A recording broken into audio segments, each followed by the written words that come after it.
Chapter 496, Tiger Roaring. Lei Bao's punch had stunned the entire assembly hall. A moment later, a loud round of applause, as well as gasps of admiration, filled the room. When this punch landed, it was as if a small car had struck the punching machine. In particular, if the steel plate were swapped with a human being, the end result would be horrifying. Master Chen Wu, is this the power of internal force? Zhao Jianhua could not help but ask. This was his first time seeing such destructive force from another human being. No. Chen Wu shook his head. He then explained, I've previously said that using internal force places a heavy burden on the body, and internal force experts would not casually use it. The same holds true even in a battle. Master Lei Bao achieved this result before us right now without using internal force. This is just his normal strength. This is also the reason why I am so shocked. Despite being called the fighting genius of Jinhai City, Chen Wu's maximum punching strength was only 453 kilograms. In comparison, a martial arts prodigy like Lei Bao had managed to achieve a punching power of 656 kilograms without even using internal force. He truly possessed a strength of 1,000 kilos. The gap between them was like the difference between heaven and earth. Little brother Shi Feng will not have an easy time in this match. Chen Wu grew more alert as he looked at Lei Bao. Master Lei Bao is famous for not knowing how to hold back. Even when I sought him out to exchange pointers back then, he ended up breaking 3 of my ribs. I had to stay in the hospital for over a month for a full recovery. Now, he has even surpassed his strength from back then. If little brother Shi Feng is not careful, it is quite possible that he will be hospitalized for over half a year, and there might even be residual damage. Upon hearing Chen Wu's words, Zhao Ruoxi, who was seated at the back of the VIP room, grew even more anxious. Though she wished to stop this competition right now, she was powerless to do so. Both parties were martial arts masters. Since both sides had long since agreed to this match, and even the invited audience had already arrived, things had passed the point of no return by now. Shi Feng's normal punching power was just slightly over 400 kilograms. Even if he used internal force, he would at most reach the level of Lei Bao when the latter was not using internal force. However, just how taxing was internal force? On the other hand, Lei Bao's every action carried the strength of 1,000 kilos. He could send an endless stream of these powerful blows. It was highly unlikely that Shi Feng would emerge victorious in this competition. In truth, not even Xiao Yu had expected the gap between the two to be so wide. If he had known about this earlier, this competition would be absolutely unnecessary. It seems that I can only make amends with Shi Feng after this event is over. Xiao Yu had never expected Lei Bao to be so strong. With the addition of Lei Bao, Big Dipper Training Center could definitely become one of the top training centers in the country. As for Shi Feng, although he was a young genius, he was still significantly inferior to a current powerhouse. However, it remained necessary to maintain a good relationship with such a talent. In the arena, Lei Bao looked at the destroyed punching machine, feeling very satisfied with his own masterpiece. He then shifted his chilling gaze to Shi Feng. You're very good. Despite being so young, not only have you mastered internal force, but you are also able to behave so fearlessly while standing before me. You will certainly have a promising future. If not for my need to become Big Dipper's head instructor, I would not mind letting you have this competition. Although Lei Bao's voice was not particularly loud, everyone present in the assembly hall could hear his every word clearly. The arrogance in his tone was also unwavering, and one could not help but want to submit to him, heart and soul. I have always looked fondly upon martial arts geniuses. I won't try to bully you in this match. If you can last 10 moves against me, this match will be considered your victory. Listening to Lei Bao's words, everyone present found themselves admiring the man's magnanimity. Sure enough, a martial arts master would not bully those weaker than themselves. The audience members became even more reverent towards Lei Bao now. What if I lose? Shi Feng calmly asked, completely unmoved by Lei Bao's words. You really are smart, Lei Bao laughed. If you lose, take me as your teacher. I will pass on all my skills to you. I assure you that you can definitely surpass me in the future. This should be a worthwhile trade, right? Before this fight was arranged, Lei Bao had already heard about Shifeng. He knew that Shifeng did not have a master, so Shifeng should be a self-taught martial arts master. In other words, Shifeng was a true genius. Martial artists were very picky when it came to accepting disciples. After all, they would only be humiliating themselves if they chose a weakling as a recipient of their legacies. Hence, martial artists would always carefully choose their disciples. Meanwhile, a youth like Shifeng who had already learned how to use internal force at such a young age was naturally a prime candidate for a disciple. Just before, even Qin Wu had been tempted to take on Shifeng as his disciple. Unfortunately, Shifeng's current strength was no longer beneath him, so he had to dismiss this idea altogether. Lei Bao, however, was different. He was significantly more powerful than Shifeng, so he naturally had the qualifications to become Shifeng's master. Everyone was stunned upon hearing Lei Bao's words. Master Lei Bao was trying to solicit a personal disciple. Many in the spectator stands immediately turned to look at Shifeng in envy. A single glance was all it took to tell that Lei Bao was a top-tier martial arts master. It even was highly possible for him to become a martial arts grandmaster in the future. Countless people out there wished they could become the personal disciple of a generation's grandmaster. Yet, such an opportunity had actually landed in Shifeng's lap right now. Why is it him? At this moment, Zhang Luowei's eyes became bloodshot. Originally, he had been taking delight in Shifeng's misfortune. Now, however, his heart was filled with an indescribable sense of jealousy. With a generation's grandmaster carefully tutoring and nurturing him, Shifeng would definitely soar to become a dragon among men. In the future, he might even be able to vie for the championship of an international fighting competition. At that time, Shifeng would definitely become the focal point of the entire world. What did the guild leader of some random guild in God's domain amount to? Even if it was the guild leader of a first-rate guild, they would be far from comparable to a world-class fighter. These people were all monsters who had surpassed the limits of the human body. Countless corporations would be willing to sponsor them. The money and status they could obtain were beyond the reach of a guild leader inside a virtual reality game. Ha! So this was your intention all along? Shifeng could not help but laugh. He could tell that Lei Bao was wholeheartedly trying to take him in as his disciple. Okay, I'll agree to your conditions. However, if I defeat you in 20 moves, you have to promise to do one thing for me as well. How about it? Suddenly, the entire assembly hall went silent. Has he gone mad? He's actually provoking a top-tier master. He's literally insane. Not to mention the guests sitting in the spectator stands, even the crowd inside the VIP room was stunned. They had not thought that Shifeng was actually so daring. Ha! As expected of the person I have set my sights on. You certainly have a domineering spirit. Lei Bao had started laughing loudly as well. The more he looked at Shifeng, the more he liked the young man. Ever since his debut into the world of martial arts, nobody had dared speak to him so arrogantly. Now that he was 28 years old, he was only a hair away from reaching the rank of Grandmaster. Unfortunately, even until now, he had yet to find a person to pass his legacy to. Meanwhile, he had only come to this place after hearing news about Shifeng. Otherwise, how could a small-time training center like Big Dipper invite a true god like him? Saying so, both parties stepped into the ring. Upon the referee's order, the match officially began. Watch this. The instant the match started, Lei Bao strode forward, rushing up to Shifeng like a furious gale. Immediately after, his fist made a turn as he did a half-step collapsing punch. There were no fanciful movements in Lei Bao's technique.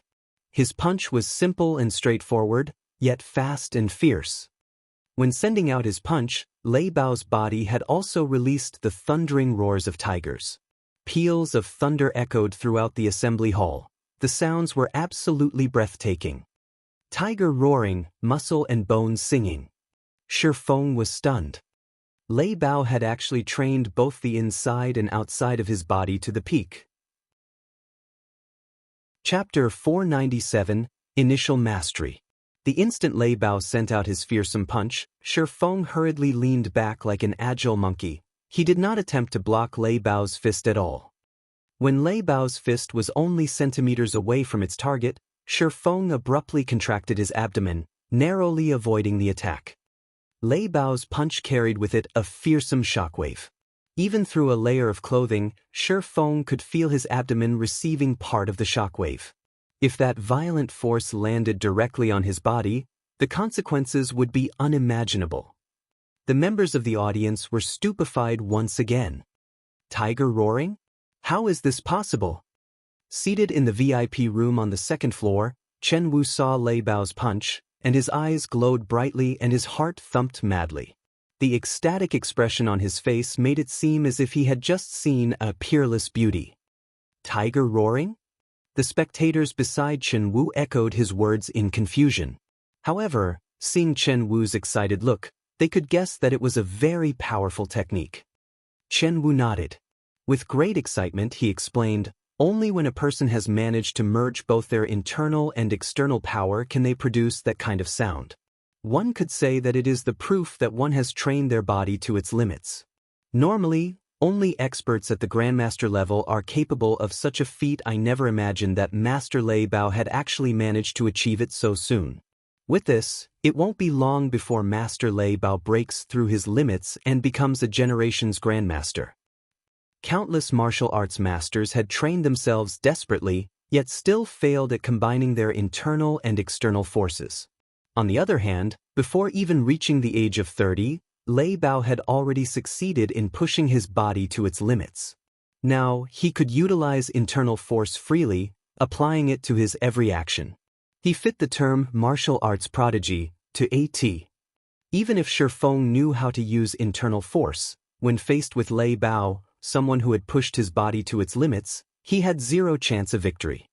While Chen Wu explained, the roars of tigers filled the arena. Lei Bao's every move was incomparably fierce, alternating between collapsing punch and cannon punch one after another. Speed, accuracy, and ruthlessness, he made full use of all three of these aspects. After images of Lei Bao's fists filled the ring. Step by step, his violent attacks pressed Shi Feng harder and harder. If Shi Feng stopped evading these attacks, only a tragic end awaited him. Hence, Shi Feng had no choice but to keep retreating. Although Lei Bao held an absolute advantage in this fight, Shi Feng had yet to receive a single blow even until now. So strong. With each step Shi Feng retreated, he could clearly feel the power behind Lei Bao's punches growing ever so slightly. Likewise, his fists were also speeding up. If not for Shi Feng's brain activity increasing, significantly improving his five senses and his control over his own body, Lei Bao would have defeated him in just a few moves. Even so, Shi Feng could only last a few more moves right now. He would still end up defeated soon. It was no wonder Lei Bao was so confident that he could defeat him in 10 moves. In the next moment, Lei Bao's body tilted forward slightly as he sent a half-step punch at Shi Feng's face. At this point, he had already cornered Shi Feng. There were no more paths of retreat available to him. Suddenly, Shi Feng's body swayed as he took the initiative to welcome this punch. Is he trying to get himself killed? Lei Bao was dumbfounded. Meanwhile, outside the ring, everyone in the spectator stands thought they could foresee the ending scene of this competition. Many already envisioned the instant Shi Feng's head exploded into tiny little pieces. Some of the more timid women, who could not bear to watch this gruesome scene, had immediately shut their eyes. It's over! Chen Wu could not help but exclaim. Lei Bao's punch could dent even a sturdy steel plate. Yet, Shi Feng was actually using his head to meet Lei Bao's fist. The instant Shi Feng's head was about to collide with Lei Bao's iron fist. Whether it was Shi Feng's breathing or heartbeat, both seemed to have stopped completely. Before Lei Bao could react, he discovered that his fist had actually brushed past Shi Feng's face, only scratching the young man's cheek and leaving behind a small bloodstain. Meanwhile, Shi Feng's fist had somehow landed on Lei Bao's abdomen already. Lei Bao only felt a huge thrust on and pain in his abdomen. Although he wanted to use the power in his muscles to dispel this force, he suddenly discovered that he actually could not, even in the slightest. Like a steel needle, this force penetrated directly into his body. In the next moment, his entire person went flying across the ring. When his body landed heavily on the floor, he immediately coughed out a mouthful of blood. At this point, he could no longer continue fighting. For a time, everyone in the assembly hall was completely flabbergasted. Originally, this competition's outcome should have been Lei Bao's victory. Yet, such a sudden reversal had actually happened. Nobody in the audience had even managed to get a clear view of what had happened. They had only seen Lei Bao's fist penetrating Shifeng's head. In the next moment, Shifeng's fist was already on Lei Bao's abdomen, and in the end, Shifeng was the victor of this competition. Master Chen Wu, you are an expert yourself. Can you tell us what exactly happened just now? Su Wenqing was extremely curious about this situation. Everyone else seated near Chen Wu promptly turned to look at the martial arts master as well, hoping to obtain an answer from him. After some time passed.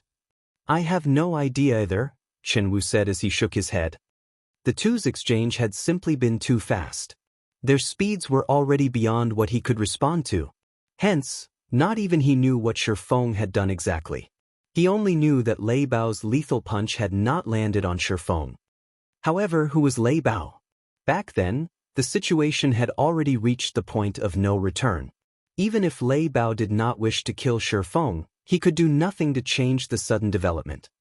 Yet, Shifeng had actually managed to evade Lei Bao's punch. Even more inconceivably, Chen Wu had not even seen when Shifeng punched. Even Lei Bao had failed to react to the attack in time. Phew. At this moment, Lei Bao managed to pull himself back to his feet, and his eyes were filled with disbelief as he looked at Shifeng, who was currently standing proudly and calmly in the ring. Others might not have seen what had happened before, but when Lei Bao carefully tried recalling it, he immediately came to a realization. However, Lei Bao simply could not bring himself to believe that. A student barely in his 20s had actually broken past his body's limits and taken that first step ahead of him. Although it was only for an instant, Lei Bao had seen it very clearly. Midway through Shifeng's charge, Shifeng's body had actually accelerated once more.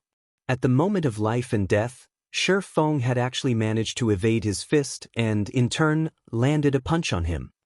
While the audience had their heads in the clouds, trying to recall the scene where Shifeng defeated Lei Bao, Zhang Luowei and Lan Hailong, seated in the spectator stands, were both frozen with fear. Their hearts were also filled with immense regret. For a moment, they looked like they had aged more than a dozen years. After this battle, everybody would know about Shifeng. His future would also be limitless. As of this moment, he was already a big shot of Jinhai City. Meanwhile, Zhang Luowei, as Shifeng's fellow student, had actually tried to take action against Shifeng. Looking back at his past actions, he had simply been seeking his own death. As for Lan Hailong, if he had known before that Shifeng was actually so powerful, he would have long since given his all to recruit Shifeng. He definitely would not have feuded with Shifeng over a measly Ling Feilong. At this point, both Zhang Luowei and Lan Hailong entertained thoughts of getting rid of Ling Feilong. If not for that damnable Ling Feilong's little tricks, they would have long since climbed onto Shifeng's massive boat and ridden along his waves of success, instead of being enemies with Shifeng as they were right now. Luwei, tomorrow, you and I will both go and meet with Shifeng. If we do not dispel the rage in his heart, our future will be grim, Lan Hailong whispered helplessly. Indeed. Fortunately, we only have a minor dispute with Shifeng. The main problem is Ling Feilong. After we return, we must make a clean break with him. It would be best if we taught Ling Feilong a lesson as well. Perhaps this might even make Shifeng forget about all the earlier unpleasantries. Although Zhang Luowei was extremely reluctant, he still nodded his head heavily in reply to Lan Hailong's words. Chapter 498, Overnight Fame. Although the competition only lasted a moment, none of the spectators had been disappointed by the show. On the contrary, the stands exploded with excitement. He defeated Master Lei Bao at such a young age, his future will definitely be limitless. We really didn't waste the trip. Get Master Shifeng's address. Rearrange my schedule as well. We must pay Master Shifeng a visit. The audience was not comprised of your average citizens. Every one of them was a reputable member of society. Now that Shifeng had defeated a top-tier master like Lei Bao, his future was limitless. A small stage like Jinhai City would not hold Shifeng. He could only shine brightest on the world stage. If they did not try to befriend Shifeng now, they would never qualify to do so in the future. However, compared to these guests, the chairman of Big Dipper, Xiao Yu, was so happy that he had nearly failed to contain his grin. He had originally thought that Lei Bao's willingness to become the training center's head instructor had been Big Dipper's greatest fortune. Xiao Yu had never expected Shifeng to be so powerful, even capable of defeating a top-tier master like Lei Bao. This was a top-tier master. Even throughout the whole country, such mighty individuals were as rare as phoenix feathers. If Big Dipper Training Center employed such a martial arts master, its popularity and business would undoubtedly skyrocket. Uncle Xiao, how do you plan to thank me? After all, it was I who introduced Shifeng to Big Dipper. Zhao Ruoxi grinned, her eyes flashing with pride and excitement. She felt as if Shifeng's victory were her own, and she basked in the success. Of course, we can't forget about you. In a moment, I'll have a diamond member card prepared for you. Big Dipper has only ever given out 5 of these member cards, so you'll be the 6th, Xiao Yu laughed. Zhao Jianhua could not help his shock when he heard Xiao Yu's words. Big Dipper's diamond member card was extraordinary. As a diamond member, one would receive a 50% discount, and all monthly expenses under a certain amount would be waived. Throughout Jinhai City, only 5 people had received such privileges, and neither Zhao Jianhua nor Zhao Ruoxi's father were of those 5. Yet, his niece had actually become the 6th person to become one of Big Dipper's diamond members. Indescribable feelings colored Zhao Jianhua's stern expression. Before they, the older generation, could even reach this far, the younger generation surpassed them. Of course, this was all accredited to Shifeng's achievement. Now that Shifeng had defeated Master Lei Bao, becoming famous overnight, even the giants in flourishing, first-rate cities would scramble to recruit Shifeng, much less those in Jinhai City. At this moment, Xiao Yu was deeply afraid he could not hold back a true dragon like Shifeng. Now that he had a chance to solidify Big Dipper's relationship with Shifeng, he would maximize their generosity. After the competition ended, although Lei Bao had suffered relatively severe injuries, with the aid of modern technology and S-rank nutrient fluids, he would quickly recover to his peak condition. Master Shifeng, I am convinced of my loss in this competition. Please don't hold back and state your conditions. Since I have made the promise, I will not go back on my word, Lei Bao said weakly as he joined Shifeng in the lounge. At this moment, Lei Bao was still slightly pale. Lei Bao did not think that it was a coincidence that Shifeng just so happened to have broken past his limits, obtaining power and physical reactions beyond his body's capabilities, in the moment between life and death. At the very least, Shifeng should have already touched the boundaries of that realm. Shifeng was just a young man in his early 20s, yet he had already reached such mastery. Shifeng was easily stronger than Lei Bao himself. Lei Bao could not wrap his mind around it. Even if Shifeng began training while still inside his mother's womb and had received all sorts of resources, he should not be able to obtain the power to surpass his physical limitations at such a young age. If Lei Bao was a martial arts prodigy, then the man before him was a demon. Even if he were not convinced of his defeat, he had to accept it. Since Master Lei Bao has agreed, then I want you to join my workshop, Shifeng laughed. Lei Bao was a top-tier master who had trained both his inner and outer body to their limits. Shifeng had only been able to defeat Lei Bao due to luck. Fortunately, Shifeng's brain activity had improved before participating in this competition. He had even grasped the beginnings of the technique to unlock his brain's physical limiter. Although he had only overcome the limiter for an instant, it had been enough for him to reach a new level of strength, allowing him to defeat his opponent. In addition, Lei Bao had also been caught unprepared. Otherwise, there was more than a 90% chance that Shifeng would have suffered defeat in this competition. To Shifeng's current self, it was still somewhat early for him to overcome his brain's limiter. The brain limited a person's strength to protect the body. Before the physical body reached sufficient durability, actively trying to remove this limiter would only do more harm than good. Not to mention, Shifeng had yet to grasp this power fully. It might seem that Shifeng had only received a small scratch during the competition, but in reality, his body had been significantly damaged due to the explosive force he had displayed. Even without moving, Shifeng felt like needles pricked his entire body. Hence, the moment Shifeng returned to the lounge, he had madly consumed A-rank nutrient fluids to alleviate his pain. After this competition, he would not be able to train for quite some time. Join your workshop? Lei Bao frowned. Every martial artist wished to remain free and unfettered. He barely had enough time to train and improve himself. How would he find the time to work? Master Lei Bao, please relax. My workshop is a virtual gaming workshop that focuses on the most popular game currently, God's Domain. You only need to work at night while you rest. The workshop will not interfere with your life during the day. You can do whatever you want during that time, Shifeng slowly explained. He knew very well what Lei Bao worried about. Although Lei Bao had never come into contact with virtual reality games, especially God's Domain, Lei Bao was still a top-tier martial arts master. Currently, although Aqua Rose and the others had the potential, their foundations were lacking. They still needed to improve before they could become top-tier experts. However, Lei Bao was different. His combat foundation was extremely sturdy. If he familiarized himself with his body in God's Domain and integrated the techniques he had learned in real life, he could very quickly become one of Zero Wing's top combatants. Okay, I'm relieved to hear that. Lei Bao nodded. He then left the lounge. Lei Bao's addition to Zero Wing would undoubtedly give the guild another fierce general. While Shifeng rested, 3 others entered the lounge. Lifting his head, Shifeng noticed that one of the new arrivals was none other than Big Dipper's chairman, Xiao Yu, with Liang Jing and Zhao Ruoxi following closely behind.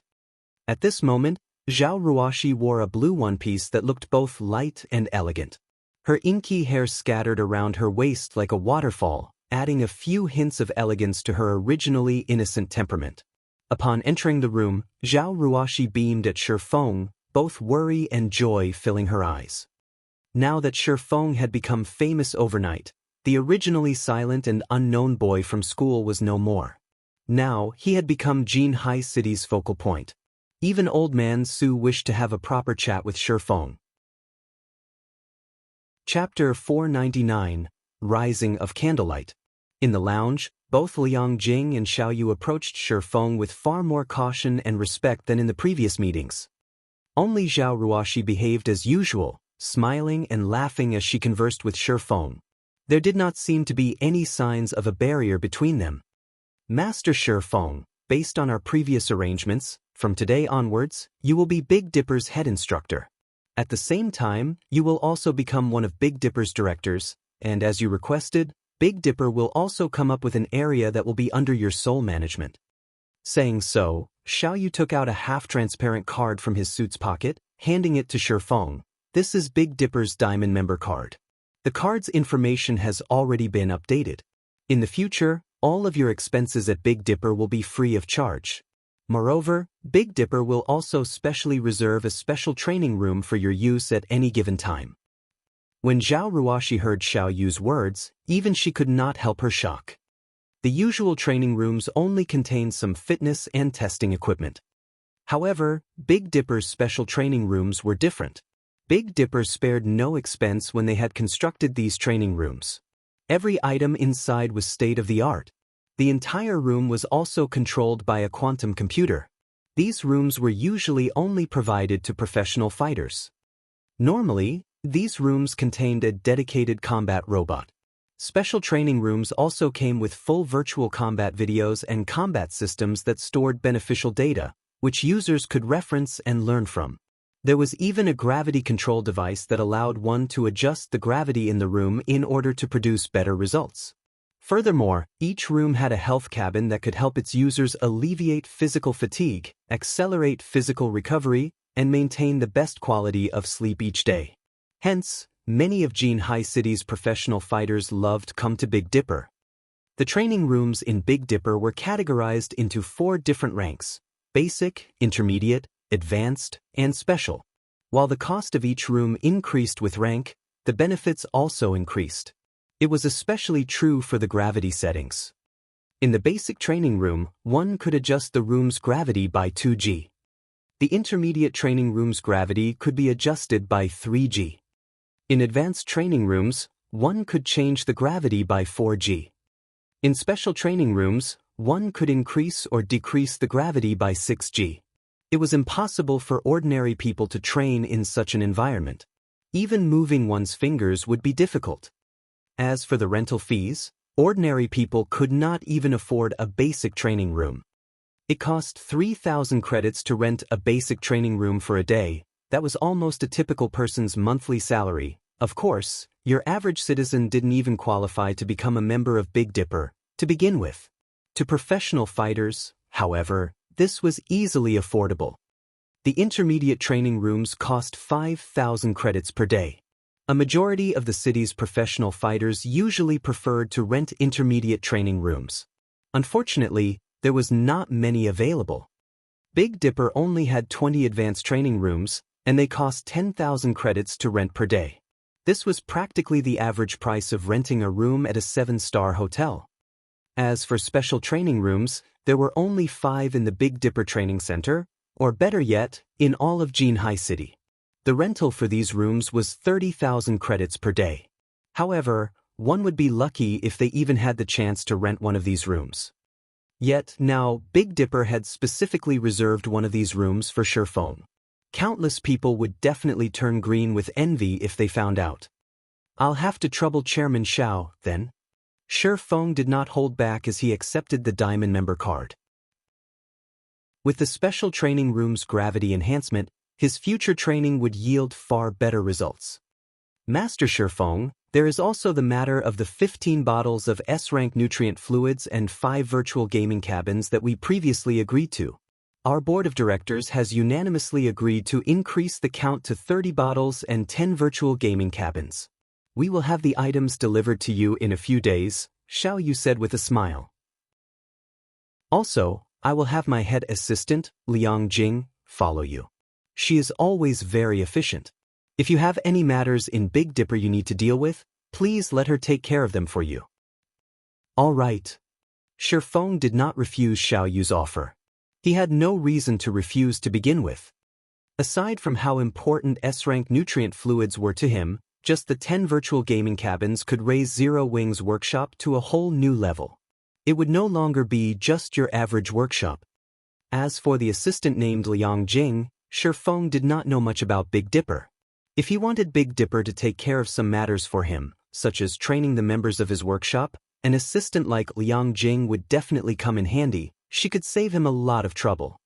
Regardless of the other's optimistic view of his development in the fighting world, Shifeng had no intention of changing career paths. He only had one goal in his heart: God's domain. After all, God's domain held the world's future. After Shifeng chatted with Xiao Yu and the others for a while, he returned to his apartment. Before he left, Xiao Yu had Liang Jing prepare 5 bottles of S-rank nutrient fluids for him, which would help him quickly recover from the injuries he had suffered during the match with Lei Bao. After returning home, Shifeng immediately drank a bottle before resting in the virtual gaming cabin and logging into God's domain. A virtual gaming cabin also functioned as a health cabin.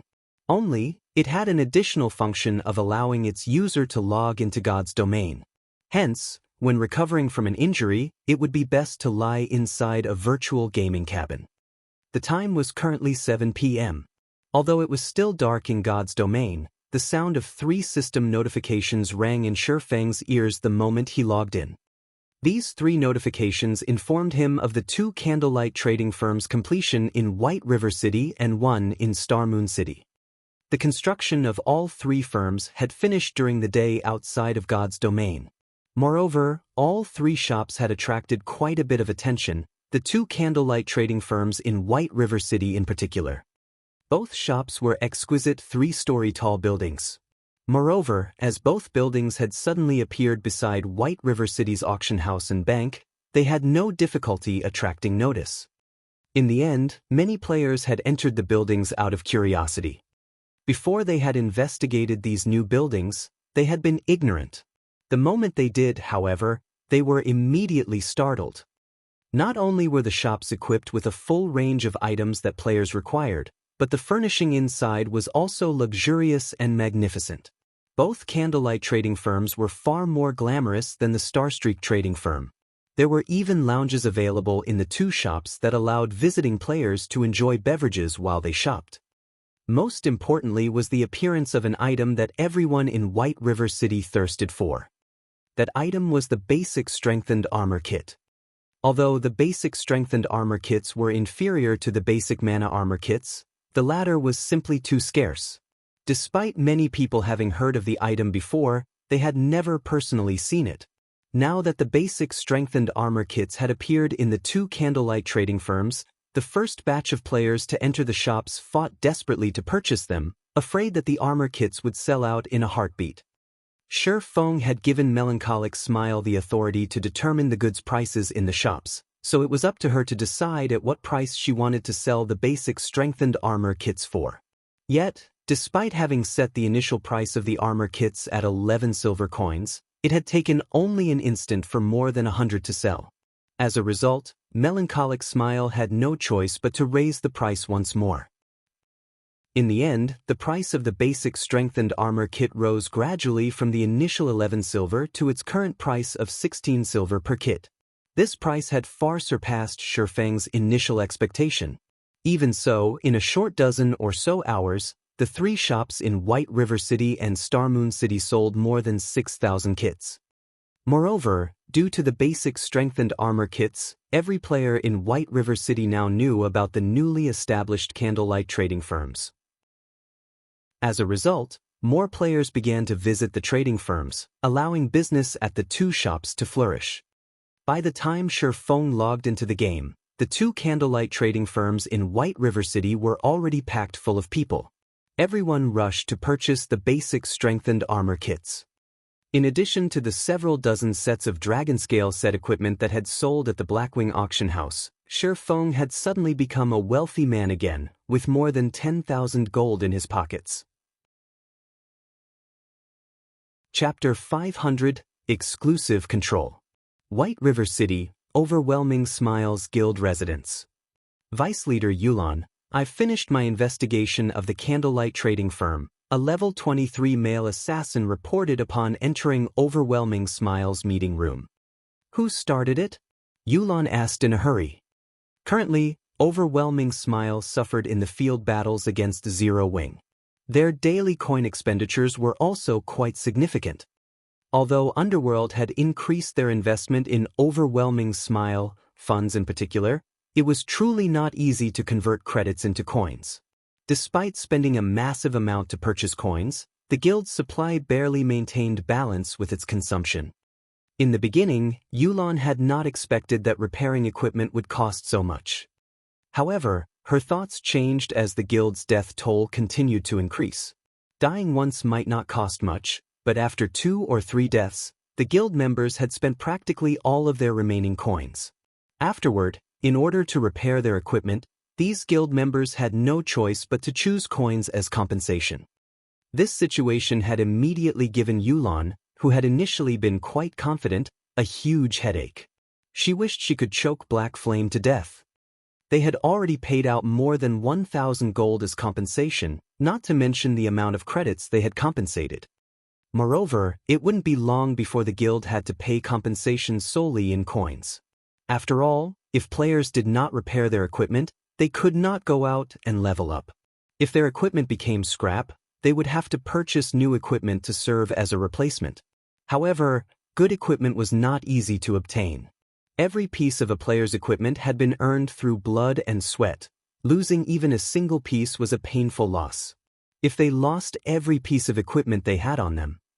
Hence, before the durability of their equipment reached a critical point, even if players had to purchase coins with credits, spending their entire fortune, they had to repair their equipment. However, There was one point that confused Yulan greatly. Though Overwhelming Smile's losses were very heavy, Zero Wing's losses should not be any less. Not to mention, Zero Wing was not using credits as a form of compensation at all. Its consumption of gold should be significantly higher than theirs. Yet, even until now, not only had Zero Wing showed no signs of lacking money, but it was also spending more money than before. It was inconceivable. From the information Yulan had overheard, she knew that, aside from constructing the best smithy available, Zero Wing had also purchased several sets of dragon-scale set equipment. At the very least, they would have to spend more than 2,000 gold on these purchases.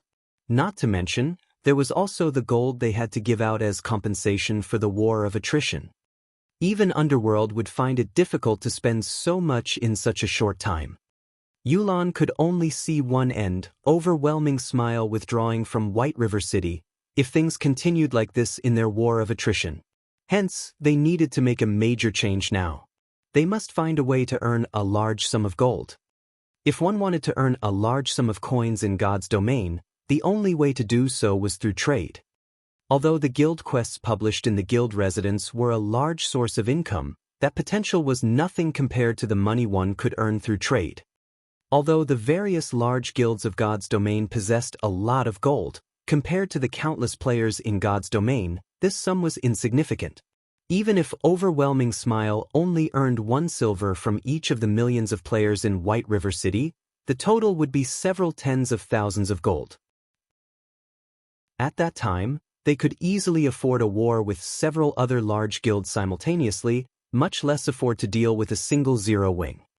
In White River City, the most powerful trading firm was currently the Starstreak trading firm. Not only did the firm occupy a strategic location, but it also possessed land in the 7 cities surrounding White River City, allowing it to sell items to players in 8 cities and earn tons of gold daily. The amount the firm earned each day was enough to make one drool. Unfortunately, the Starstreak trading firm was an NPC's property, not a player's. Despite exhausting all of their means, the various large guilds in White River City were unable to form a cooperative relationship with the Starstreak trading firm. In the end, they could only give up on their endeavors and try to open up their own shops. However, White River City's ordinary lands were not particularly valuable. Currently, the various guilds had all set their sights on the golden lands of the city and were consistently accumulating money and raising their reputation to achieve that goal. Now, however, the Candlelight trading firm had appeared and purchased 2 golden lands ahead of the other guilds. Although the Candlelight trading firm was not a match for the Starstreak trading firm, with the basic strengthened armor kits and the full range of products, it too stood among White River City's top trading firms. Over time, if the Candlelight trading firm introduced several other items that players direly needed, it would definitely surpass the Starstreak trading firm and become the #1 trading firm in White River City. Moreover, unlike the Starstreak trading firm, a player had established and owned the Candlelight trading firm. That signified the possibility of cooperation. Thus, Yulan had sent her subordinate to investigate the firm. I heard that the manager there is a young woman named Melancholic Smile. Moreover, she is a forger, and was once a forger employed by the Starstreak trading firm, the male assassin said slowly. In addition, aside from that woman, 2 other Starstreak forgers seemed to have defected to Candlelight as well. The 3 of them produced the basic strengthening armor kits. Good, you've done well. Yulan smiled. Melancholic Smile. This is my first time hearing this name. There really are a lot of capable people in White River City. It seems that I'll need to make a personal visit to the Candlelight trading firm to have a chat. Overwhelming Smile wasn't the only guild with such thoughts. Several other large guilds also began to eye the Candlelight trading firm. Such a thriving trading firm was no different from a large gold mine that could provide their guilds with various resources. If they could obtain the trading firm, they could instantly raise their guild's strength by leaps and bounds. Meanwhile, Shifeng once again had over 10,000 gold in his pockets, and he began to reconsider the plots of land in Starmoon City again. Currently, as the underground arena was not particularly popular, the Candlelight trading firm's business there was only passable. Attracting the attention of Star Moon City's players would be far easier if he set up a shop in the city's central district. Unfortunately, as Lifeless Blade was only an ordinary noble in Star Moon City, he could only purchase ordinary land. He did not qualify to purchase the lands in the central district and golden areas of Star Moon City. I need to think of a better way to raise my reputation. Shi Feng tried to recall information relating to Star Moon City's resources. After he pondered for some time, Shi Feng's eyes suddenly shone. Immediately, he hailed a horse carriage and hurried to the palace. Star Moon City was Star Moon Kingdom's core, so it was not easy to raise one's reputation here. If players relied on reputation quests, it would take them ages before they could become a baron of Star Moon City. For this reason, many players had given up on the notion of doing business in Star Moon City and had shifted their aim towards other cities instead. However, there were many players in Star Moon City. There was bound to be a few amazing characters amongst the millions of players. In the past, there were several independent players who had taken the lead and managed to become barons, even viscounts, before the various large guilds. In the end, these independent players had claimed a few good lands for themselves, taking the opportunity to make a fortune. The monthly rental they received was enough to allow them to live in luxury for the rest of their days. Despite being independent players, these few individuals were not ordinary characters. They were not penniless individuals. Instead, they were relatively wealthy individuals. They had been relatively famous in several other virtual reality games and had earned large sums of money during their time playing those games. Meanwhile, through a special method, these people had managed to grind large amounts of reputation points in a relatively short amount of time, quickly becoming barons. After this incident was revealed, these players had become the envy of every player in Star Moon City. That method was very simple. Players needed to purchase some supplies with coins, then contribute these supplies to a certain Grand Duke to receive reputation points for Star Moon City. Unfortunately, the conversion ratio of coins to reputation points would make any ordinary player curse the system. However, Shi Feng did not lack money right now, he only lacked time. Even if it were a more expensive method, he would still employ it. Chapter 501 Grand Duke Heartfield. The lights shone brightly outside of Star Moon City's palace. At this moment, the street adjacent to the palace looked as if it held a large-scale celebration. A crowd of players exploded with excitement. Players filled both sides of the street, shouting and selling their wares. Star Moon City was different from the other ordinary cities in Star Moon Kingdom. The traffic here was constant, with players coming and going from other kingdoms and empires. Hence, unlike in other cities where players could only set up their stalls once every 3 or 4 days in specified areas, players could set up their stalls in Star Moon City every day. Only, a fee was required to set up a stall, it was not free. Even with the fee, a large number of players were still willing to set up their stalls to sell items rather than using the auction house and paying a heavier fee. Even if they sold their items at a lower price here, they could still make a higher profit. Normally, players would only choose to sell their items through the auction house if they were in a hurry for money or they wished to obtain a better price for rare and precious items. As the items sold at stalls were much cheaper, many independent players and large guilds would come here to purchase the materials and items they needed. Shi Feng had come to this place precisely to purchase some supplies. The method of exchanging coins for reputation points was, in reality, a special quest found in Star Moon City. To players who focused on raiding dungeons and grinding monsters to level up, they might never discover this special quest. However, to players who leveled up slowly and focused more on enjoying the game itself, it was not particularly difficult to find the quest. As long as they listened for information in the capital city, they could obtain some clues leading to the quest. Meanwhile, this clue was that Grand Duke Heartfield's daughter had fallen ill and was in urgent need of a large amount of herbs. The quest only required 1 stack of ordinary herbs. Upon completing this quest, players would receive a certain amount of money and EXP. Meanwhile, players could accept this quest indefinitely. Unfortunately, the amount of money and EXP wasn't quite worth the value of the herbs. In the past, Wealthy players who wished to level up quickly had spent money to increase their EXP through such quests. Even so, they did not invest a lot of money in this method of leveling. After all, coins were very valuable during the initial stages of the game. Nobody would spend them foolishly. In the past, as everyone had been convinced that this special quest was merely a method that allowed one to exchange money for EXP, a few insane individuals, who had not wanted to level up in the fields, began to purchase herbs in bulk, turning them in to complete the special quest. In such a way, these individuals each traded in 1,500 stacks of herbs, reaching a critical point of this quest. When a player traded in 1,500 stacks of herbs, Grand Duke Heartfield would no longer reward said player with money and EXP. Instead, the Grand Duke rewarded the player with a thank you gift. One could obtain a variety of items from this gift. Among them, there was a 10% chance to obtain a reputation book. When used, the reputation book would give the user a certain amount of Star Moon City reputation points. This was why Shifeng had come to this bazaar to purchase herbs in bulk, either ordinary herbs or rare herbs. After making a round through the bazaar and investigating the general prices of herbs, Shifeng began shouting through the trade channel, buying ordinary herbs, 40 copper per stack, rare herbs, 3 silver per stack. We'll buy as many as you have. The trade channel was a unique channel only available in bazaars. Any players in the bazaar could receive the messages sent through this channel. However, players who wished to shout their messages needed to pay a fee of 1 silver per message.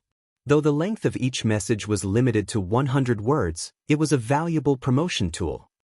With this, Shifeng could save himself a lot of trouble. The amount and prices of herbs at each stall varied greatly. If Shifeng had to visit every stall in the bazaar, even if he exhausted himself to death, he would only acquire a small amount. Hence, rather than haggling with every stall owner, he might as well offer to purchase herbs at an average price. Naturally, interested players would hunt him down to sell their goods. Shortly after Shifeng's announcement, a large number of players rushed towards him. "Boss, how many herbs do you want to buy?" "Big brother swordsman, look, I have excellent quality herbs. I can even lower the price if you buy them in bulk." The players that had hurried over all looked at Shifeng like hungry wolves.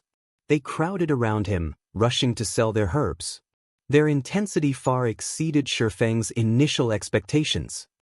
All right, no need to rush. All of you, line up and trade with me." Shifeng smiled as he motioned for the crowd to calm down. Sure enough, players' enthusiasm in the capital city is a lot more intense.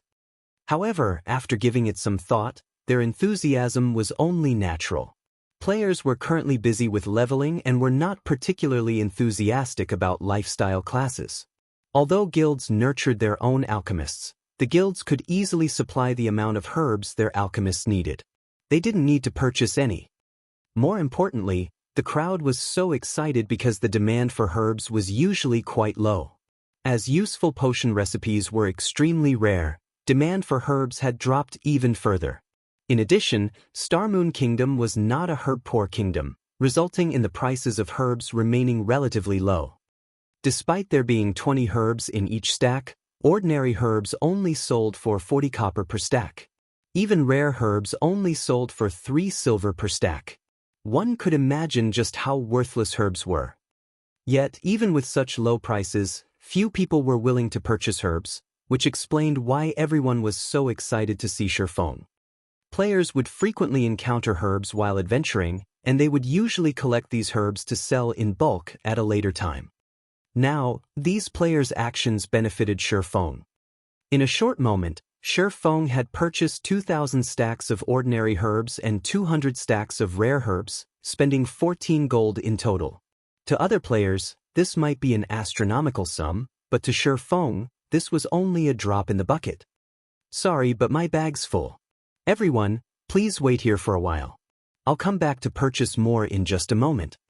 Shifeng hurriedly turned and ran towards the Grand Duke's mansion. Reluctance filled the crowd's eyes as they watched Shifeng's departing figure. However, when they heard that he would return to purchase more later, they all chose to remain there, quietly awaiting his return. At this time of year, there were simply too few players willing to purchase herbs. Now that one such player had emerged, how could they easily give up on this opportunity? They would wait a few hours if they had to, not to mention a few minutes. The Grand Duke's mansion was only a short distance from the palace. The journey there only took Shi Feng a dozen minutes or so.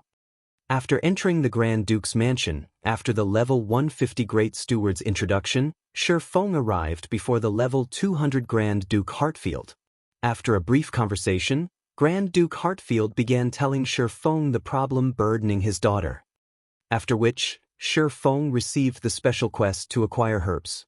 He then retrieved the herbs from his bag, one stack after another.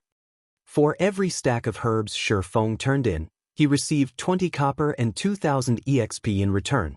Though Shi Feng took a loss of 20 copper with each exchange, he did not pay it any mind. Compared to forging, his leveling speed from handing in the herbs was several times faster.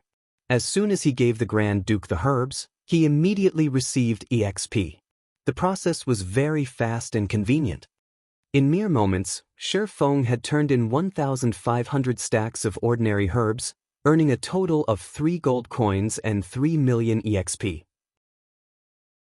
In less than half an hour, Shi Feng's experience bar rose significantly.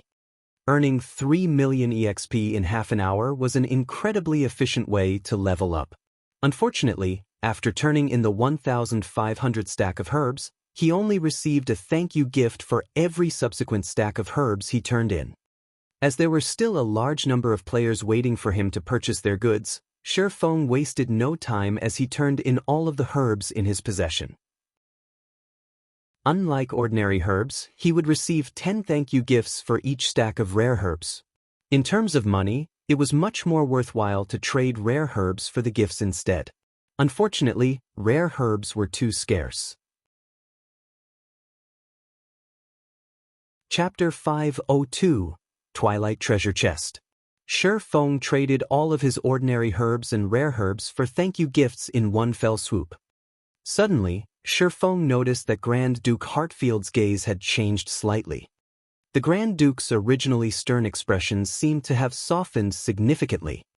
Was I just imagining things? After Shi Feng's brain activity had improved, his 5 senses and intuition had become extraordinarily sharp. Advanced NPCs of God's domain possessed very high intelligence. It was even higher than ordinary players. It was especially true for a level 200, Tier 3 NPC like Grand Duke Hartfield. Although Hartfield might not be as strong as Magistrate Weissman, not even Weissman dared to offend the Grand Duke.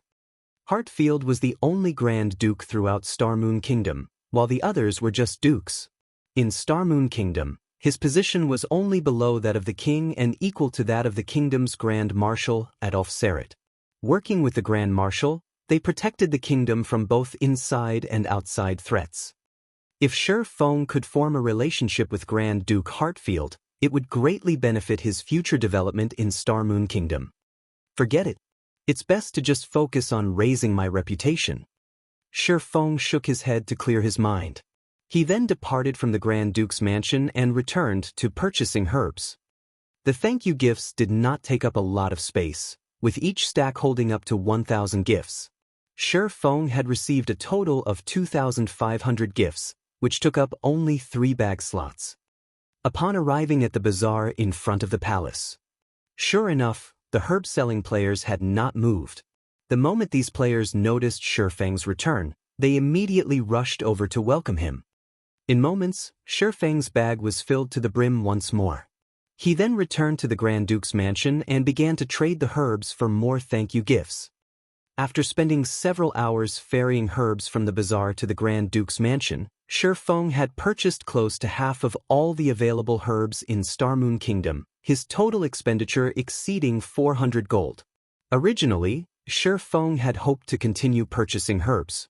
However, his high-profile actions had attracted a lot of attention, and many people had begun secretly investigating the reason behind Shi Feng's purchases. After all, no guild lacked herbs. Even if a guild were trying to nurture a large number of alchemists, there should be no need for such a massive supply. It should be about time to call it quits. Shi Feng glanced at the several assassins spying on him from a distance. He would not give any of these people the slightest of opportunities to discover his intentions.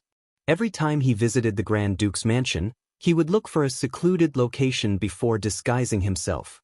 Even if his trackers were quite capable, without a particularly high-ranking identification skill such as omniscient eyes, it would be impossible for them to see through his disguise. In reality, Shifeng did not have to pay these people any heed. Even if they discovered this special quest, no guild would willingly spend so much money to earn some EXP. To be safe, however, Shifeng still disguised himself to avoid these players discovering the method of using money to earn reputation points just yet. After he finished purchasing his last batch of herbs, Shifeng departed from the bazaar and randomly picked a restaurant to enter. After using the demon mask to disguise his appearance, he boldly strode out of the restaurant and headed towards Grand Duke Heartfield's mansion. Inside the Grand Duke's abode, Shifeng habitually walked up to the Grand Duke and took out the final 1,000 stacks of ordinary herbs and 1,000 stacks of rare herbs from his bag, trading them all for thank you gifts. Suddenly, the familiar sound of a system notification reached his ears. System: Grand Duke Heartfield's favorability increased by 30 points. Sure enough, this special quest is not as simple as it seems. Shifeng grew slightly excited upon seeing this system notification. The higher ranked an NPC was, the more difficult it was to raise their favorability. The fact that he had increased the Grand Duke's favorability just by spending around 400 gold was completely worth it. However, giving the situation some thought, Shifeng felt that this result was quite reasonable. After all, he had already earned close to 120,000 thank you gifts. If each stack could hold 1,000 gifts, that was close to 120 stacks. Currently, the prices of herbs were only this cheap due to the fact that players of God's domain were still low-leveled and did not have much use for them. If Shifeng waited 2 more weeks or so, the money he would have to spend to earn 120,000 thank you gifts would most likely increase by several folds. If the Grand Duke had nothing to say even after such a huge contribution, his heart was definitely made of stone. Young adventurer, thank you for your enthusiastic contributions. With this many herbs, I can extract a sufficient amount of herbal essence to cure my daughter.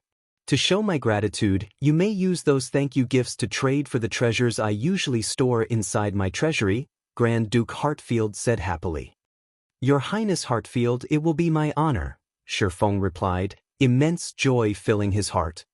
Originally, Shifeng had intended to open the thank you gifts he had amassed in one sitting. He had never expected the gifts to have such a purpose.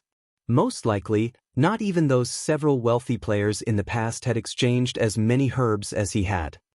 Steward, take this adventurer to have a look, Grand Duke Heartfield said.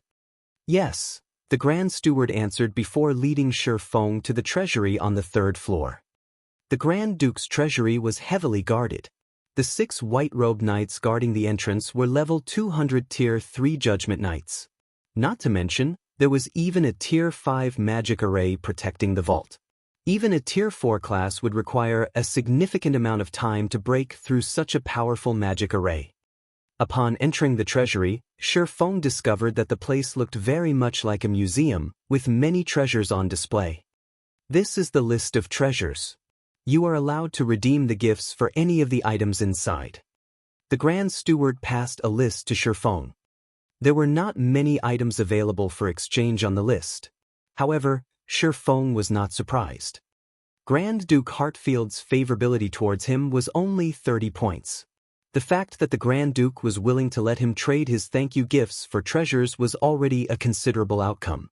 If he wished to trade for every item in this treasury, he would need to raise the Grand Duke's favorability towards him to at least 300 points. Shifeng then examined the list of items. Sure enough, every item was very basic. The majority consisted of weapons and equipment that were close to his current level, whereas the quality of the items ranged between secret silver and fine gold rank. Moreover, their prices were not cheap. Even the most basic piece of level 25 secret silver equipment required 1,000 thank you gifts. If converted to coins, it would cost 4 gold. If not for the herbs he bought being cheap, 1,000 gifts would cost 8 gold or more. Moreover, these level 25 secret silver and fine gold equipment were all individual pieces and not set equipment. To Shi Feng, these items did not serve much purpose. Just as Shi Feng felt that he had nothing to gain here, he suddenly discovered the name of a very familiar item at the bottom of the list. Isn't this the Twilight Treasure Chest? The Twilight Treasure Chest had been very famous in God's domain. It was also referred to as both the Treasure Chest of Luck and the Indiscriminate Treasure Chest. Only elite monsters that were level 30 and above had a very low chance to drop the Twilight Treasure Chest. As for why it was called the Indiscriminate Treasure Chest, the items one could obtain from it were extremely random. One might only receive 2 or 3 copper and some trash items. One might also receive epic or even fragmented legendary items. In general, the items one could get from the Twilight Treasure Chest relied heavily on luck. In the past, the majority of the players who had obtained this item would promptly toss it onto the auction house, selling it for around 1 gold rather than opening it themselves. On the other hand, each Twilight Treasure Chest only required 100 thank you gifts to redeem. In other words, each Twilight Treasure Chest would cost Shi Feng 40 silver, which was significantly cheaper than its price in his past life. Luck. When Shi Feng looked at the Twilight Treasure Chest, he suddenly recalled the Icarus's heart around his neck. This was a godly tool that could instantly raise his luck by 25 points.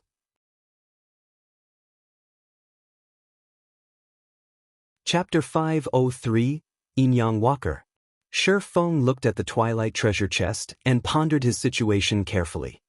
Currently, he had nearly 120,000 thank you gifts on him. They were definitely enough to raise his reputation to a sufficient level. The luck attribute could be applied in various aspects. Aside from monster drops, luck also played a significant role in opening treasure chests and gift boxes, though the effects were not as prominent as they were with drops. However, Icarus's heart only gave Shi Feng 5 points of luck under normal circumstances. That amount was too little to make a significant difference when opening treasure chests. Based on Shi Feng's understanding of the luck statistic, 5 points would not even double his drop rate when opening a treasure chest. Meanwhile, the Twilight Treasure Chest was famed for being a miser of good items. Only by activating Divine Providence and boosting his luck to 25 points would his chances significantly improve when opening a treasure chest. However, Divine Providence only had a duration of 30 seconds, whereas its cooldown lasted 1 hour. Let's decide after I raise my reputation. Saying so, Shi Feng began opening the thank you gifts. Each thank you gift only required 1 second to open. Shi Feng opened 10 gifts in a row. Aside from obtaining some copper coins, he also obtained 2 reputation books, the gifts yielding far more than he had expected. Each reputation book could raise the user's Star Moon City reputation by 1 point. Unfortunately, the book could not be traded. Otherwise, Shi Feng really would sell them to the public. However, these reputation books' effects weakened as a player's reputation grew. Below 100 points, the book would raise a player's reputation by 1 point with a 100% success rate. After reaching 100 points, there was only a 60% chance. At 200 points, that success rate fell further to 30%, 20% at 300 points, and 10% at 400 points. When a player's reputation reached 500 points, there was only a 3% chance to increase their reputation by 1 point when using the reputation book. To become a Baron, players required 500 reputation points. To become a Viscount, players required 1,000 reputation points. If Shi Feng hoped to become a Viscount by relying on the reputation books, he would have to expend a staggering number. As for becoming a Count, which was 1 rank above a Viscount, that was practically impossible. That was because a player needed 3,000 reputation points to become a Count. The effects of just having 5 points of luck is really quite good. I wonder if it will be possible to obtain the Mastery Book? Shi Feng grinned. With 5 points of luck, his chance of obtaining reputation books from the thank you gifts was indeed higher than other players. However, other than copper coins and reputation books, there was also an extremely small chance for players to obtain mastery books. Mastery was something very important to any player in God's domain. Taking Shi Feng for example, as his mastery was very high, his basic attacks dealt more damage compared to other players. If he could raise his one-handed sword mastery's rank to a basic sword master, he could increase his basic sword attack damage by 30%. That was 10% more than an advanced swordsman. With a 10% difference in basic attacks, the skill damage difference was even higher. Meanwhile, Shi Feng was only dozens of points away from becoming a basic sword master. If he could obtain mastery books, he could advance his combat power further. By the time he went to the ancient battlefield to sharpen his techniques, he would also obtain better effects. Shi Feng then began to open the thank you gifts frantically. 100, 300, 500, 1,000. After spending several hours, Shi Feng opened more than 10,000 thank you gifts and obtained a total of 2,000 reputation books. In addition, he had also luckily obtained 8 mastery books. Each mastery book could give him 1 mastery point with 100% certainty. Will divine providence have an effect on the increase in reputation? When Shi Feng thought about how, after his reputation reached 100 points, the reputation books no longer gave him 1 reputation point with 100% certainty, then meant that luck was involved. Since luck was involved, then it was definitely related to the luck attribute. Shi Feng grinned slightly as he activated divine providence. Suddenly, a faint golden glow covered Shi Feng's body as if he had received a blessing from heaven as he became the absolute focal point inside the entire treasury. Immediately, Shi Feng began to activate the 2,000 reputation books. The activation process of a reputation book was very fast. The book would activate with a single click. Shi Feng could gain many reputation books in just 30 seconds. In the next moment, Shi Feng's finger transformed into an afterimage. With Shi Feng's speed, he could click dozens of times every second. Following which, Shi Feng heard the ringing of a continuous stream of system notifications. System, congratulations. You have gained 1 Star Moon City reputation point. System, congratulations. You have gained 1 Star Moon City reputation point. System, congratulations. You have gained 1 Star Moon City reputation point. 30 seconds later, of the 2,000 reputation books Shi Feng obtained, only a little more than 700 remained. Meanwhile, Shi Feng's reputation in Star Moon City had also risen to 436 points. He was only 64 points away from becoming a baron. The divine providence's effects were remarkable. Sure enough, it is effective. Shi Feng immediately grew excited. Using this method, he could save a large number of thank you gifts. At this rate, not to mention becoming a Viscount, he could even give becoming a Count. Hence, Shi Feng frantically opened thank you gifts once more. It just so happened that divine providence was on cooldown during this period. An hour later, Shi Feng began another round of clicking reputation books. 30 seconds later, Shi Feng's reputation rose from 416 points to 578 points. Following which, Shi Feng continued opening the thank you gifts. After opening more than 30,000 gifts, Shi Feng's reputation had finally reached 1,000 points, becoming a Viscount of Star Moon City. In addition, he had also obtained a total of 21 mastery books. Originally, Shi Feng still intended to continue raising his reputation. However, seeing as there were less than 90,000 thank you gifts remaining, even if he used divine providence, it would not be enough for him to become a Count. Hence, Shi Feng gave up on the notion. However, this result had already surpassed Shi Feng's initial expectations. Normally, 120,000 thank you gifts might not even be enough for him to become a Viscount. In this aspect, divine providence had truly played a significant role.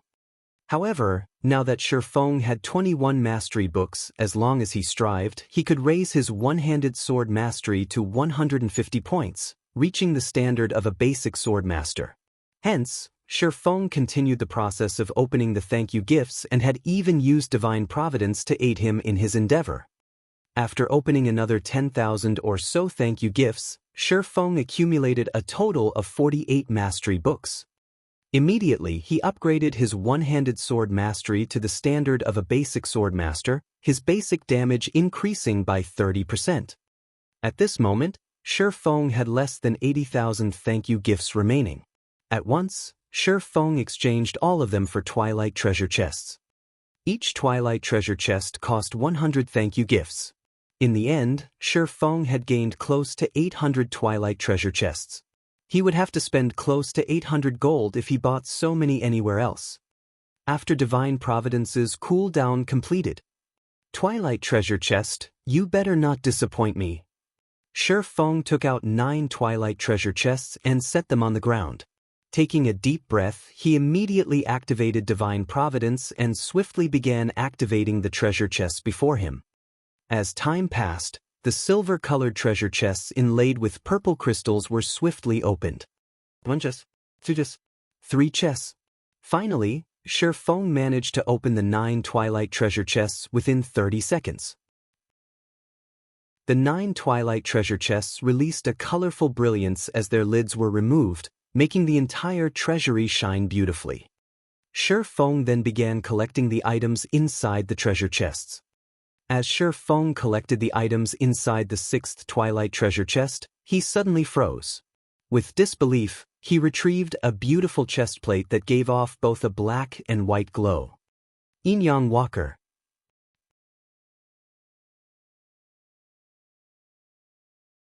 Chapter 504, Tier 1 Set Equipment. In God's domain, one could obtain a wide variety of items from the Twilight treasure chest. However, the chance of obtaining good equipment was incredibly small. As for set equipment, don't even think about it.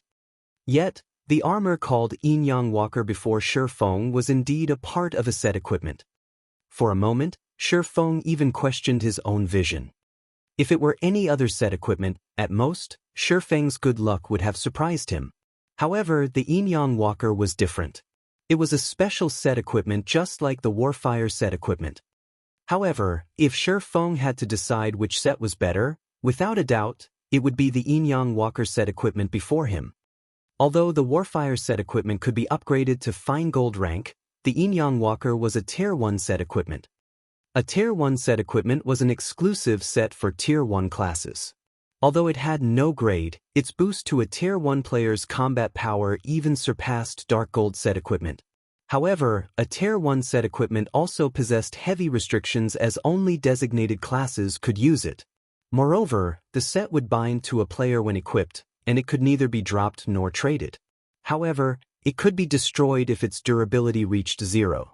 Moreover, the repair fees for a Tier 1 set equipment could rival those of epic-ranked weapons and equipment. Despite having so many restrictions, a majority of the experts in God's domain loved these sets. However, it was extremely difficult to obtain a Tier 1 set equipment, as only level 20 or higher Great Lords had a chance to drop them. Both Great Lords in the fields and in dungeons had the same drop rate. Tier 1 set equipment was also known as the best set equipment, other than epic set equipment, available for Tier 1 players. It truly lived up to its name. The minimum level of a Tier 1 set equipment was level 20, and its attributes would increase alongside the player's level to level 50, which was when players could class change from a Tier 1 class to a Tier 2 class. If a player had a Tier 1 set equipment when they carried out their Tier 2 class change quest, the quest would undoubtedly be easier to complete.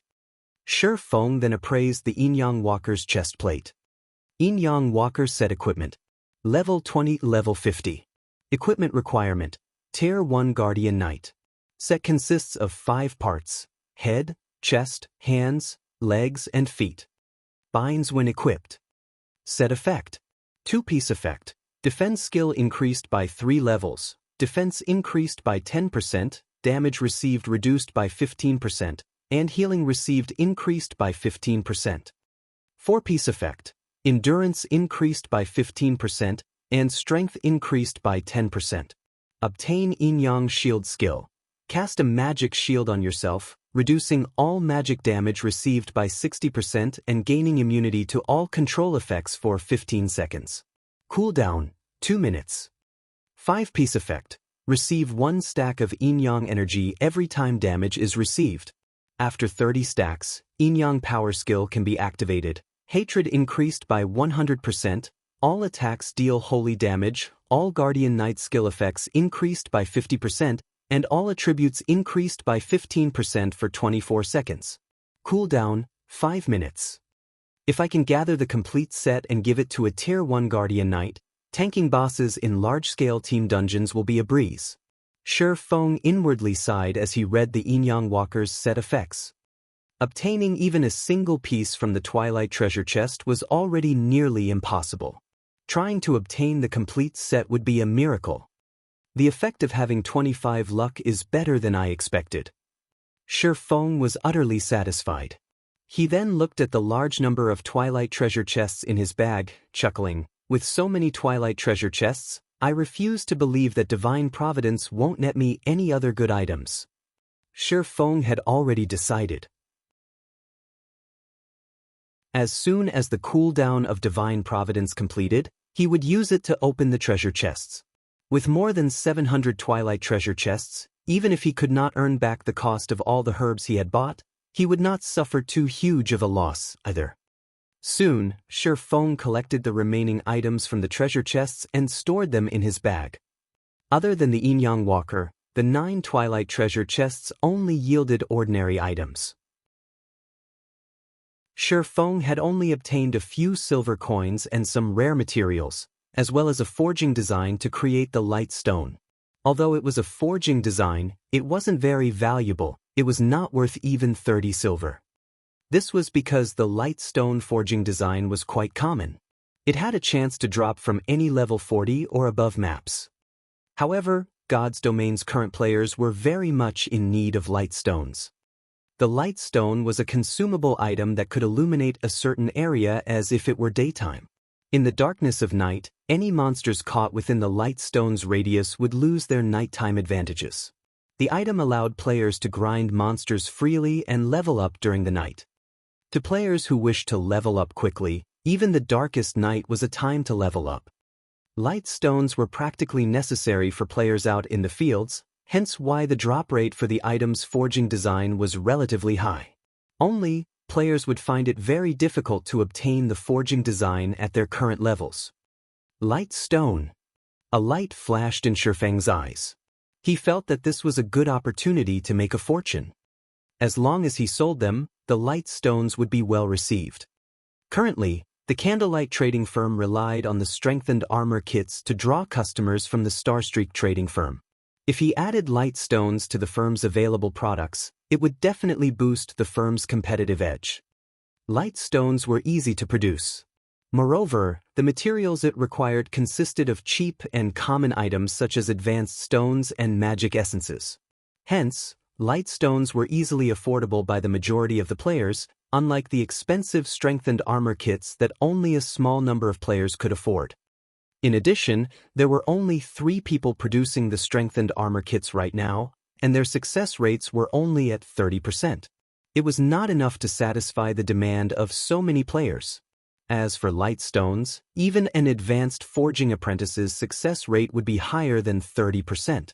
Only, the light stone forging design was not something players below level 30 could obtain.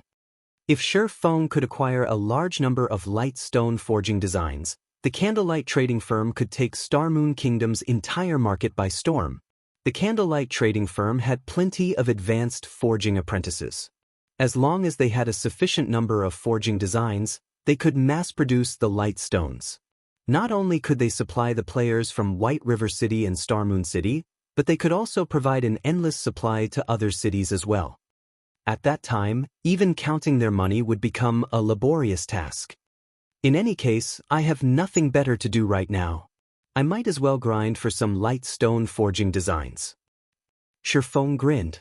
Immediately, he recalled several maps suitable for grinding light stone forging designs.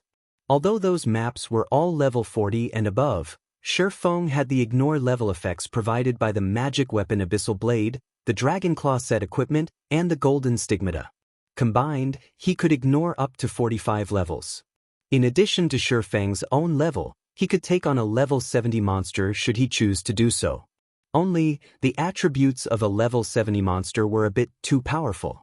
Even if Shi Feng could damage these monsters, they could kill him with a single slap. However, against monsters below level 50, he could definitely make an attempt as long as they were not chieftains or lords. Shi Feng then headed to Star Moon City's City Hall to purchase a valuable golden land. While Shi Feng had focused on raising his reputation, the dragon scale set equipment he had placed in the Blackwing auction house had finally sold out. In addition to the money Shi Feng had earned through the candlelight trading firms, he now had over 20,000 gold in his pockets. Thus, Shi Feng decided to buy one of the plots of land beside the Star Moon Bank for 16,000 gold. However, as Shi Feng was a Viscount, he received a 10% discount on his purchase. Even after constructing a new branch of the candlelight trading firm, he had not even spent a total of 16,000 gold. After he had finished his business in the City Hall, Shi Feng took a horse carriage to the teleportation hall and teleported to the Twin Tower Highlands, a level 45 map with the highest drop rate for light stone forging designs. Chapter 505, Domineering Melancholic. White River City, inside one of candlelight trading firm's forging rooms. Melancholic Smile was currently busy forging basic strengthened armor kits. There were simply too many players in White River City. With just the 3 of them producing the basic strengthened armor kits, it was impossible to satisfy the demand of so many players. Had they not produced a large number of the kits early on, their supply would have long since depleted. Sister Smile, there are 2 people on the first floor looking to discuss business with you. I understand. Like the others, have them wait in the reception room for now. I'll head over once I finish my work. But one of them is claiming to be Overwhelming Smile's guild leader. Overwhelming Smile's guild leader. Melancholic Smile could not help but pause. As one of the tyrannical guilds in White River City, it was far ahead of other guilds. Their funds and member count were also plain for all to see. A lifestyle guild's direction of development was completely different than combat guilds. In other words, there should not be any conflicts of interest between the two. However, a lifestyle guild did not possess any combat capabilities. When producing certain items, plenty of rare materials were required. Meanwhile, many of these materials dropped from dungeons. Hence, lifestyle guilds would usually cooperate with some combat guilds. In such a relationship, the combat guild in question would be responsible for supplying the rare materials, while the lifestyle guild would offer some discounts and give priority on sales of certain items to said combat guild. Ha! Just in time, Melancholic Smile said. I'll head over there now. Saying so, Melancholic Smile tidied up the materials on the table and headed downstairs. In the reception room on the first floor, many of White River City's guilds had sent representatives to the candlelight trading firm to discuss potential cooperation. However, when a man and a woman entered, the entire reception room's atmosphere sank. Everyone in the room immediately focused their attention on this pair of new arrivals, the woman in particular. Practically every guild in White River City knew who she was. This woman was none other than the guild leader of Overwhelming Smile's White River City branch, Yulin. The candlelight trading firm sure knows how to treat its guests, to actually make us wait here with other guilds. Feng Xianyang swept a glance at the reception room, frowning slightly with discontent at the firm's arrangements.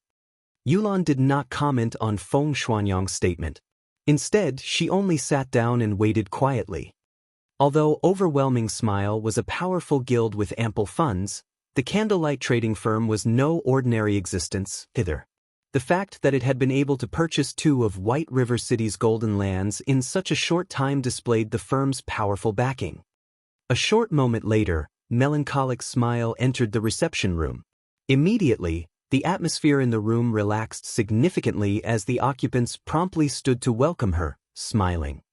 Everyone, please sit, Melancholic Smile said after glancing around the room. Every player in this room was a big shot at the peak of White River City. Melancholic Smile never thought that the day would come where she would become one of these supreme characters as well. Before this, she was merely a forging apprentice who guilds would casually chase away, someone who relied on forging to earn some meager living expenses. Regarding these high-ranked managers from various large guilds, they were all existences that she would have only admired from a distance. Yet now, every one of these powerful characters greeted her with fawning smiles. Compared to her previous life, it was as if she was in an entirely different world. When Melancholic Smile considered this, her thoughts immediately switched to the man who had helped her rise to this position. If Shi Feng had not been willing to accept her back then, she would most likely have still worried over her day-to-day life. She would still be one of the lifestyle players at the bottom layer of White River City, rejoicing over earning 1 or 2 silver a day. In contrast, when dealing with hundreds or even thousands of gold, her current self could maintain indifference. Before her were the upper managers of the various large guilds in White River City. Among them, there was even the guild leader of Overwhelming Smile. One could just imagine how much pressure one would feel from having to discuss business with these people. Yet, Melancholic Smile, who had never encountered such a scene, spoke as naturally as if she were sipping tea while enjoying light conversation. Seeing as everyone present wishes to cooperate with us, I will make things simple. We at Candlelight Trading Firm only have one requirement, Melancholic Smile calmly said. You must sell all of the materials your guilds have collected to us. Everything. We will purchase these materials at 60% market value. In return, the Candlelight Trading Firm will give your guilds a discount on your purchases here. The discounts available range from 5% up to, but not limited to, 15%. In addition, we will reserve some of the rarer items for you, giving you priority to purchase them. If you accept these terms, you may sign the agreement that has just been given out. If not, then you may leave. Melancholic Smile's statement was firm and confident. The managers of the various guilds immediately sucked in a breath of cold air, every one of them falling silent upon hearing the woman's conditions. This was fraud. If they sold all of the materials they had obtained to the Candlelight Trading Firm, what would be left for their own guilds? Moreover, the purchase price was only 60% of market value. Wouldn't they be better off selling their excess materials to the public? Most importantly, they could only receive meager discounts of 5% to 15%. Their guilds wouldn't gain much benefit from such a small discount. In the end, wasn't the Candlelight Trading Firm getting the better end of this deal? I've already said my piece. You can take your time to think it over. However, note that I will take back the contracts in 30 minutes. Although Melancholic Smile could feel everyone's murderous gazes, she paid them no heed. Instead, she simply turned to leave. It was as if her actions had said, if you want to sign, go ahead. If not, get lost. Suddenly, the various representatives, who had been so confident, fell mute. Wait a minute.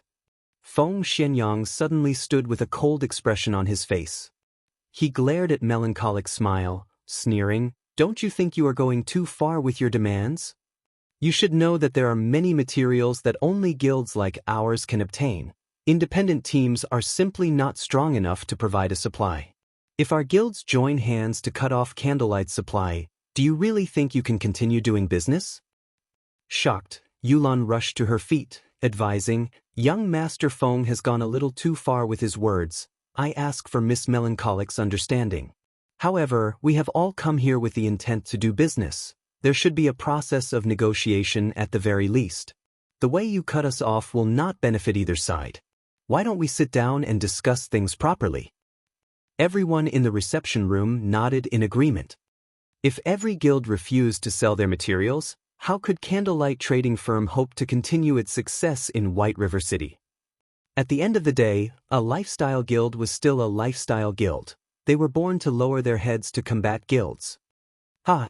Your statement is indeed reasonable. After thinking it over for a moment, Melancholic Smile nodded as she looked towards Feng Xianyang and Yulan. Smiling sweetly, she said, although what you've said is logical, I stand by my decision. Moreover, from this point onward, I retract Overwhelming Smile's contract. You two may leave now. You! Feng Xuanyang's eyes immediately became bloodshot as he nearly spat blood in rage.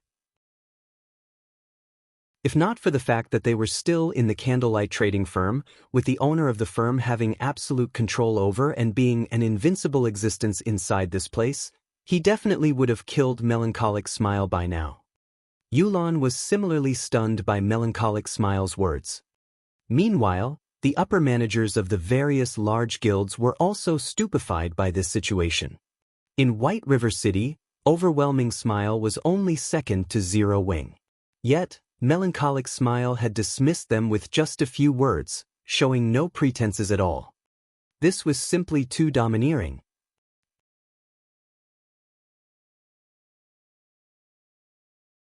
Chapter 506, Towers of Death. After Melancholic Smile finished speaking. After a few moments, everyone in the reception room came back to their senses. However, they still stared at Melancholic Smile with surprise. Yulan had never expected things to develop in such a way. Melancholic Smile's performance had completely surpassed Yulan's expectations. Her firm rejection was even more unusual. "Miss Melancholic, I believe we have a misunderstanding," Yulan said after calming down. "Overwhelming Smile is not here to seek cooperation, but to invest. I believe that Miss Melancholic knows about Overwhelming Smile's financial prowess. With our help, the candlelight trading firm will have no issues obtaining materials or funding. At the end of the day, Candlelight is not a combat guild, so its development is limited, it is restricted by the city. Candlelight might become White River City's #1 trading firm, but you can't just remain in one city and not branch out to others, right? After all, White River City's player population is not infinite, and you can only earn so much. I admit that Candlelight is very wealthy. However, purchasing golden lands in other cities requires sufficient reputation points there. Meanwhile, how can Candlelight hope to compete with the guilds that have been developing in said cities since the very beginning? By the time Candlelight's personnel gains sufficient reputation in other cities, other guilds will have long since purchased the best plots of land available. However, after we invest in Candlelight, the trading firm will not face such a restriction. Overwhelming Smile has plenty of personnel in other major cities, including the several cities neighboring White River City. As long as we have enough gold, we can purchase the most valuable land in every city throughout Starmoon Kingdom and establish the Candlelight trading firm all over the kingdom, saving you a lot of time and manpower. Is Miss Melancholic really not interested in such an opportunity? Yulan spoke confidently as she offered the attractive conditions. She had also hit the nail on the head by pointing out the Candlelight trading firm's weakness. Meanwhile, the fact that Yulan was able to make such a statement so confidently was all because of Overwhelming Smile's backer, Underworld. This was a feat that no other guild could ever accomplish, even first-rate guilds. Yulan's offer sorely tempted the other managers of the guilds in the reception room. Only, they were somewhat disappointed that the Candlelight trading firm would no longer be theirs. They could already imagine the Candlelight trading firm's flourishing future. One side had the advantage of manpower and resources, while the other had coins and popular shops. The cooperation between the two was practically a match made in heaven. Yulan really is amazing. It's as expected of someone fancied by Underworld's elders. Feng Xianyang, who had initially been overwhelmed by his rage, silently praised Yulan as he listened to the woman. He snuck a peek at Melancholic Smile from the corner of his eyes, his heart filled with joy when he saw her silence. To a trading firm, particularly a trading firm with hot-selling commodities, what they needed the most was not materials, but a market to sell those commodities. Meanwhile, Overwhelming Smile just so happened to be capable of providing that market. This method of persuasion was far more effective than any threat. At this moment, Melancholic Smile opened her mouth and spoke, "Your conditions are tempting, but you may leave now. Everyone else, you have 30 minutes left to consider our offer. If you do not wish to cooperate, you may leave. I have other matters to attend to, so I won't accompany you any longer." Saying so, Melancholic Smile left the reception room, never once turning back. From the moment she had entered the room, she had acted as if she did not care about any of the representatives. Is she really not tempted? Yulan was stunned. With such huge potential profits, no sane trading firm would reject their offer. Even if Melancholic Smile rejected them eventually, it should be based on too harsh conditions. Yet, before they could even state their conditions, she had turned them away. Just what sort of situation was this? Before Yulan could make sense of the situation, the upper managers of the other guilds began signing their contracts, having already thrown their cooperation conditions out the window. Watching this, Yulan suddenly came to a realization. Melancholic Smile had displayed her might, killing the chicken to scare the monkeys. They just so happened to be that chicken. Feng Xianyang had also realized their situation. This had all been due to him voicing his rejection, becoming Melancholic Smile's target as a result. Despite this revelation angering him greatly, regret filled his heart. Just why had he been so eager to shoot off his mouth? As for encouraging Overwhelming Smile to face off against the Candlelight Trading Firm, that was simply impossible. Lifestyle players did not leave the city at all. If they remained in the city, who could do anything to them? Lifestyle players were unlike combat players, who relied heavily on their levels and equipment.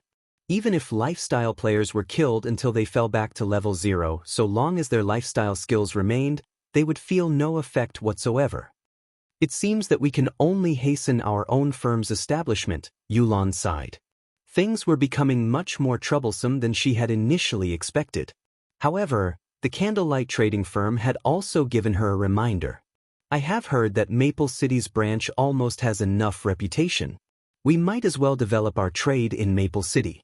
Moreover, the lands there are much cheaper. If we form an alliance with the other cities to target the Candlelight Trading Firm, sooner or later, we can defeat it as well. Okay, leave that to me. At this moment, murderous intent filled Feng Xuanyang's eyes. Watching Melancholic Smile's departing figure, he revealed a sinister smile as he said, "Though the trading firm itself is unwilling to cooperate, I refuse to believe that every worker is of the same opinion. I'll poach every single one of Candlelight's forgers. We'll see how long Candlelight lasts then." If a trading firm did not have a supply of goods, customers naturally would not visit it. It would be useless even if the trading firm occupied one of the city's golden lands. The fact that the Candlelight Trading Firm had become White River City's #1 trading firm so quickly was completely due to the basic strengthened armor kits. Otherwise, how could it possibly surpass the Starstreak Trading Firm? While Feng Xianyang plotted ways to poach lifestyle players from the Candlelight Trading Firm, Feng had arrived at the Twin Tower Highlands. The Twin Tower Highlands was a level 45 to level 50 map. It could be considered a country within a country. Unlike the monsters in low-level maps, the monsters here were mostly intelligent orcs that fought and lived in tribes.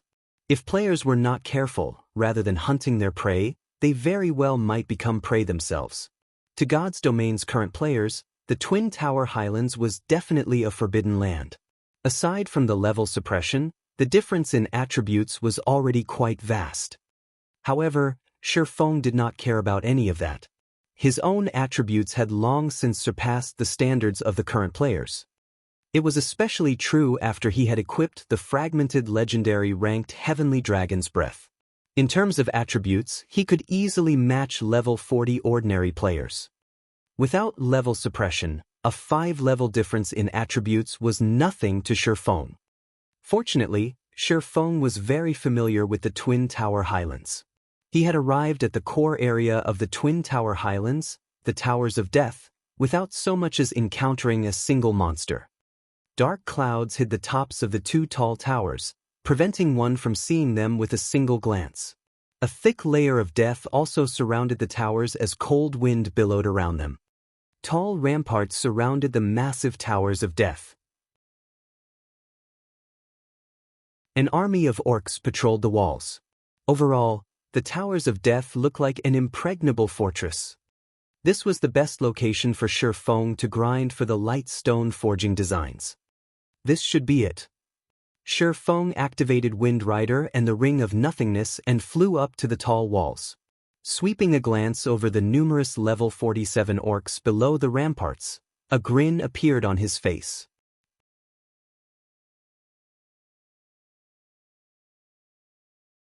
Chapter 507, Explosive Power.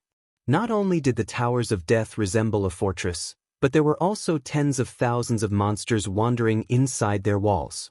It was simply impossible to infiltrate without a large team of more than 100 players. However, it was also why the Towers of Death were a good grinding spot. Although the common monsters, the hot-blooded orc warriors, behind the wall seemed to be covered in steel-like muscles, in reality, their strength was only an illusion. They were actually quite weak.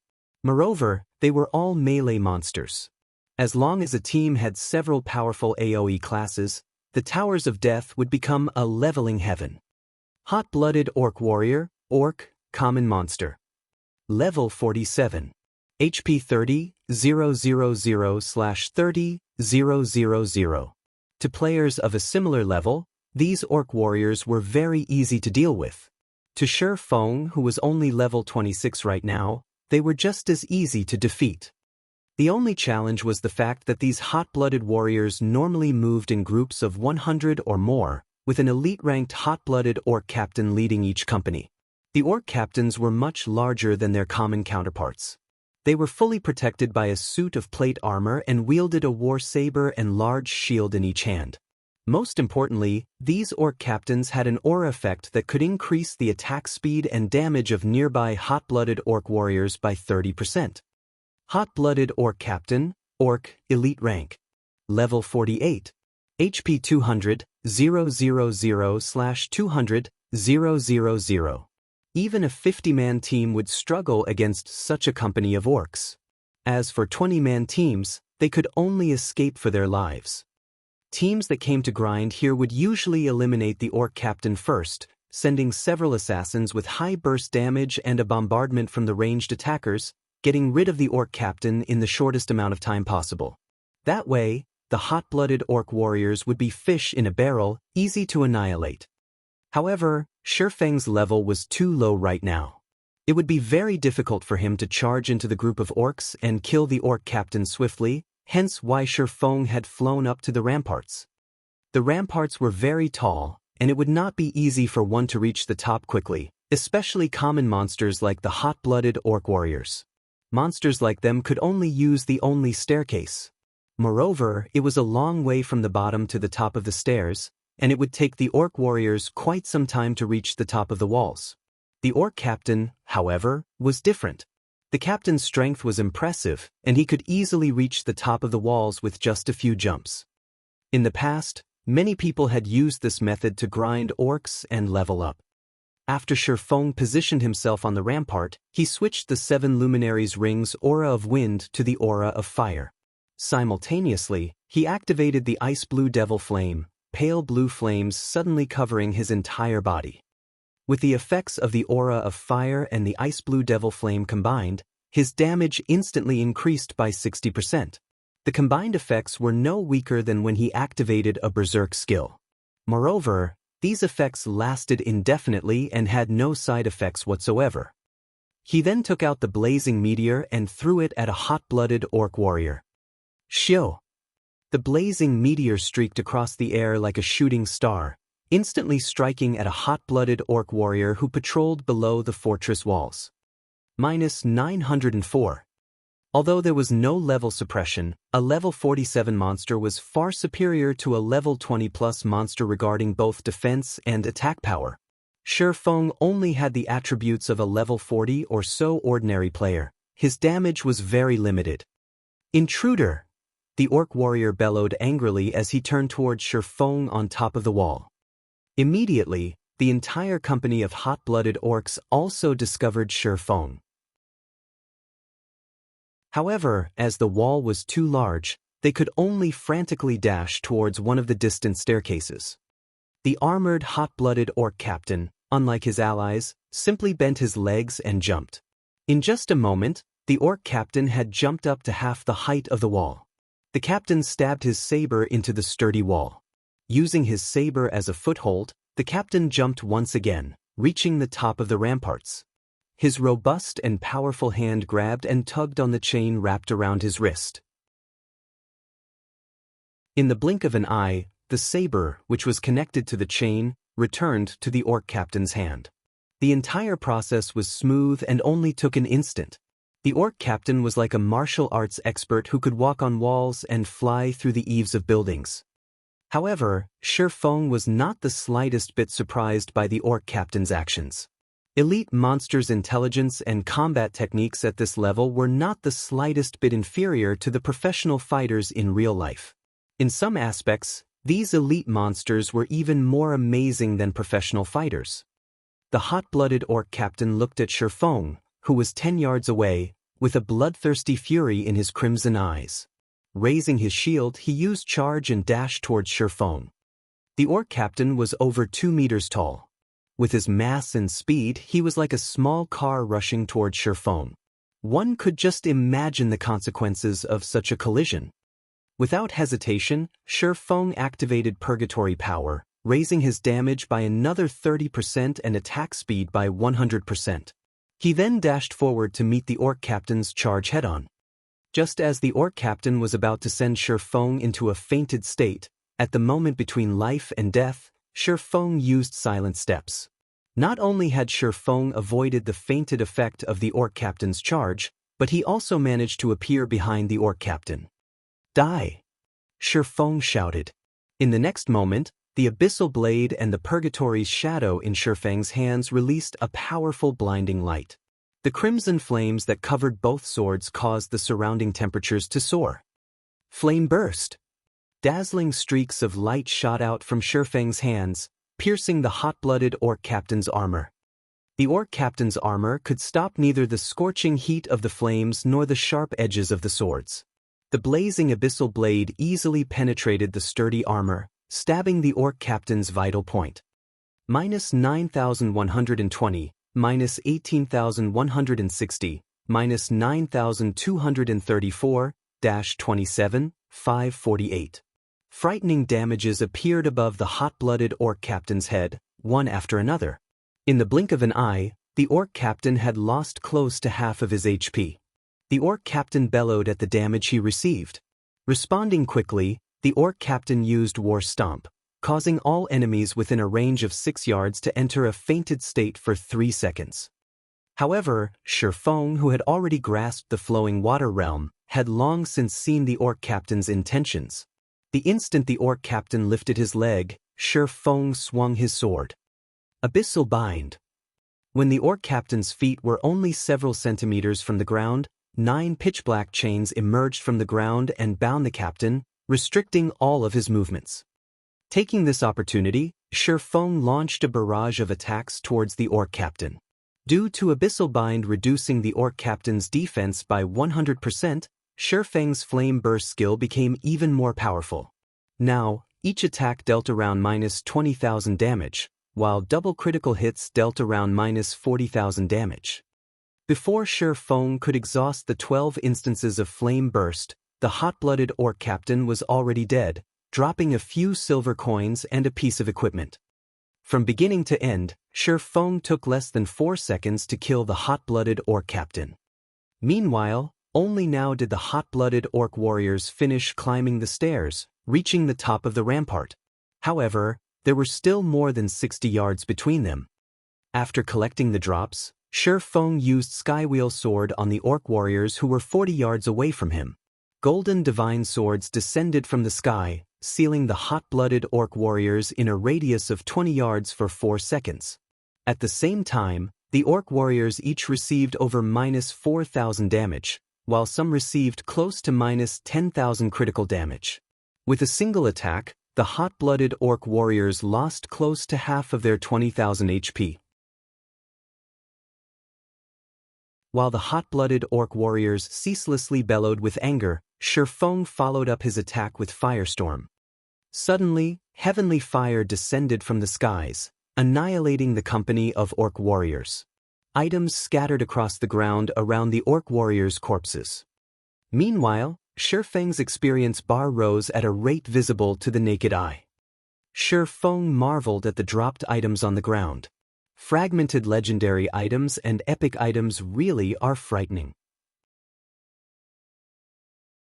Originally, Shi Feng thought he would have some troubles dealing with these hot-blooded orc warriors.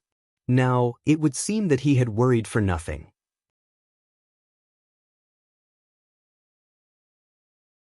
Chapter 508, Successive Promotion.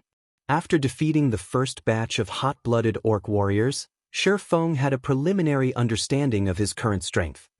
He was now confident about what he should do and how far he should go. Previously, he had chosen to lure the group with the least number of orcs as a precaution. Later, so long as he did not lure two groups at once, he should be able to defeat an army of 200 or 300 orcs. With this, his chances of obtaining the light stone forging design should be significantly higher. There sure are a lot of dropped items, Shi Feng muttered as he arranged the loot from the orc warriors. He had picked up a total of 6 silver. That was more than half a day's earnings for an elite player. The orc warriors had also dropped plenty of scrap items and materials. In total, he had earned nearly 12 silver from killing a single batch. If a piece of level 40 bronze equipment dropped, he could instantly earn another 80 silver or more. However, this result was only due to Shi Feng's 5 points of luck. Otherwise, it was impossible for a group of orc warriors to drop so much money and so many items. Following which, Shi Feng continued searching for patrol teams that he could take on while he waited for his skills to cool down. Firestorm, in particular, had a long cooldown of 5 minutes. As soon as the 5 minutes were up, Shi Feng would immediately lure another wave of monsters. Shi Feng required less than 30 seconds to take care of a wave of hot-blooded orc warriors. In other words, he could clear one wave every 6 minutes, and 10 waves in an hour. As the orcs were level 47 monsters, they already gave abundant EXP. In addition, as Shi Feng was challenging monsters of a higher level, he could obtain bonus EXP of up to 20 times. Despite Shi Feng's class doubling the amount of EXP he required to level up, in little more than an hour he reached level 27. To reach level 28, he just needed to continue grinding for another hour or so. Although the amount of EXP he received was indeed frightening, Shi Feng was more excited over the fact that he had obtained 2 light stone forging designs. With 2 forging designs, he could nurture 2 gold mines. Also, when Divine Providence's cooldown completed, Shi Feng stopped to open Twilight treasure chests, acquiring plenty of good items. Among them were some recipes for potions such as the Intermediate Strength Potion, Basic Protection Potion, and Basic Magic Damage Potion. These were all potions that players around level 40 would commonly use. Only, the recipes for these potions were impossible for current players to obtain. In addition, Shi Feng had also obtained some level 30 secret silver and fine gold equipment, which he intended to use to replenish the guild's warehouse. While Shi Feng enjoyed his grind, Melancholic Smile suddenly contacted him. Through the screen, Shi Feng could tell that, though Melancholic Smile seemed somewhat tensed, there was a hint of pride and excitement in her eyes. Guild leader, just as you predicted, Overwhelming Smile paid us a visit, though I've already chased them away. The other guilds have also agreed to cooperate with us, Melancholic Smile said slowly. Also, just as you expected after we chased them away, they immediately began contacting our guild's forgers and forging apprentices. Although Uncle Ironheart and Coco rejected their offers, many of the forging apprentices in the guild were unable to resist the tempting offers and have already applied to dissolve their contract with us to join Overwhelming Smile. From what I learned from those forging apprentices, it seems that they are heading to Maple City to develop themselves. Although Melancholic Smile had tried to dissuade those who intended to leave, there were bound to be some who could not resist Overwhelming Smile's astronomical offer. Melancholic Smile could not force these people to stay. Fortunately, Shi Feng had long since prepared for such a situation. All lifestyle players who joined the Horizon Alliance were required to sign a contract. Under this contract, the Horizon Alliance would provide all materials, forging designs, forging rooms, and other necessities for the lifestyle player. The lifestyle player could also obtain a certain amount of commission from the items they made. This commission would be determined according to the lifestyle player's skill level. The more skilled they were, the higher their commission would be, with the highest possible being 20% of profit. However, these generous benefits came with a condition. Any lifestyle player wishing to dissolve their contracts was required to erase all the lifestyle classes they had taken on. In other words, upon leaving the Horizon Alliance, These lifestyle players would have to start all over again. That way, it would be impossible for these poached players to benefit other guilds in a short amount of time. Only, due to their past experiences, it would cost less for other guilds to nurture these players. It was not easy for a lifestyle guild to nurture a lifestyle player. The initial investment included materials and forging designs, particularly those rare forging designs. These items required immense effort to obtain. So, how could they possibly let others take advantage of them? Any lifestyle player who had learned rare forging designs was also required to compensate the Horizon Alliance for this loss. Normally, few lifestyle players would willingly choose to develop themselves elsewhere. However, with Overwhelming Smile's reckless poaching, there were bound to be some who could not resist the temptation. Heading to Maple City, huh? Shi Feng pondered for a moment before saying, "It seems that they plan to develop trade in Maple City before joining the competition in White River City." Although Overwhelming Smile had been nurturing their own lifestyle players all this time as well, without their own shop, it was not only very inconvenient to sell their products, but the cost of the items would also increase. In particular, by selling their items through the auction house, they would incur a massive processing fee. For small items, they might not even recover the cost, let alone make a profit. Maple City was Overwhelming Smile's domain. It was very easy for the guild to develop its trade there, and the same went for acquiring land and reputation. By the time Overwhelming Smile possessed sufficient capital, it would be a lot easier for it to deal with the Candlelight trading firm. At the very least, both sides would be on equal footing. Afterward, Overwhelming Smile could just use the simplest way to deal with the Candlelight trading firm: wage a price war. They want another war of attrition? Shi Feng could not help but laugh. Unfortunately, Overwhelming Smile no longer possessed such an opportunity. Shi Feng then said, "Smile, instruct someone to begin purchasing advanced stones and magic essences in bulk, and don't just buy from White River City, buy from other cities as well. Buy as many as you can. However, this must be done secretly. Do not let other guilds discover our actions." Although the Candlelight trading firm held a significant advantage due to the basic strengthened armor kits, the production volume for the kits was simply too low. It lacked competitiveness. However, it was a different story for light stones. "Okay, I'll head out and buy them myself right now," Melancholic Smile said. After Shi Feng gave his instructions, he resumed grinding for more forging designs. For the next several dozen hours, Shi Feng grinded the hot-blooded orc warriors like a madman. During this time, his experience bar rose rapidly, his level increasing from level 27 to level 30. His leveling speed was simply unmatched. However, compared to the EXP spent on increasing his own level, Shi Feng had expended even more EXP on the 7 Luminaries ring. He had leveled up the 7 Luminaries ring twice, upgrading it to level 7. Just as Shi Feng was about to investigate the level 7 Luminaries ring's new power, suddenly, the gates of the Towers of Death opened. In the next moment, a roar that shook even the heavens emerged from behind the gates. As the roar grew louder, Shi Feng saw a massive orc walk out.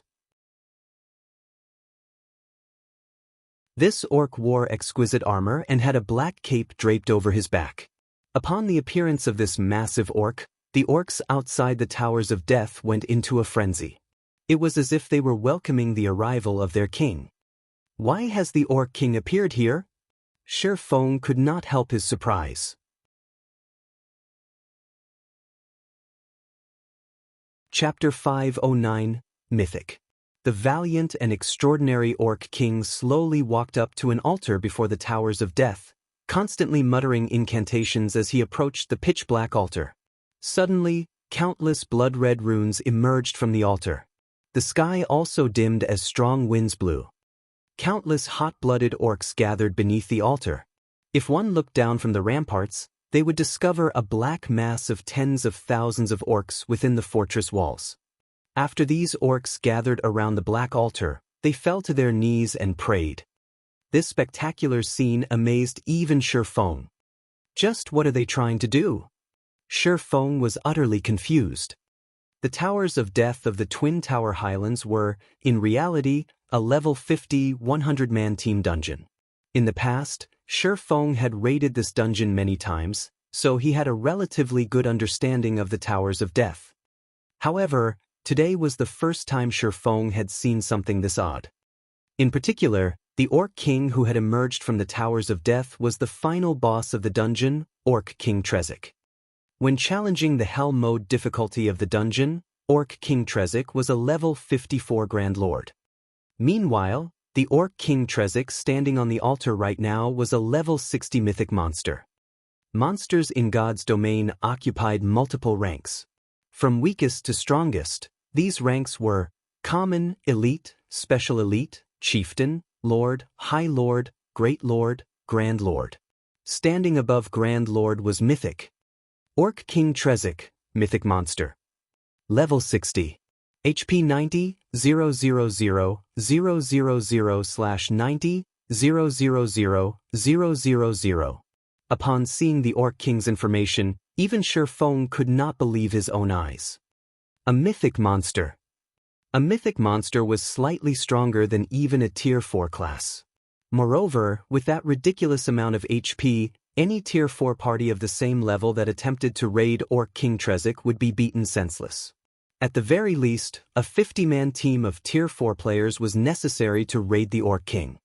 Tier 4 classes already stood at the top of God's domain. It was extremely difficult to reach this tier, so how could it possibly be easy to gather 50 Tier 4 players? Not to mention, players could only begin challenging their Tier 2 class change quests at level 50, they were still far from reaching Tier 4. To players below level 60, Orc King Trezek was practically invincible. However, it was because of this that Shi Feng's interest grew. The final boss of the Towers of Death had actually left the dungeon to pray. Moreover, the boss's rank had risen to Mythic. There was no way Shi Feng could grind the hot-blooded orcs at the moment. The area beneath the ramparts was packed with warriors and captains right now. If he attacked any one of them, he might attract every monster beneath the walls, including the Orc King Trezek. They would annihilate him, leaving no room for escape. I'm interested to see just what this is about. In any case, Shi Feng was not in a hurry. He took a seat in the corner of the wall and observed the situation at the altar. However, the orc's prayer was relatively long. Even after over half an hour, these orcs continued to pray. Out of frustration, Shi Feng began arranging the contents of his bag. After grinding for dozens of hours, Shi Feng had lost count of how many hot-blooded orc warriors he had killed. The items they had dropped had nearly filled his bag. Had he not thrown away some of the worthless scrap items, not even his super-large bag would be able to hold all of the loot. Shi Feng had to admit that the Towers of Death were indeed an efficient place to farm light stone forging designs. With the addition of his 5 points of luck, his harvest was even more frightening. In total, Shi Feng had obtained 141 light stone forging designs. He had also collected close to 30 gold and some random scrap items and materials. If ordinary players came here to grind, they could definitely make a fortune overnight. 30 gold coins. Although the value of gold coins continuously depreciated, each gold coin was still worth more than 7,000 credits. In other words, Shi Feng had earned nearly 210,000 credits in a single day. However, none of these were Shi Feng's greatest prizes. His most valuable gain was the promotion of the 7 Luminaries ring and the equipment he had obtained from opening treasure chests. After upgrading the 7 Luminaries ring to level 7, its skills all received massive transformations. If not for the ring's information labeling it as an epic item, Shi Feng would have thought it was a fragmented legendary item. 7 Luminaries ring, replica. Ring, epic rank. Level 20, level 80, current level, 30. Equipment requirement, strength 200. Attributes will be adjusted according to user's level. Strength plus 64, agility plus 60, intelligence plus 52, endurance plus 60, vitality plus 55. Damage plus 10%. Maximum HP plus 15%. Ignore levels plus 10. All skills plus 2 levels. All items level requirement reduced by 5 levels. Additional skill dash. 7 luminaries aura. There are 7 different auras: earth, water, wind, fire, time, illusion, and space. Only one aura can be used each time, and there will be a cooldown of 1 minute when changing between auras. Aura of Earth. Level 7, requires 200 million EXP to upgrade to level 8. Defense increased by 60%. Damage taken reduced by 55%. Activatable skill dash. Absolute defense. Become immune to all damage for 5 seconds. Cooldown, 1 minute 20 seconds. Aura of Water. Level 7, requires 200 million EXP to upgrade to level 8. Received healing increased by 100%. Cast consumption reduced by 50%. Activatable skill dash. Life Bloom. Heals selected target for 30% HP every second for 40 seconds. Cooldown, 1 minute 30 seconds. Aura of Wind. Level 7, requires 200 million EXP to upgrade to level 8. Movement speed increased by 60%. Attack speed increased by 60%. Agility increased by 50%. Activatable skill dash. Wind Rider. Enables temporary flight and movement speed increase of 220% for 24 seconds. Cooldown, 2 minutes. Aura of Fire. Level 7, requires 200 million EXP to upgrade to level 8. Damage increased by 50%. Target's defense reduced by 60%. Activatable skill dash.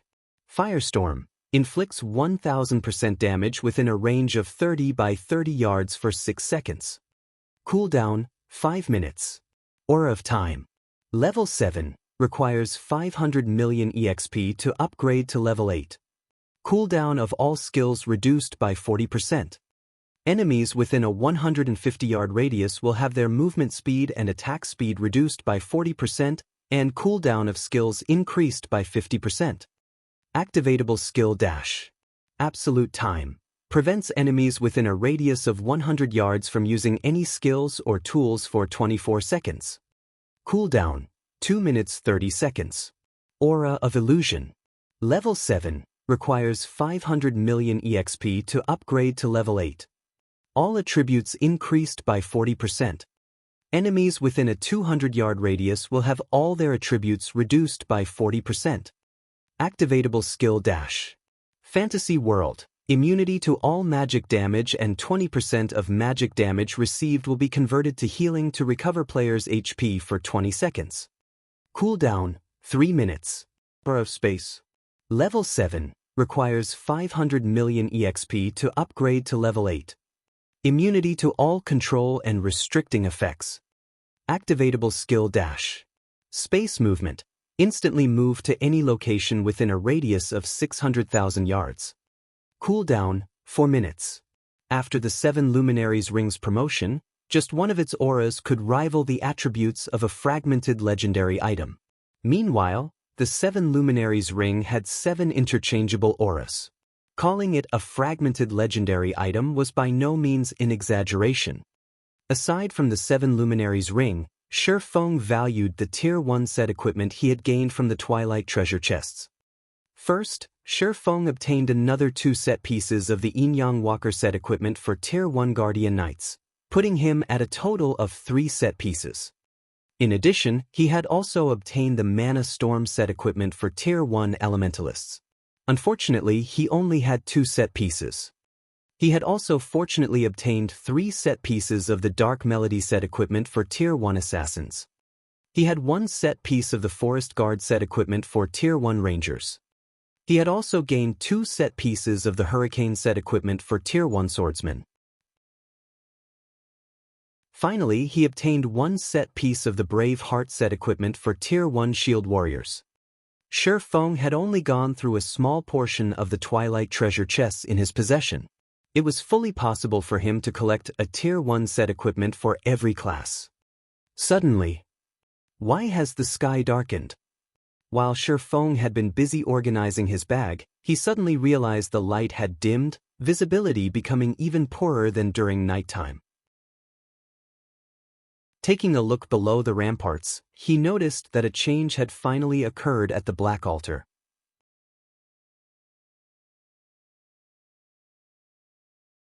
Chapter 5:10 God Descends.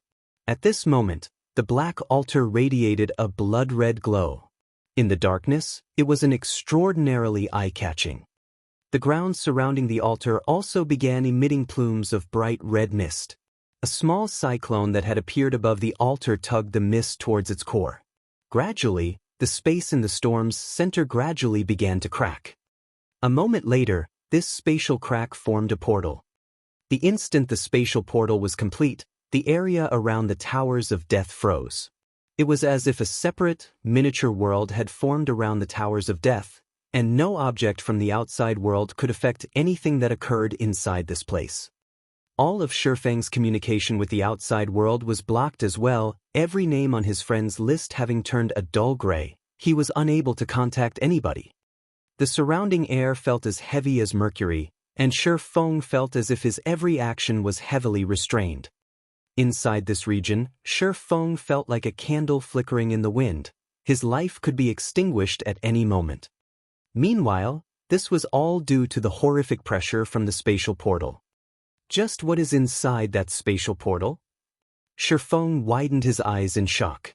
He tried to glimpse at what was inside the spatial portal, yet, as if a strange power shrouded the portal, not even Shifeng, with his extraordinary dynamic vision, could see anything inside it. However, there was one thing that his brain urged him to do right now. Escape. The pressure leaking from the spatial portal was sufficient to freeze the entire space surrounding the Towers of Death and create a separate world. This was the first time Shifeng had ever encountered such a situation. While Shifeng struggled to recover from his shock, the hundreds of thousands of orcs surrounding the pitch-black altar suddenly turned into blood mist. Moreover, the transformation had been completely silent. The originally crowded fortress around the Towers of Death had suddenly become a ghost town. The abrupt change was enough to instill utter terror. For a time, the blood-red runes around the altar forcefully sucked in the blood mist, intensifying the rune's glow. Simultaneously, the portal above the altar grew, the pressure it emitted increasing as well. The air that had previously felt as heavy as mercury now felt as dense as fine steel. Now, Shifeng could not move in the slightest. Is this divine might? A possibility suddenly flashed in Shifeng's mind. Divine might? It was something that Shifeng had felt more than a few times before.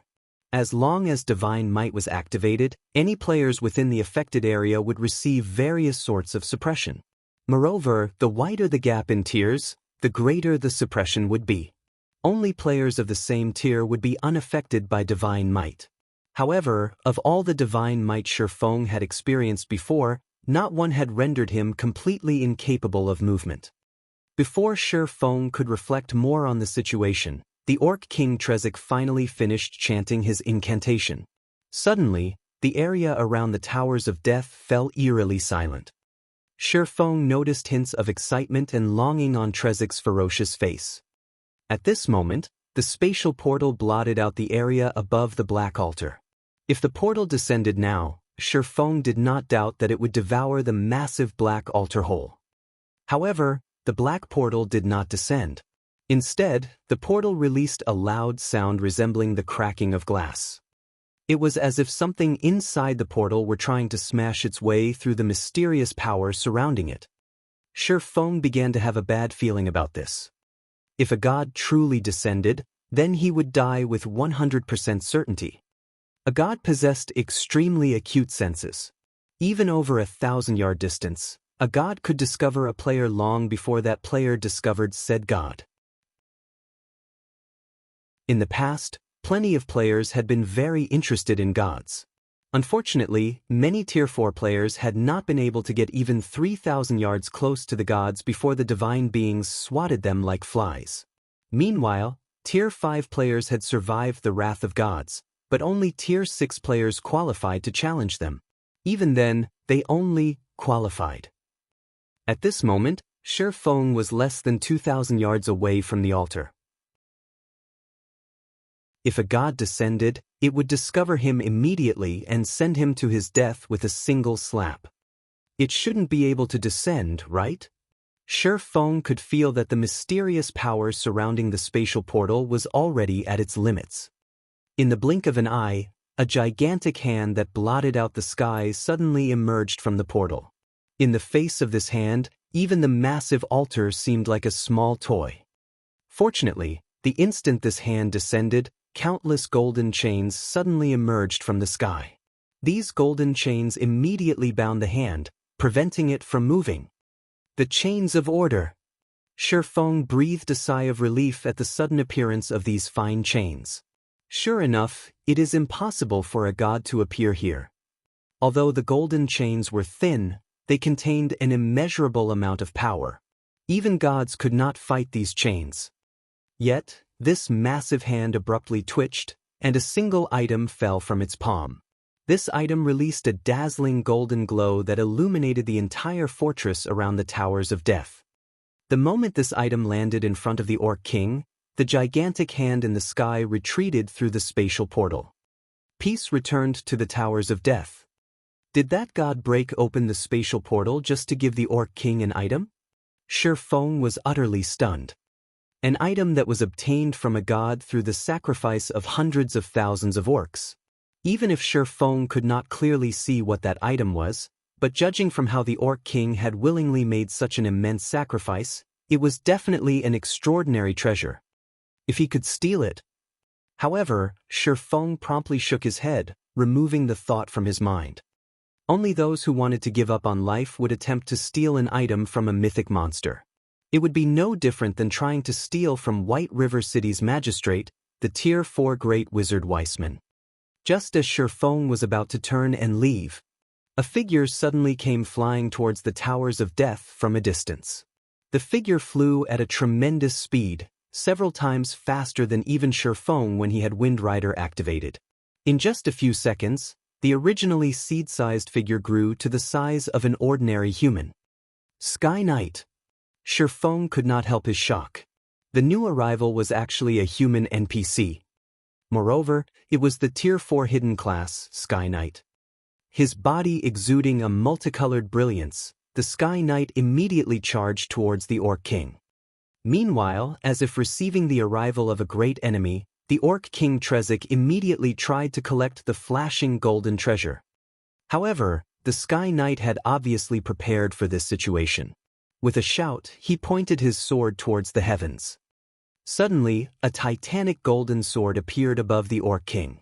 This golden sword then transformed into a streak of light as it descended towards the mythic Trezek. Shi Feng's jaw dropped. This Sky Knight actually knew the Tier 4 forbidden move, Firmament Flash. Forbidden moves were taboo skills in God's domain. Firmament Flash was labeled taboo because the skill possessed overly destructive power. In addition, the skill was extremely difficult to learn. Classes of the same tier had no way of learning it. The Tier 4 Firmament Flash could rival even a Tier 5 skill. Even though the Orc King Trezek was a mythic monster, an existence slightly above Tier 4 classes, when facing an attack with the might of a Tier 5 skill, it had no choice but to protect its life first. The Orc King Trezek immediately unsheathed his blood-red greatsword. Releasing an angry roar, a frightening aura suddenly surged forth from his body. It seemed as if the Orc King had activated a berserk skill that boosted his strength to an astonishing degree. He swung his greatsword, sending a streak of blood-red light slashing at the descending holy sword. Boom, boom, boom. Suddenly, the land around the Towers of Death shook. It was as if the end of the world had arrived. What? Shi Feng was stunned. The Orc King Trezek had actually defended against the Sky Knight's Firmament Flash. At this moment, however, the Sky Knight already stood before the golden treasure, his hands stretching out to snatch the item. Just as the Sky Knight was about to grasp the golden treasure, Shi Feng suddenly noticed a mocking grin on the Orc King's face. Ah! The instant the Sky Knight touched the golden treasure, he suddenly released a tragic scream. Suddenly, his body transformed into countless particles of light. Chapter 511, God Crystal. A Tier 4 Sky Knight had been a tyrant qualified to rule over a large city, yet such a dominant existence had died without offering even the slightest of resistance. Shifeng even wondered if he were hallucinating. Is it a trap specifically targeting the Sky Knight? Shifeng watched the dispersing particles of light, inwardly relieved. Prior to this, he had even considered stealing the treasure from the Orc King Trezek. Fortunately, he had given up on that idea. Otherwise, he would have lost his life just like the Sky Knight. The trap could instantly kill a Tier 4 Sky Knight, not even leaving behind a body. It was clear that this trap's damage was not ordinary. Although players would not face true death, the consequences of such an attack definitely would not end with just the loss of EXP and equipment. It was highly possible that the players would be affected as well. At the very minimum, players' immortal souls would receive damage, preventing them from logging into God's domain for a time. However, this was still not the most severe possibility. In some circumstances, players who died might even have to delete their accounts after reviving. It was possible that the Sky Knight's death fit into this category. After the Sky Knight died, Trezek kept his blood-red greatsword and slowly walked towards the treasure. Looking at the treasure with its golden divine glow, a grin on the Orc King's ferocious face. Trezek then began chanting his incantation once again. Suddenly, golden runes formed around the treasure, wrapping around the item as if sealing it. Is it not a trap? As Shifeng watched the Orc King's actions, it was clear that the trap was not meant for the mythic monster. Instead, there should be something special about the treasure that prevented others from touching it. However, as the Sky Knight had not known this, he had been erased out of existence. Since the Orc King knew that he could not touch the treasure, he knew exactly what kind of item that treasure was, hence why he sealed it. Should I take this risk? Shifeng hesitated. Before, as the Orc King and the treasure were too close, by the time Shifeng made it to the treasure, the Orc King would have already claimed it. However, now that the Orc King sealed the treasure, he had a chance to steal it. Shifeng could take the opportunity while the Orc King was busy to sneak over. And as the treasure was sealed, he could steal it. However, Shifeng had also witnessed the Orc King's power. Trezek had managed to block even the Firmament Flash, which had the power of a Tier 5 skill. Dealing with a Tier 1 player like him would be child's play for the Orc King. It was possible that, before he could even arrive before the treasure, the Orc King's greatsword would have already devoured his life. Moreover, escaping after he collected the treasure was also a problem.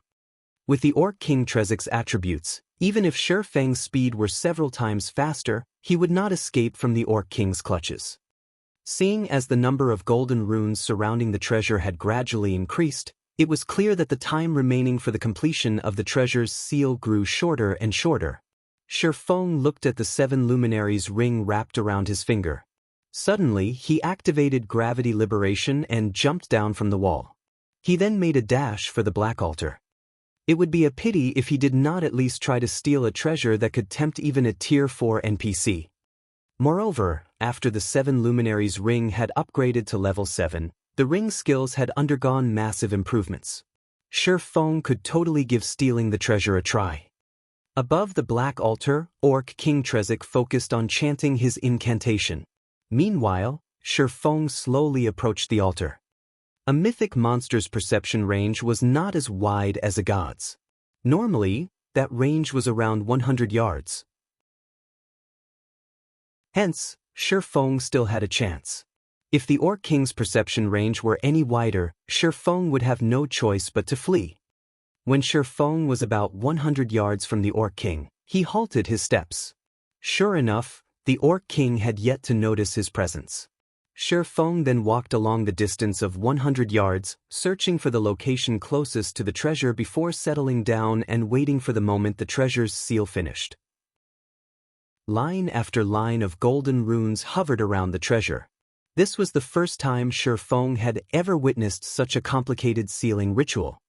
Just as the sealing process was about to end, Shifeng immediately used Phantom Kill and had his doppelganger secretly run over to and wait at the other side. Time slowly passed. Shifeng's heart began to beat furiously. He was but a lowly Tier 1 class.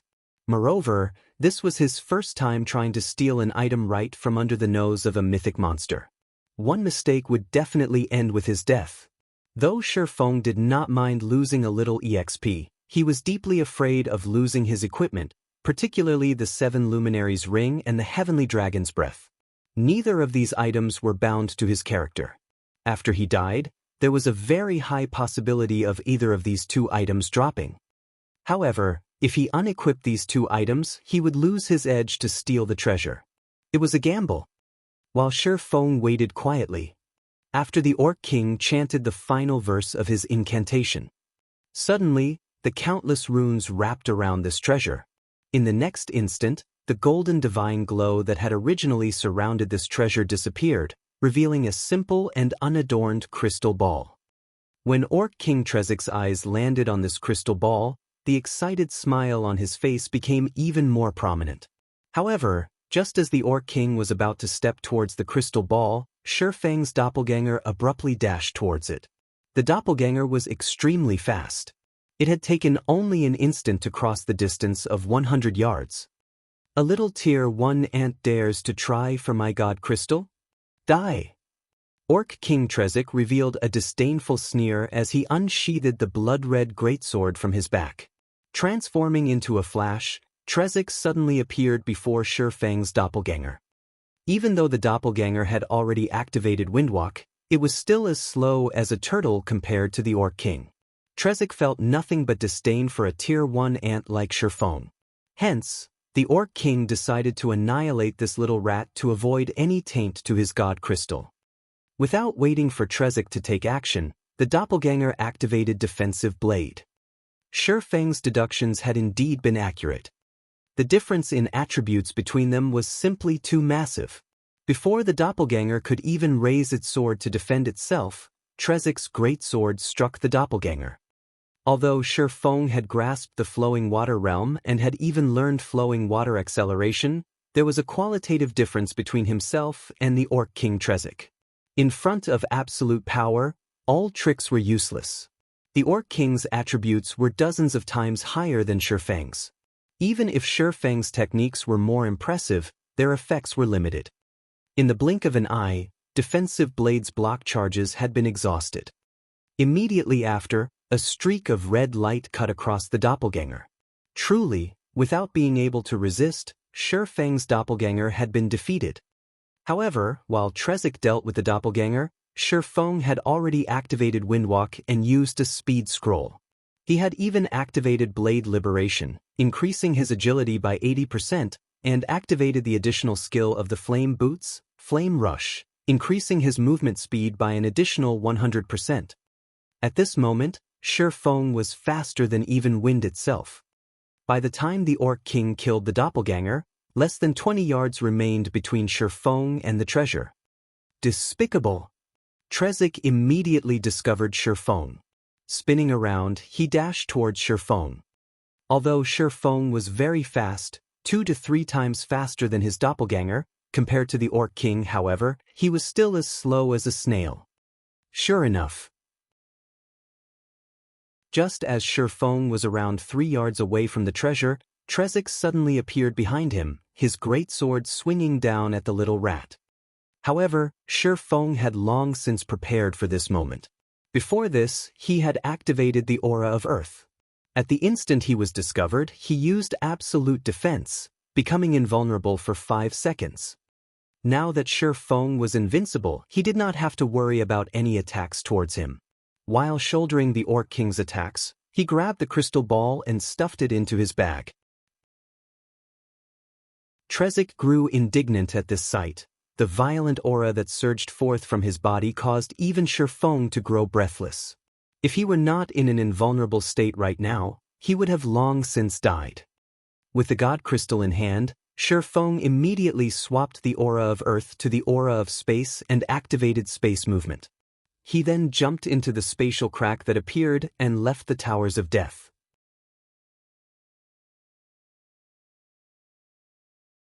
Chapter 5:12, Killing 2 Birds with 1 Stone.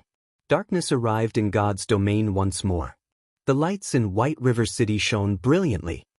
After the night had arrived, aside from a small number of experts and elite parties grinding in the fields, the majority of players could only head back to the city to rest. While it was lively in White River City, the liveliest area, without a doubt, was the candlelight trading firm.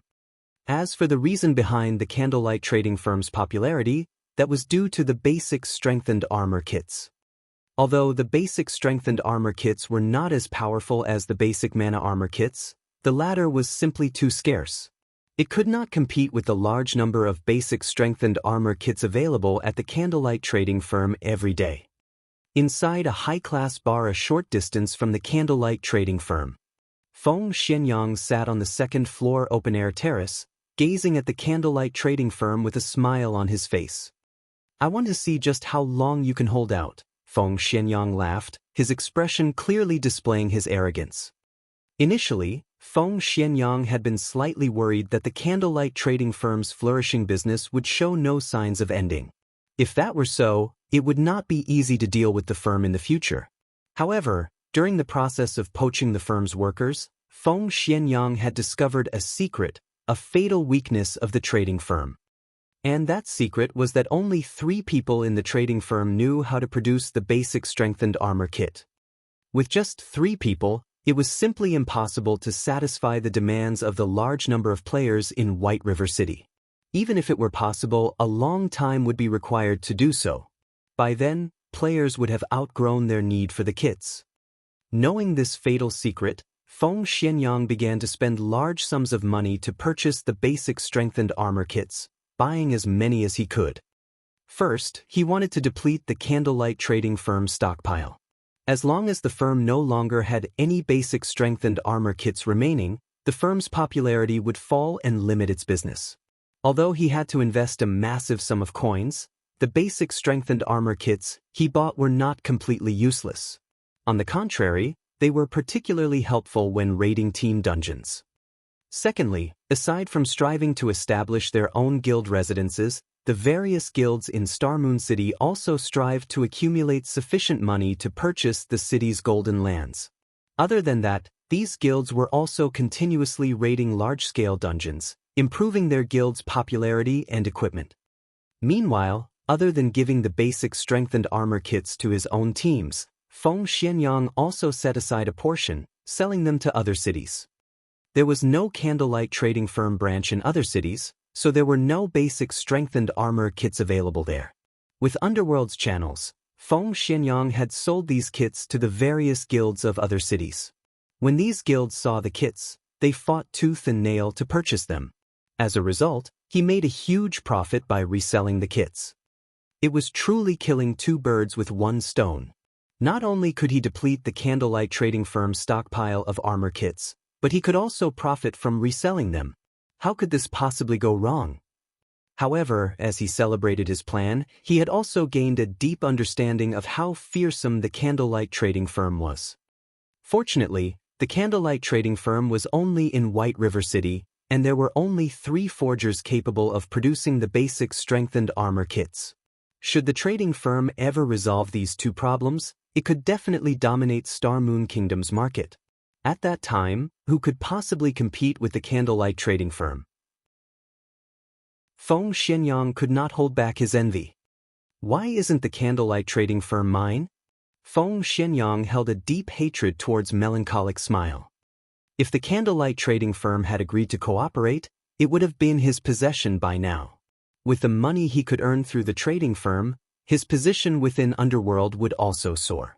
At that time, those currently above him would be at his beck and call. Did you think that, just because you refused to sell the trading firm to me, I would be helpless against you? The firm will fall into my hands. Feng Xianyang could already picture the moment he grasped the rights to the candlelight trading firm, and it would only be a matter of time before all of Underworld's power in Starmoon Kingdom would fall under his control. At that time, it would be child's play to deal with a combat guild like Zero Wing. Just as Feng Xianyang enjoyed the wine of victory, a slightly chubby middle-aged man in pompous clothing sat down beside him. "Young Master Feng, may I know why you have called me here today?" Although the middle-aged man was only level 10, barely reaching the minimum requirement to enter a city, his body radiated a distinct shrewdness. In particular, those beady little eyes of his greatly resembled that of a wily old fox. "How is the progress of the task I assigned you?" Feng Xianyang asked softly. "Young Master Feng, rest assured, I have already discussed things with many members of the candlelight trading firm. Although only over a dozen or so advanced forging apprentices have officially defected to our side, many have expressed their intentions of doing so. I believe that in the near future, many more advanced forging apprentices will willingly defect to our side. At that time, the candlelight trading firm will show signs of supply shortages. When the firm's popularity falls, it will become even easier for us to poach its members. If they run out of workers, even with a good shop and the basic strengthened armor kits, expansion will be impossible." The middle-aged man chuckled. "Good, you've done well. As long as you succeed, you will receive your fair share of benefits." Feng Xianyang nodded with satisfaction. Meanwhile, inside one of the forging rooms of the candlelight trading firm, Melancholic Smile frowned, obviously worried. Just moments ago, several more advanced forging apprentices had requested to dissolve their contracts. Moreover, these few advanced forging apprentices all held rare forging designs. Although these people had to pay a compensation fee that was over a dozen times the value of the forging designs they had learned, it was still a massive loss for the candlelight trading firm. It had not been easy for the firm to get its hands on these forging designs. Without these commodities, how was the firm supposed to retain its customers? Truly despicable. I didn't expect to have nurtured so many traitorous bastards. I should never have let these people learn those forging designs. Melancholic Smile gnashed her teeth. She deeply regretted focusing on these people, supplying them with rare forging designs and allowing them to become advanced forging apprentices so quickly. Suddenly, Feng opened the door to the forging room and entered. However, due to his silence, by the time Melancholic Smile had noticed him, he already stood right in front of her. "Guild leader!" Melancholic Smile called out in surprise. "Why are you here? Look at how distracted you are. Did you encounter some trouble?" Feng asked, laughing. Feng was in an extremely good mood. After stealing the god crystal from the mythic monster Orc King Trezek and escaping with his life, he had made a beeline for White River City, afraid that the Orc King would catch up to him and finish him off. Now that he had returned to White River City, even if the Orc King did catch up to him, it was impossible for him to invade the city. "Guild leader, I'm useless. I failed to live up to your expectations. To think that I have been nurturing so many ungrateful bastards." Regret filled Melancholic Smile's eyes. Feng had entrusted so many rare forging designs to her and had even repeatedly stressed that she should only let those who were trustworthy to learn them, yet, in the end. Listening to Melancholic Smile's mumbling, Feng could not help but laugh. "So, that's what's going on. No problem. Although we lost some rare forging designs, haven't we earned several million credits in return?" Feng smiled calmly. He then took out a wad of forging designs, tossing them onto the stone platform. "Since Overwhelming Smile wishes to poach our advanced forging apprentices who have learned rare forging designs, let them have at it. If they can afford it, let them poach as many members as they want. I welcome them to do so."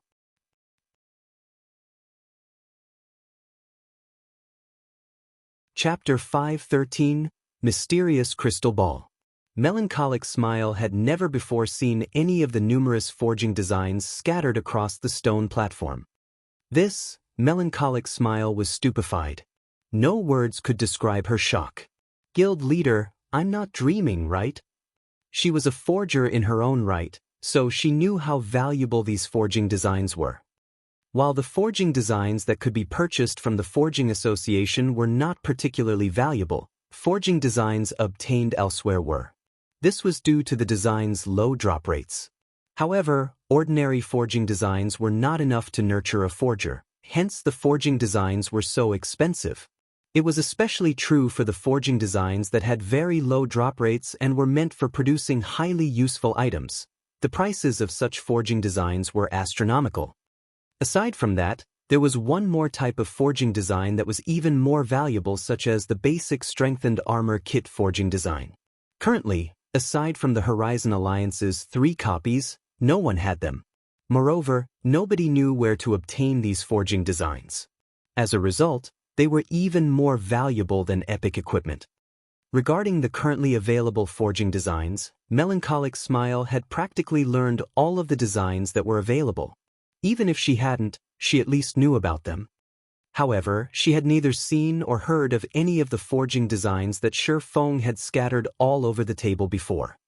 Taking a casual glance at the forging designs, Melancholic Smile's eyes shone brilliantly. Every item these designs produced was an item that players needed desperately at this stage of the game.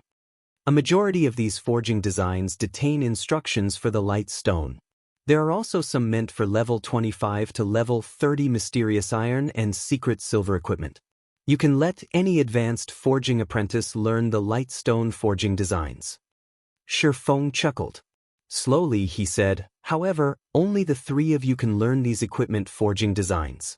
You can also leave some to serve as a reward for the members who become basic forgers, but all those who wish to learn them must renew their contracts. If they want to leave the Horizon Alliance, fine. But they must first compensate the guild 20 times the value of the forging designs. If Overwhelming Smile wants to poach our members, let them have at it. Shi Feng had long since guessed that Overwhelming Smile would try to poach their lifestyle players. These forging apprentices had initially joined with the intent of making a living for themselves. Since Overwhelming Smile was willing to offer an absurd salary in addition to shouldering the compensation, many would naturally be tempted. Before this, Shi Feng had repeatedly told Melancholic Smile to be careful when recruiting members precisely because he wished to avoid this situation. He had also done so with the intention of informing Melancholic Smile of the severity of the matter. Not even the gods could see through the human heart, let alone mankind. Only through experiencing hardships could one grow. There were many things that one could not learn from the experience of others.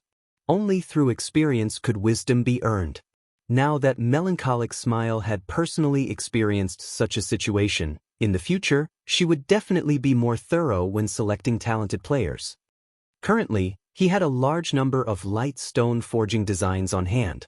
If Overwhelming Smile would willingly pay the price to poach the Alliance's members, Shi Feng welcomed them to do so. The light stone forging designs were very common. In the past, each forging design only sold for several gold. Moreover, that was when most players had reached level 45. These forging designs were not particularly valuable. Only, current players' levels were not high enough yet to obtain them, resulting in their value increasing significantly. Based on Shi Feng's initial estimates, each light stone forging design should be worth around several dozen gold. If he wished to acquire more light stone forging designs, he could obtain a ton of them anytime he wanted. This way, he would not have to wait for the profits of the light stones to slowly roll in. Just the 20 times compensation Overwhelming Smile had to pay for poaching each member could make a ridiculous amount of credits. He could make a fortune just by selling advanced forging apprentices. Guild leader, I will definitely be more careful when selecting who I allow to learn these forging designs. Melancholic Smile was immensely excited when she looked at the light stone forging designs scattered across the stone platform. However, her greatest joy was due to Shi Feng's forgiveness and encouragement. It's fine, just pick them at random. Even better, choose those who already have the heart to defect to Overwhelming Smile. Let Overwhelming Smile poach as many as they can. Otherwise, how will I make money? Shi Feng laughed. But, for a moment, Melancholic Smile wanted to dissuade Shi Feng. However, when she looked at the forging designs on the table, she suddenly came to a realization. I'll carry out your orders, then, guild leader. To others, the light stone forging design might be a treasure. However, judging from Shi Feng's behavior, it seemed that they were not valuable in the slightest. Only, others did not know this yet. They would be senseless fools if they did not profit off of Overwhelming Smile's greed while they had the chance. A moment later, Melancholic Smile had picked out 3 advanced forging apprentices. Of them, Two seriously considered defecting to Overwhelming Smile. They only held out for the right price. Hence, Melancholic Smile decided to give them this opportunity. In reality, there were many others with the same intentions within the Horizon Alliance. However, to convince others of the light stone forging design's rarity, she could not allow too many people to learn it at once. An item was as valuable as it was rare. If she did so, the light stone forging designs would lose their value. As long as these two advanced forging apprentices learned how to produce the light stones, their personal value would immediately skyrocket. In addition to the two's willingness to defect, Overwhelming Smile would try to poach them at all costs. After all, not only would they deal the Candlelight trading firm a blow, they could also steal two of the trading firm's highly valued talents. As Melancholic Smile took care of the light stone forging design situation, Shifeng had arrived at his own exclusive forging room. He had set up a private forging room for himself in every Candlelight trading firm. Other than himself, no one was allowed into these rooms. He wanted to ensure that he would have access to a forging room at all times. Inside the quiet forging room, Shifeng carefully retrieved the god crystal from his bag. The translucent crystal ball on the stone table looked simple and ordinary. No matter how he looked at it, it was just an ordinary crystal ball. However, Orc King Trezek had sacrificed hundreds of thousands of his subordinates to obtain this treasure. Moreover, this treasure had even managed to kill a Tier 4 Sky Knight, who had learned a forbidden move instantly. The crystal ball's worth was clear. Just what is this thing used for? Shifeng could not see anything special about the orb despite observing it carefully for a long time. Moreover, the god crystal's information stated that it was only a common item. Aside from that, no other information was displayed. It was also not in an unknown or unappraised state. Is there some hidden information about it? The more Shifeng thought about it, the more he felt it was possible. There were many amazing items in God's domain that might look ordinary, but in reality, contained power that could even shake the heavens. In the past, there had been a player who had purchased a piece of dilapidated armor at a bazaar, only to discover that the armor was actually an epic-ranked armor. Such situations often occurred in God's domain. Only after triggering special conditions could one reveal the true value of a treasure. Shifeng then used Omniscient Eyes. After more than half a minute had passed, however, there was still no reaction. He could not glean anything more about the crystal ball. Is the level of my identification skill insufficient? Shifeng muttered in surprise. It can't be. I recall Charlene saying that the Omniscient Eyes activated using the Golden Stigmata is the second most powerful identification skill in God's domain. Do I need other items to activate the God Crystal's true function? Shifeng suddenly had the urge to puke blood. After wasting so much effort to steal this item, he could not actually use it. He still needed to fulfill some special requirements. Yet, he had no clue as to what those requirements were. It was utterly frustrating. HM? Doesn't it look a bit like the dark blue crystal ball I got from the Eternal Courtyard? After the improvement to his brain's activity, Shifeng's memory had become extraordinary. Thus far, he had not been able to do anything about the dark blue crystal ball. At this moment, seeing as both items were crystal balls and were related to gods, if someone told him that the two items were unrelated, Shifeng would not believe them. Thinking up to this point, Shifeng left the forging room immediately and rushed towards the bank. Chapter 514, Divine Might. Inside Overwhelming Smile's guild residence in White River City. What did you say? Feng Xianyang abruptly slammed his fist down on the table. Furious, he said, those bastards suddenly raised their price? Do they take us for fools? Young master, please calm down, the slightly chubby middle-aged man advised. They have not raised their prices without reason, but because they have the capital to do so. Capital? Advanced forging apprentices like them? Overwhelming Smile has no shortage of individuals of their caliber. Feng Xuanyang's brows furrowed, a hint of killing intent flashing in his eyes. Although his family was successful, He wasn't the only one competing to become the successor. He had joined Underworld precisely because he needed the organization's help to achieve his goal. Meanwhile, upon discovering God's domain's unique standing through Underworld's inside information, he had immediately snatched the chance and invested in the virtual reality game. As long as he could create a legacy for himself, the matter of becoming his family's successor would be set in stone. He had spent such a large sum of money to poach these people only because he wished to wound the candlelight trading firm. Due to the ongoing war with Zero Wing, Overwhelming Smile's daily gold expenditure was massive. Hence, all of the money spent on dealing with the candlelight trading firm right now was his. His liquid funds only amounted to several hundred millions of credits, so he could not squander it. Although advanced forging apprentices were indeed rare, with the money he possessed, he could easily hire dozens of advanced forging apprentice NPCs from the Forging Association. It was much easier and cheaper than poaching advanced forging apprentices from the candlelight trading firm. Not only did he have to offer these people high benefits, but he also had to pay an astronomical compensation fee.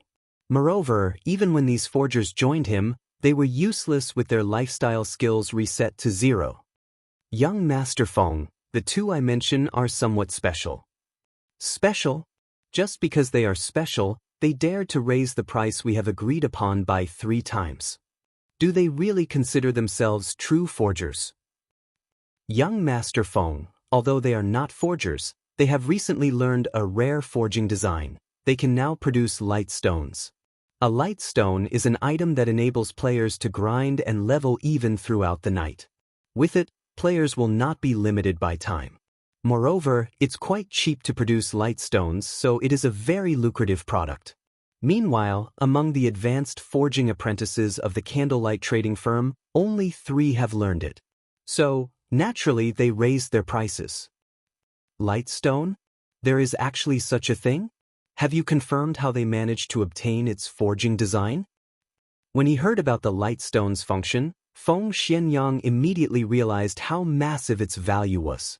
If he could obtain the forging designs for them, he would not need to spend money to poach the candlelight trading firm's members. He could simply rely on the light stones to defeat the candlelight trading firm and dominate Star Moon Kingdom's market. The candlelight trading firm is keeping that a secret, so low-ranking members like them have no access to that information. However, I have sent someone to investigate the light stones. Though, it would seem that the candlelight trading firm only has a limited number of light stone forging designs. Otherwise, they would not only allow 3 advanced forging apprentices to learn them. Moreover, I have also heard that the 3 forgers of candlelight are not producing the light stones, focusing on producing the basic strengthened armor kits. It is quite possible that the trading firm is too busy and has decided to allow its advanced forging apprentices to produce the light stones instead. In other words, it is possible that candlelight only has 3 light stone forging designs. If we can poach 2 of them, it would be a massive blow to the trading firm. You're right. If candlelight is allowed to produce a large amount of light stones, they will become more difficult to deal with. Unfortunately, man's schemes are inferior to those made in heaven. Melancholic Smile, that damnable woman. She actually dared toy with this young master. Now, I'll show her what pain means. I don't care what it takes, poach those 2. We'll be even better off if you can lure the last one as well. When Feng Xianyang recalled Melancholic Smile's arrogance, he could not help but laugh. Young Master Feng, rest assured, we already have those 2 in the bag. Only, the last one is rather obstinate. His price might be a lot higher than the others. In addition to Candlelight's latest contract, our expenditure this time might exceed 50 million, the middle-aged man said cautiously. After all, this was not a small sum of money. They had to spend 50 million credits just to poach 3 people, with a majority consisting of the compensation fee. Based on his initial estimates, the light stone forging design should be worth nearly 100 gold. If they poached all 3 forgers, they had to pay a compensation fee of 6,000 gold. Just do it. It will be worth it if we can drag all 3 of those forgers to our side, Feng Xianyang said as he gnashed his teeth. If he could steal both man and forging design, he would have done so in a heartbeat. However, the candlelight trading firm wouldn't be so stupid. Even fools knew how precious one-of-a-kind products were. Such items could significantly increase a shop's competitive edge. Following which, the middle-aged man left the meeting room to negotiate with the advanced forging apprentices. Meanwhile, at White River City's bank, Shi Feng had already rented a private warehouse for himself. If a player wished to store a truly precious item in God's Domain's banks and wanted no one else to know of it, they had the option of renting a private warehouse and private room. Without the owner's permission, nobody was allowed inside the private warehouse. However, unlike the public warehouse where the daily fee was only several copper coins, renting a private warehouse was not cheap. Inside a small private warehouse, players had 30,000 item slots. Each day's rent was 30 silver, and there was a minimum rental period of 1 month, which would be a total of 9 gold. There was a discount if players rented the warehouse for 3 months, but even then, they would still have to spend 25 gold. A medium private warehouse had to 100,000 item slots, and the daily fee was 1 gold coin. Renting for 1 month cost 30 gold while renting for 3 months cost 85 gold. A large private warehouse held up to 500,000 item slots, and the daily fee was 4 gold coins. Renting for 1 month cost 120 gold while renting for 3 months cost 350 gold. Normally, ordinary players would not rent a private warehouse at all. However, as players reached higher levels, it would become much easier to earn coins. Many players who conducted business would usually rent a private warehouse. Shi Feng had rented 2 large private warehouses without hesitation. Moreover, he had rented both for 3 months. One was for himself, while the other was for the guild. This way, Aqua Rose and the others would not have to worry about spies from other guilds while retrieving items of great importance. Such incidents had not been uncommon in God's Domain in the past.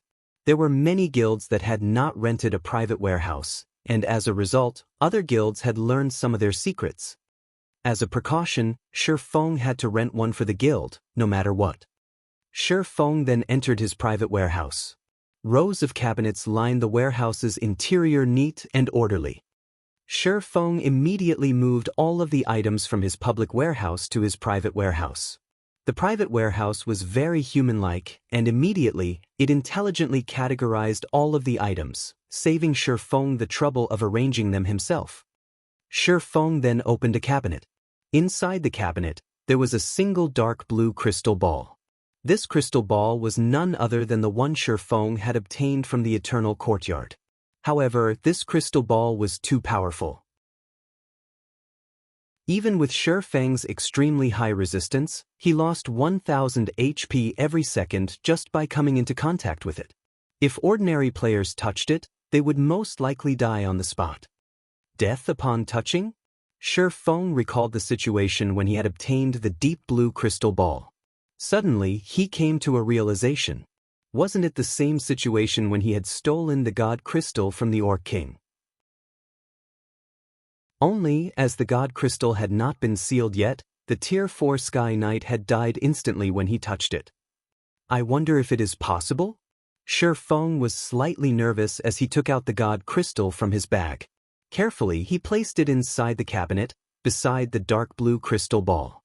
He wanted to see just how these 2 crystal balls would react when placed together.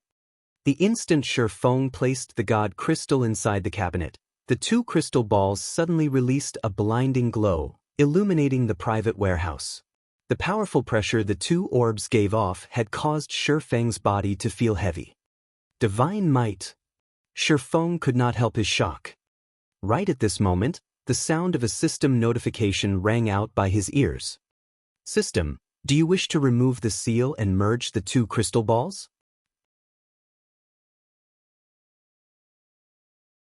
Chapter 5:15 Legendary Item. After hearing the system notification, Shi Feng felt both stunned and hesitant. Both the dark blue crystal ball he had obtained from the Eternal Courtyard and the God Crystal he had stolen from the Orc King were extraordinarily precious items. They were even more valuable than an epic item. Yet, he was required to merge them. If he agreed, he would lose one of the 2 items. To a reincarnated soul like Shi Feng, epic items were not particularly precious. As long as his team was sufficiently strong, he had plenty of ways to obtain more epic items. However, one could not obtain items above epic rank with strength alone.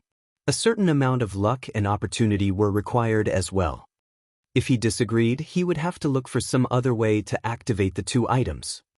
Forget it, let's just go for it. Shi Feng gnashed his teeth as he agreed to the merger. Suddenly, the two crystal balls transformed into two bubbles of liquid. The crystal ball Shi Feng had obtained from the Eternal Courtyard transformed into a blue liquid, whereas the transparent crystal ball Shi Feng had stolen from the Orc King transformed into golden liquid. The two liquids then merged, and as if they tried to devour one another, the newly formed liquid turned blue in one moment and gold in the next. Meanwhile, the divine might exuded by the both grew stronger as more time passed. Is this really a merger? Immersed in the divine might from the two liquids, Shi Feng's discomfort was unbearable. After several minutes of resisting each other, the two liquids finally became one. The dark blue crystal ball from the Eternal Courtyard had emerged victorious. After merging, the shape of the crystal ball had also changed. Instead of a crystal ball, it was now a dark blue metallic cup.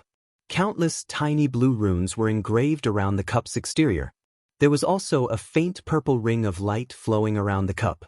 At this moment, the cup's divine might was far stronger than the one Shi Feng had felt before. So powerful!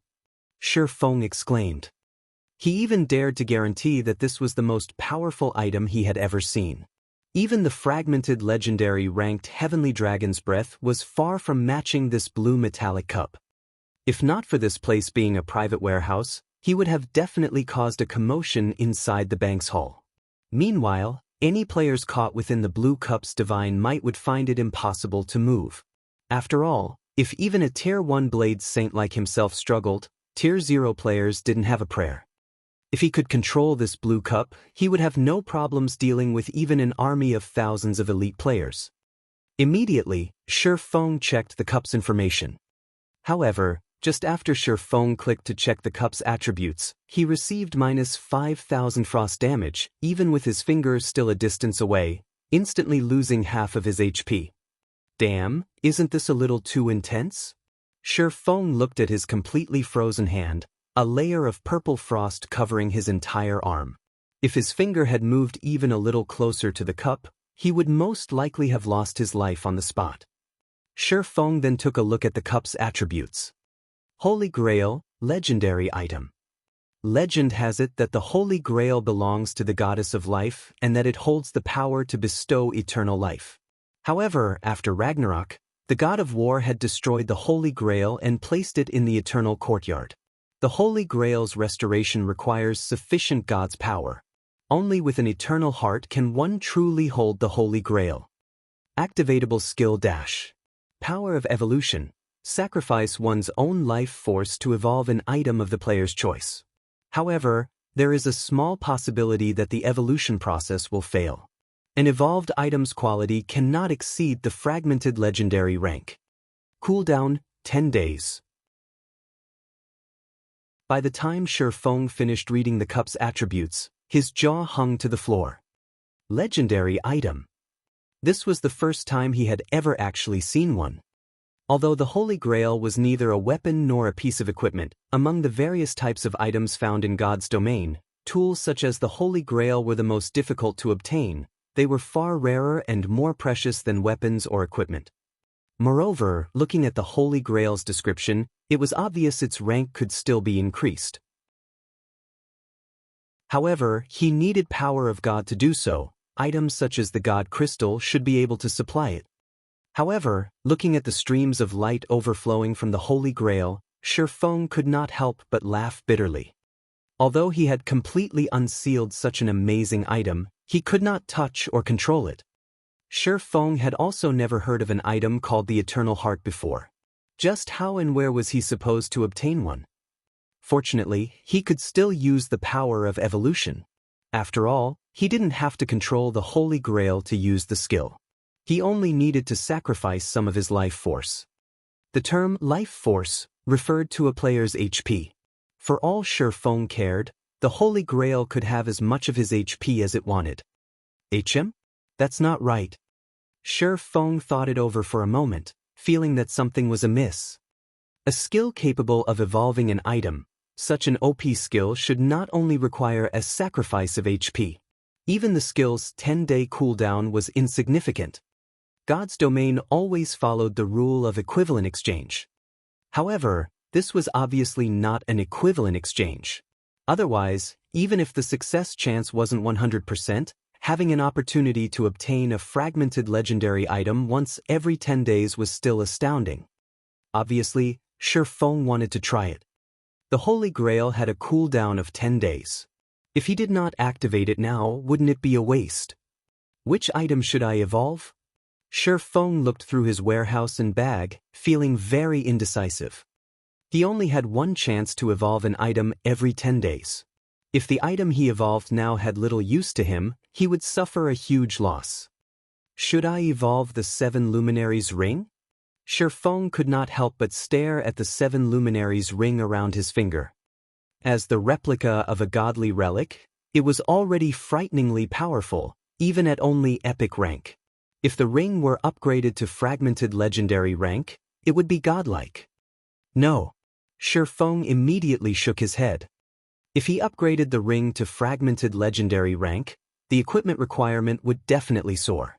He wouldn't be able to equip the ring. The impact on his current strength would be painful.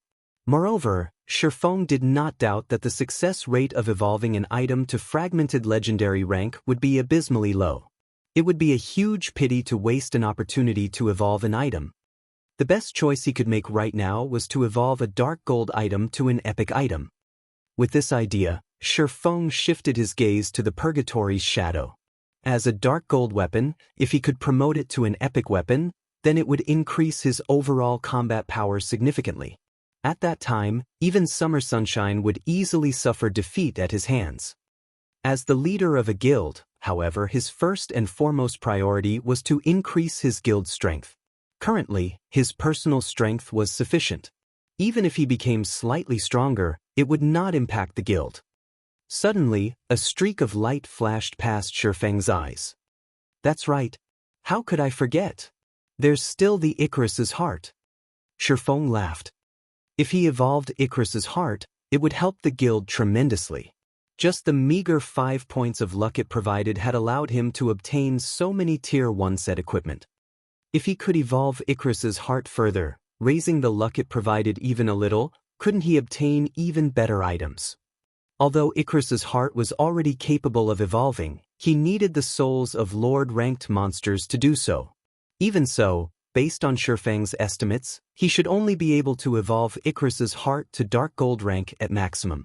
After all, it was an item he got from a dark gold treasure chest. It was utterly impossible for him to obtain an epic ranked necklace. I'll choose you. Shi Feng smiled as he removed Icarus's heart from his neck. He then adjusted the 7 Luminaries ring to the aura of water and activated Life Bloom, healing himself.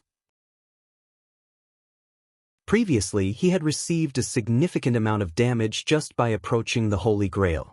He would have to touch it again, so he had to heal himself back to full HP. He could not afford to miss any. In a moment, Shi Feng's 10,000 plus HP recovered to full.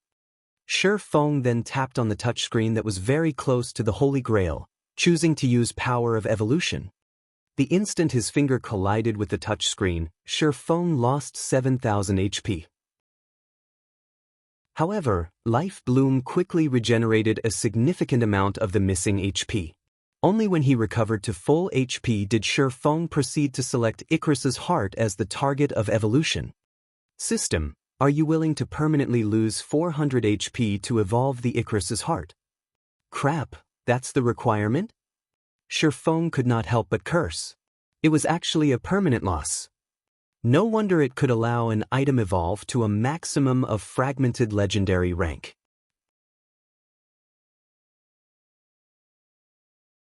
Chapter 5:16 Successful Evolution. In God's domain, aside from leveling up, it was extremely difficult for players to obtain permanent attributes.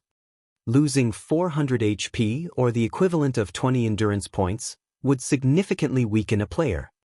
Even Shi Feng would mourn the attribute loss, let alone other players.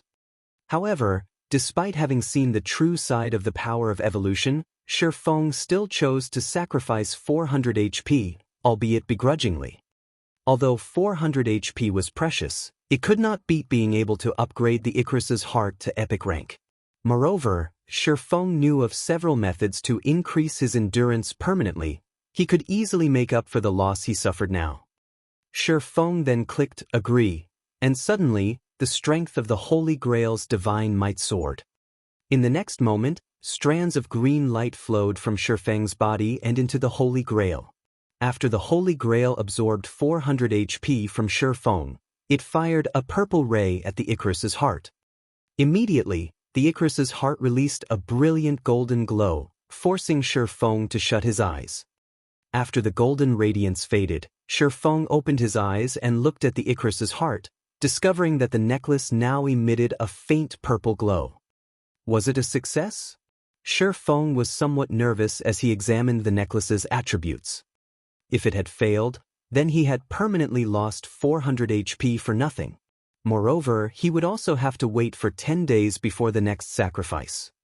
However, after investigating the Icarus's heart's attributes, Shi Feng's tightened fists relaxed as excitement quickly overtook him. That's right, it was a success.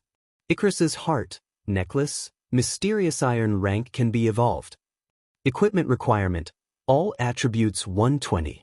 Level 20, level 80, currently level 30. All attributes plus 18. Luck plus 7. Additional skill. Divine Providence, temporarily increases player's luck by 25 points for 30 seconds. Cooldown, 45 minutes. Evolution condition, absorb the life force of 300 players to evolve to secret silver rank. 0/300. After evolving, Icarus's heart's rank had upgraded from bronze to mysterious iron. The luck it provided had increased from 5 points to 7 points. Aside from that, Divine Providence's cooldown had decreased from 1 hour to 45 minutes. This would save Shi Feng a lot of time. However, the best improvement by far was the change to the evolution conditions. Originally, the Icarus's heart required Shi Feng to kill Lord-ranked monsters. Moreover, it required 100 kills. Lords were extremely rare, and Shi Feng would have to waste a lot of time to kill 100. Now that the conditions had been adjusted, Shi Feng only needed to kill 300 players and absorb their life force instead. A lord was very difficult to find, but players crowded the streets. As long as Shi Feng worked hard, he could upgrade Icarus's heart to epic rank very quickly. At that time, he would gain massive profits from opening the Twilight treasure chests. At the thought, Shi Feng could not help but grow restless. If not for the ongoing war with Overwhelming Smile, he would have struggled to find opponents. Now, however, his target was clear. He would use Overwhelming Smile's players as sacrifices for the Icarus's heart. Now that Overwhelming Smile's White River City branch has been defeated, it won't be easy to find large groups of players. I might as well make a trip to Maple City and have a look at the situation there. After some consideration, Shi Feng felt that Maple City was the best location to take action. Overwhelming Smile had already become Maple City's overlord. The Overwhelming Smile members there had nothing to fear within the region of Maple City. It would be far easier for Shi Feng to find targets there than in White River City.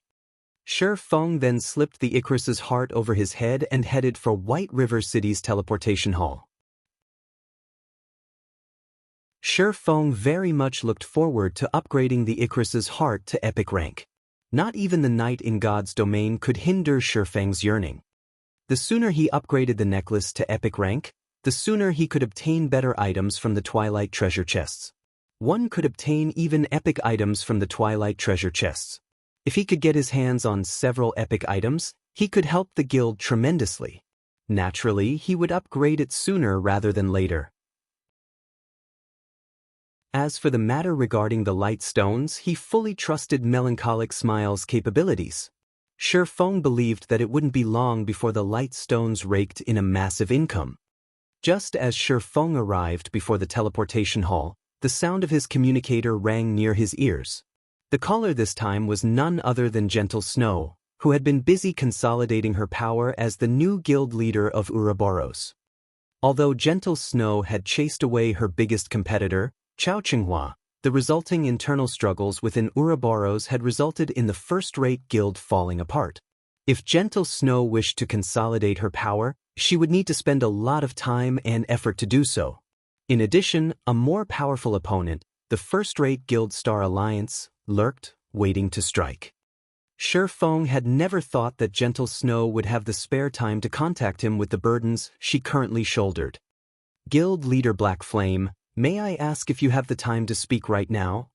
In the video call, Gentle Snow still wore the calm and elegant smile she usually displayed.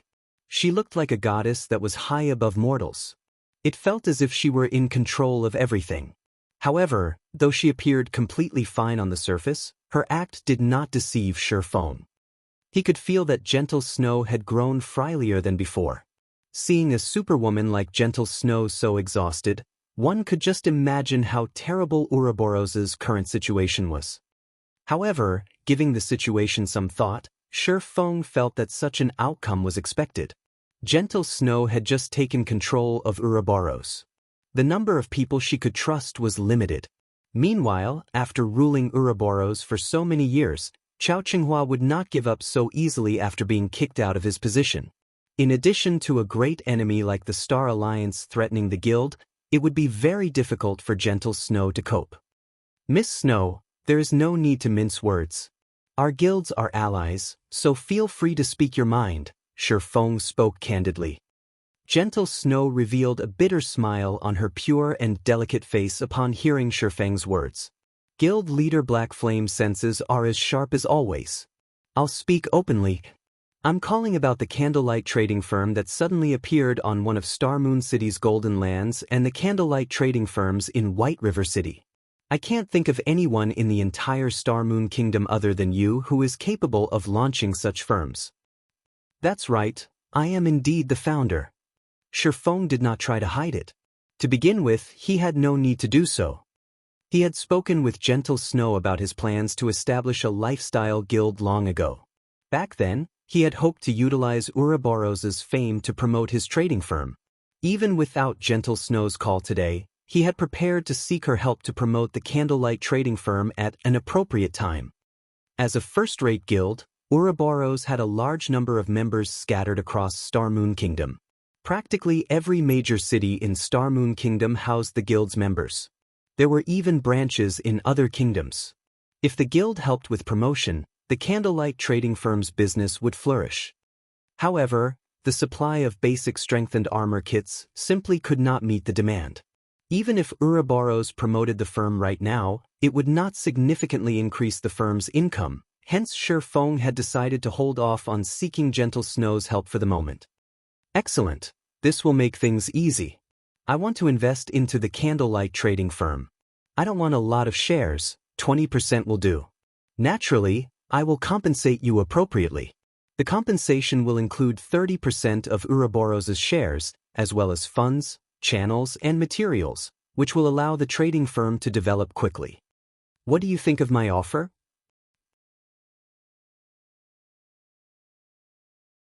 Chapter 517, Fate Makes Fools of the People. One had to admit that Gentle Snow's proposal was tempting. Even Zhao Yueru and the elders of Ouroboros standing beside Gentle Snow were shocked by her offer. After all was said and done, Ouroboros was a bona fide first-rate guild and possessed a massive fortune. The guild had only achieved its current status after striving for many years. Although the guild's internal struggles were serious, the guild itself was still frighteningly strong. Second-rate guilds were still no match for it. Yet, just for 20% of the shares of a trading firm, Gentle Snow actually intended to trade 30% of Ouroboros' shares for 20% of the trading firm, in addition to providing various funds and channels. This decision was simply insane. Snow, have you gone mad? You only hold 50% of Ouroboros' shares right now, yet, you're actually going to give Black Flame 30%? What will you do if Black Flame joins hands with Xianxia? Zhao Yueru persuaded her friend softly. Although Zhao Yueru trusted Black Flame, 30% of Ouroboros's shares was simply too important. If utilized properly, Gentle Snow could easily persuade more of the guild's elders to her side.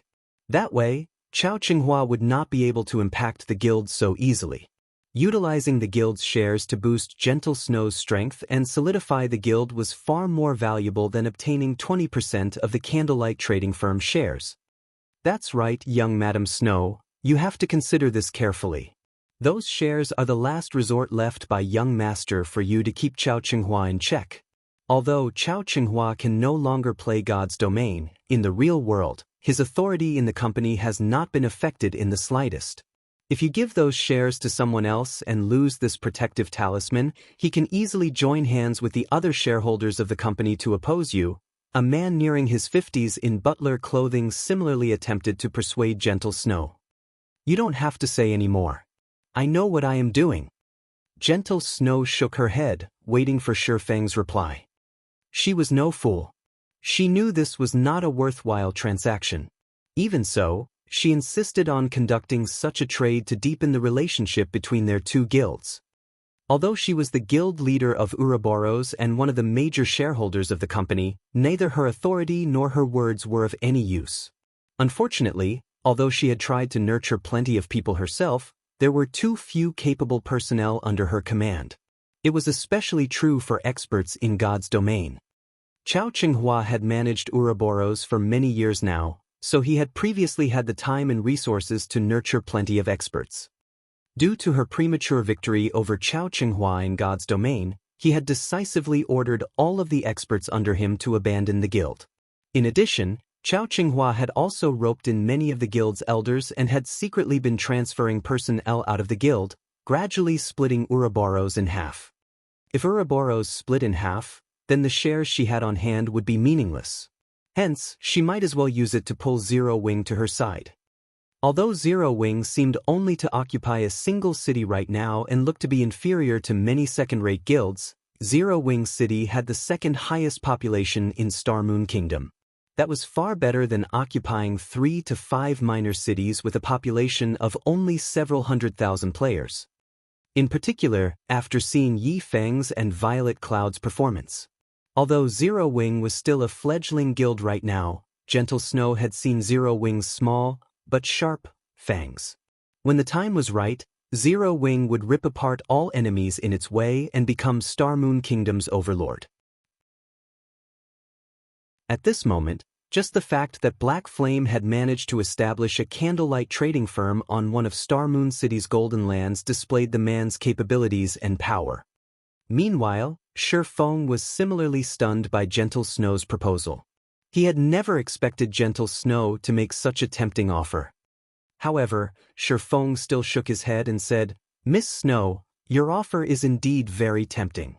However, please allow me to refuse." Refuse? Gentle Snow asked in disbelief, her beautiful eyes widening with shock. Her proposal was no different than shoving money at Shifeng's face. If Zero Wing and Ouroboros joined forces, not only could they make up for each other's deficiencies, but it would also become more convenient for their two guilds on their paths to becoming the overlords of Star Moon Kingdom. She could not fathom why Shifeng would reject such a proposal. As I understand it, I know that you hope to deal with Ouroboros's internal problems quickly, but I do not want Zero Wing to get mixed up in the internal struggles of other guilds, Shifeng explained. However, I have another proposal that Miss Snow might be interested in. Another proposal? Gentle Snow could not help but ask curiously. It's very simple.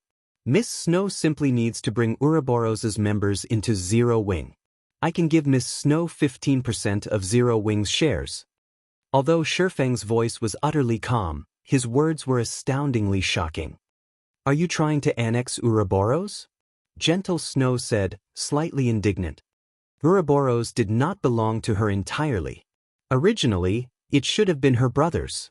Only, due to her brother having an accident, Chao Qinghua had taken the opportunity to weasel his way to the top.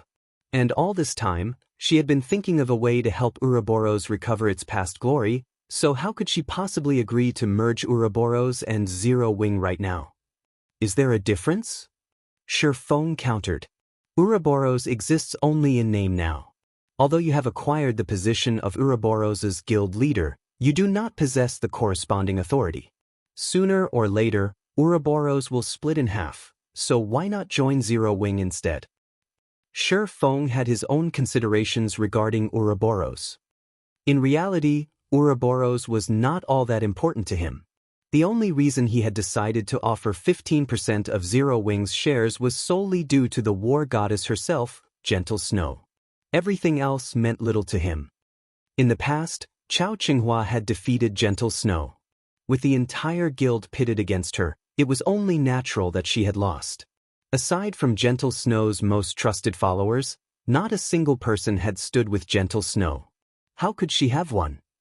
Even if her own abilities were amazing and her strength famed throughout God's domain, the people's aspirations could not be easily swayed just by strength alone. Although Shi Feng had helped Gentle Snow win the competition this time, her fate had not changed much. In this life, she was simply the one standing on the righteousness rather than Chao Qinghua. Even so, the majority of Ouroboros' members were still Chao Qinghua's subordinates. He could just withdraw his men and form his own guild. Only, the price he would have to pay would not be small. However, Chao Qinghua had no other choice. In the end, Ouroboros would disband. What point was there for Gentle Snow to strive so hard?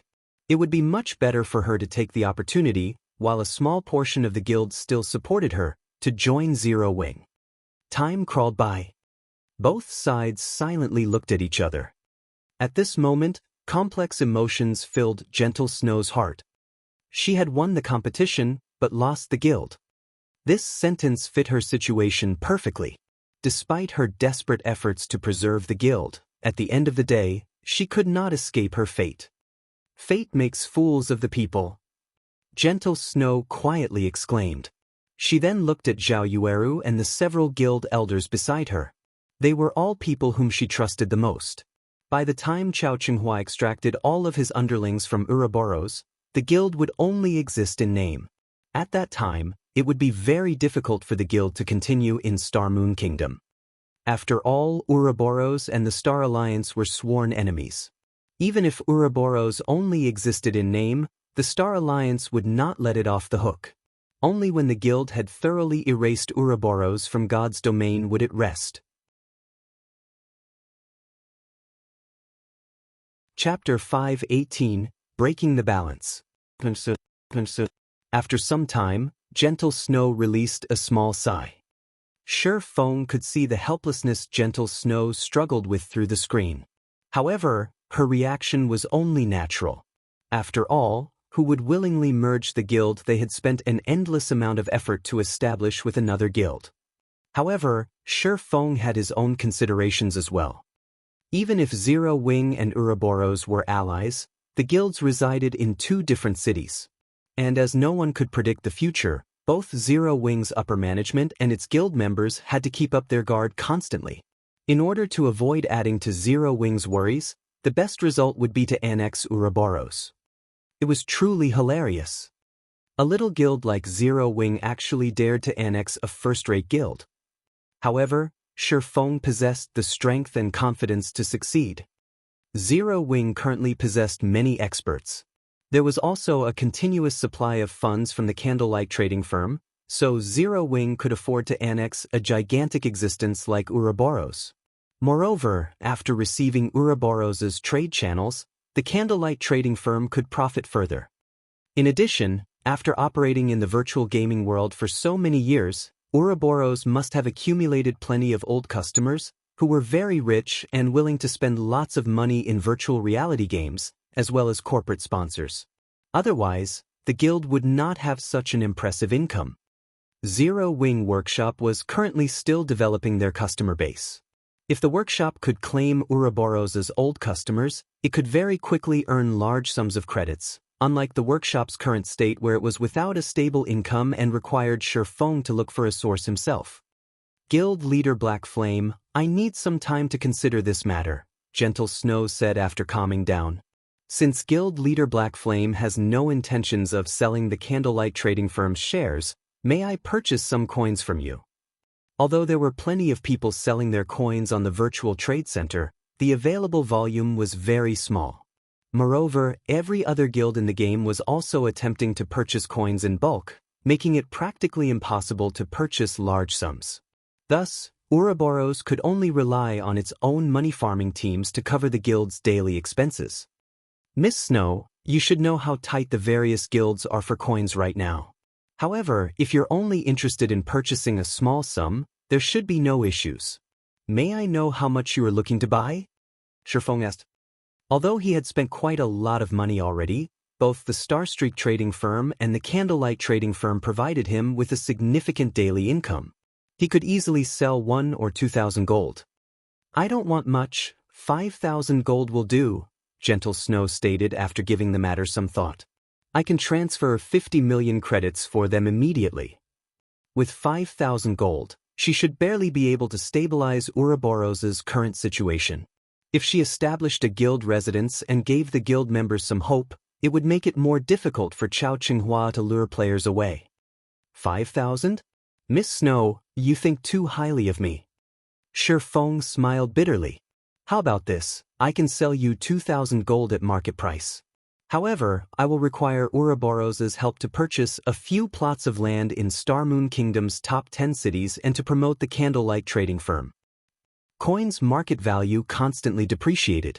Currently, 1 gold coin was worth about 6,000 credits.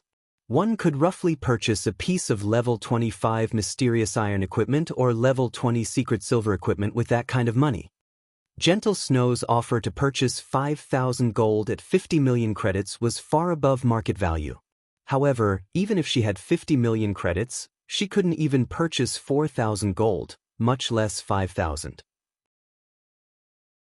Otherwise, those corporate giants would have long since bought up all the available lands in major cities. One could say that coins were at their peak value right now.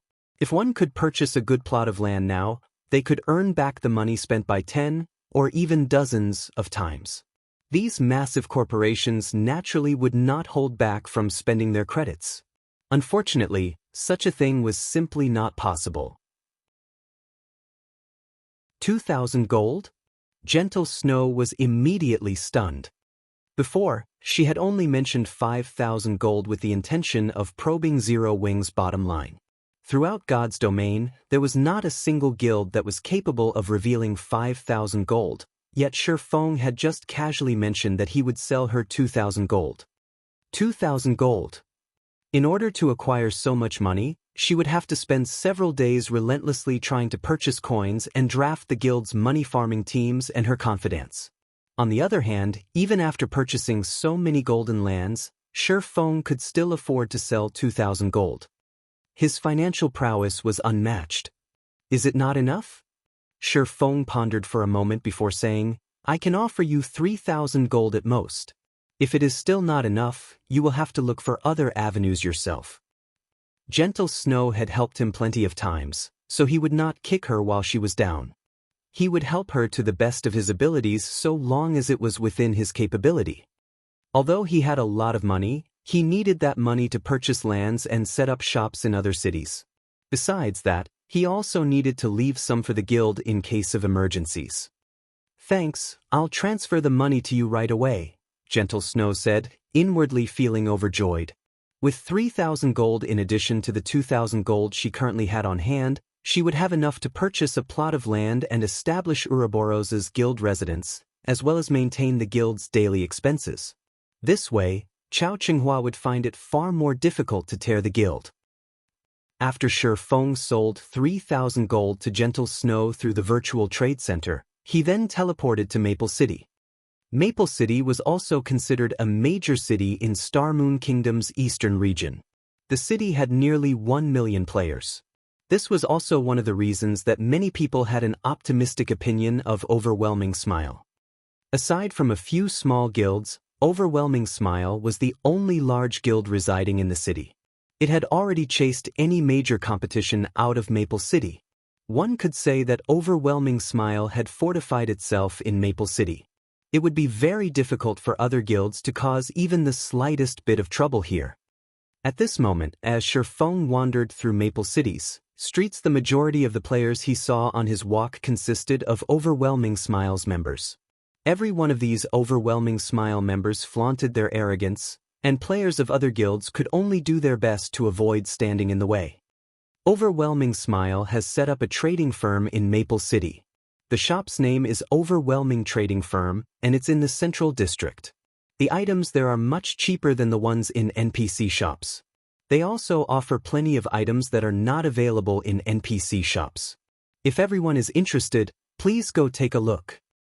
Many Overwhelming Smile members loudly promoted the Overwhelming Trading Firm, attracting many players' attention. After all, player-owned shops were far better than NPCs. In particular, none of the NPCs' shops sold whetstones. Normally, they could only purchase such items from forging apprentices. Unlike White River City, Maple City did not possess a Starstreak trading firm that allowed players to purchase many items not normally found in NPC shops. Overwhelming really is the dominant force here. Unfortunately, that will only hold true for now. Shi Feng currently sat under a small outdoor pavilion, sipping wine as he observed the lively streets of Maple City. In a moment, a middle-aged man close to his 40s arrived before Shi Feng. Respectfully, he said, "Hello, Guild Leader Black Flame. My name is Liang Qin. Guild Leader Snow has sent me to you. Here is the agreement stating that I will purchase land on your behalf. Please look through it." "Thank you for your efforts." Shi Feng received the agreement and gave it a quick glance. After making sure that everything was in order, he signed his name and said, "Let's head to the city hall and proceed, then."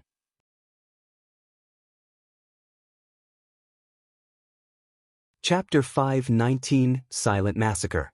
Inside Maple City's City Hall. At this moment, Liang Qin, the person whom Gentle Snow had delegated to assist Shi Feng in purchasing land, was utterly stupefied. Without hesitation, Shi Feng had purchased a plot of land located in the central district of the city that cost over 2,000 gold. Immediately after, he established a luxury shop for 1,000 gold. In total, Shi Feng had spent over 3,000 gold in a span of just a few breaths. Liang Chen was someone whom Gentle Snow trusted absolutely, so she had already shared her knowledge regarding Shi Feng. Hence, Liang Chen knew that Shi Feng had sold Gentle Snow 3,000 gold not long ago. Otherwise, he would not have exposed the fact that he already had enough reputation in Maple City to become a baron. Although Maple City was not as good as White River City, the number of players who had reached the reputation of a baron was still extremely low. There should only be 2 or 3 such players throughout Maple City right now. Previously, Shi Feng had spent 3,000 gold. Now, he had spent over 3,000 gold once again. This level of wealth far surpassed Ouroboros. With such financial prowess, who could possibly challenge Zero Wing in a war of attrition? Only now did Liang Chen finally realize why Overwhelming Smile, a guild that had managed to dominate Maple City, had failed to defeat Zero Wing, and why Zero Wing was publicly acknowledged as White River City's #1 guild. The other first-rate guild's upper managers believed in their hearts that, although it was no match for Zero Wing in White River City, particularly in terms of the number of experts each guild possessed, Overwhelming Smile would still emerge victorious. After all, Overwhelming Smile possessed ample funds, whereas Zero Wing was a guild with no background or capital at all. At most, Zero Wing could only hold out for a bit longer. However, now that Liang Qin re-examined the situation, even 3 Overwhelming Smiles would not be enough to defeat Zero Wing.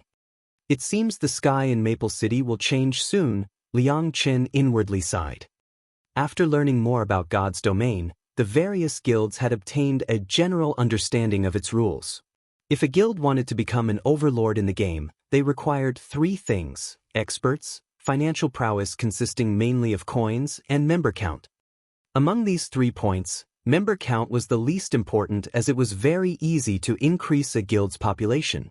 As long as a guild possessed sufficient financial prowess, they could increase their member count indefinitely. God's Domain was different from past virtual reality games where member count was a guild's top priority. In past virtual reality games, the differences between each individual player were simply too small.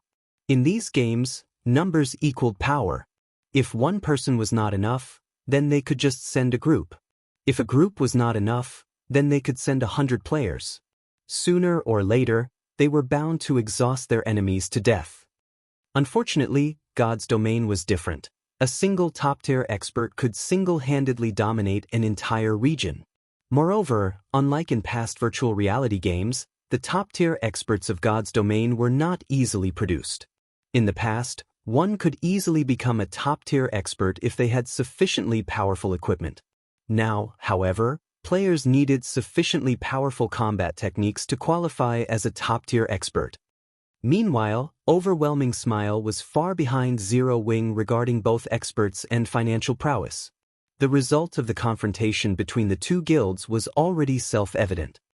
In reality, so long as Overwhelming Smile hurriedly established their trade and earned large sums of money through it, they would have a fighting chance. Only, now that Shifeng had arrived, how could Overwhelming Smile contend with Star Moon Kingdom's chief forger with its few lifestyle players? Moreover, the Candlelight trading firm possessed 3 bona fide forgers. They were several times more powerful than advanced forging apprentices. The Candlelight trading firm also possessed the tactical weapon known as the basic strengthened armor kits. Simply put, Overwhelming Smile stood no chance of victory whatsoever. After Shifeng obtained some information regarding Maple City from Liang Chen, he hurried towards the city's teleportation hall. From the information Liang Chen had given him, Shifeng basically knew all of Overwhelming Smile's elite members' preferred grinding locations. He could use this chance to sacrifice these players to the Icarus's heart. Guild's elite members were different from ordinary players.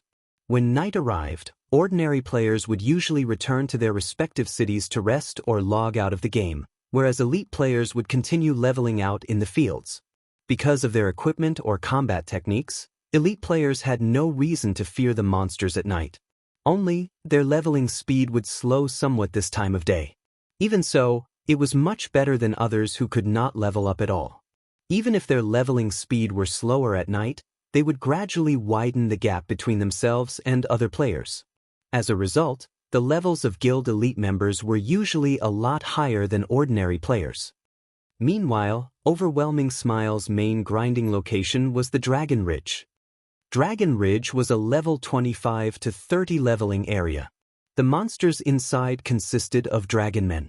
Dragon men were born with thick scales and had inherited the unparalleled strength of dragons. They were natural-born warriors. Moreover, as they were a small branch of the dragon race, dragon men also had an innate love for collecting treasures. Hence, dragon men had significantly higher drop rates. There were also many quests available in Dragon Ridge that required players to deal with the dragon men, so many players loved to level here. However, Overwhelming Smile monopolized the high-resource areas within Dragon Ridge. So, other players could only complete some kill quests for dragon men in areas with low monster populations. Shortly after Shifeng teleported to Dragon Ridge and was in the midst of searching for Overwhelming Smile members, Melancholic Smile suddenly contacted him. "Guild leader, I've completed the task you gave me." Sure enough, they tried to steal all 3 advanced forging apprentices who have learned the light stone forging design, regardless of cost. In the end, all 3 defected, Melancholic Smile said excitedly. With all 3 advanced forging apprentices poached, that meant the firm had received the compensation for 3 light stone forging designs. They had earned nearly 50 million credits, just like that. As for the loss of the 3 advanced forging apprentices, Melancholic Smile was utterly unaffected. After the Candlelight trading firm had developed itself, the benefits it provided its members were extremely good. The firm's forgers also received an unlimited supply of materials. As long as they worked hard, they could earn a lot of money. Hence, many forging apprentices had arrived to apply to the firm. Among them, there was no lack of intermediate forging apprentices. As long as the firm nurtured them a little, it would have another batch of advanced forging apprentices in no time. Although Overwhelming Smile had successfully stolen many players from the Candlelight trading firm, the firm's advanced forging apprentice count had not decreased since its establishment. On the contrary, they had accumulated more forgers. Good. Shi Feng similarly smiled. With this sum and what he received from Gentle Snow, he could soon carry out his expert training plan. Right? How many light stones have been produced so far? I have secretly recruited dozens of advanced forging apprentices in other cities, and they are frantically producing light stones in their respective cities' forging associations. They are still unfamiliar with the production process at the moment, so their production is somewhat slow. Even so, we already have several hundred stones. In 1 or 2 days, we should accumulate up to 20,000 pieces, Melancholic Smile said confidently. At that time, Candlelight will become a household name. I guarantee that Candlelight will become Star Moon Kingdom's #1 trading firm. Melancholic Smile had spoken these words not out of arrogance, but because the light stone's value was simply immeasurable. Both elite players and ordinary players could afford them. Considering the number of players producing the light stones right now, they could supply several cities' worth of players. After Melancholic Smile finished her report, Shi Feng had stealthily arrived at the inner region of Dragon Ridge. At this moment, one could see lights flickering occasionally through the dark and quiet forest, coupled with the sounds of explosions. The cause of these phenomena was none other than Overwhelming Smile's elite players grinding dragonmen. These Overwhelming Smile elites were very organized. Forming groups of 20, the team of 100 took turns battling the dragonmen army. They fought with great efficiency. While one group fought, the others would rest and remain vigilant of their surroundings, preventing other monsters from ambushing them. You guys will be it.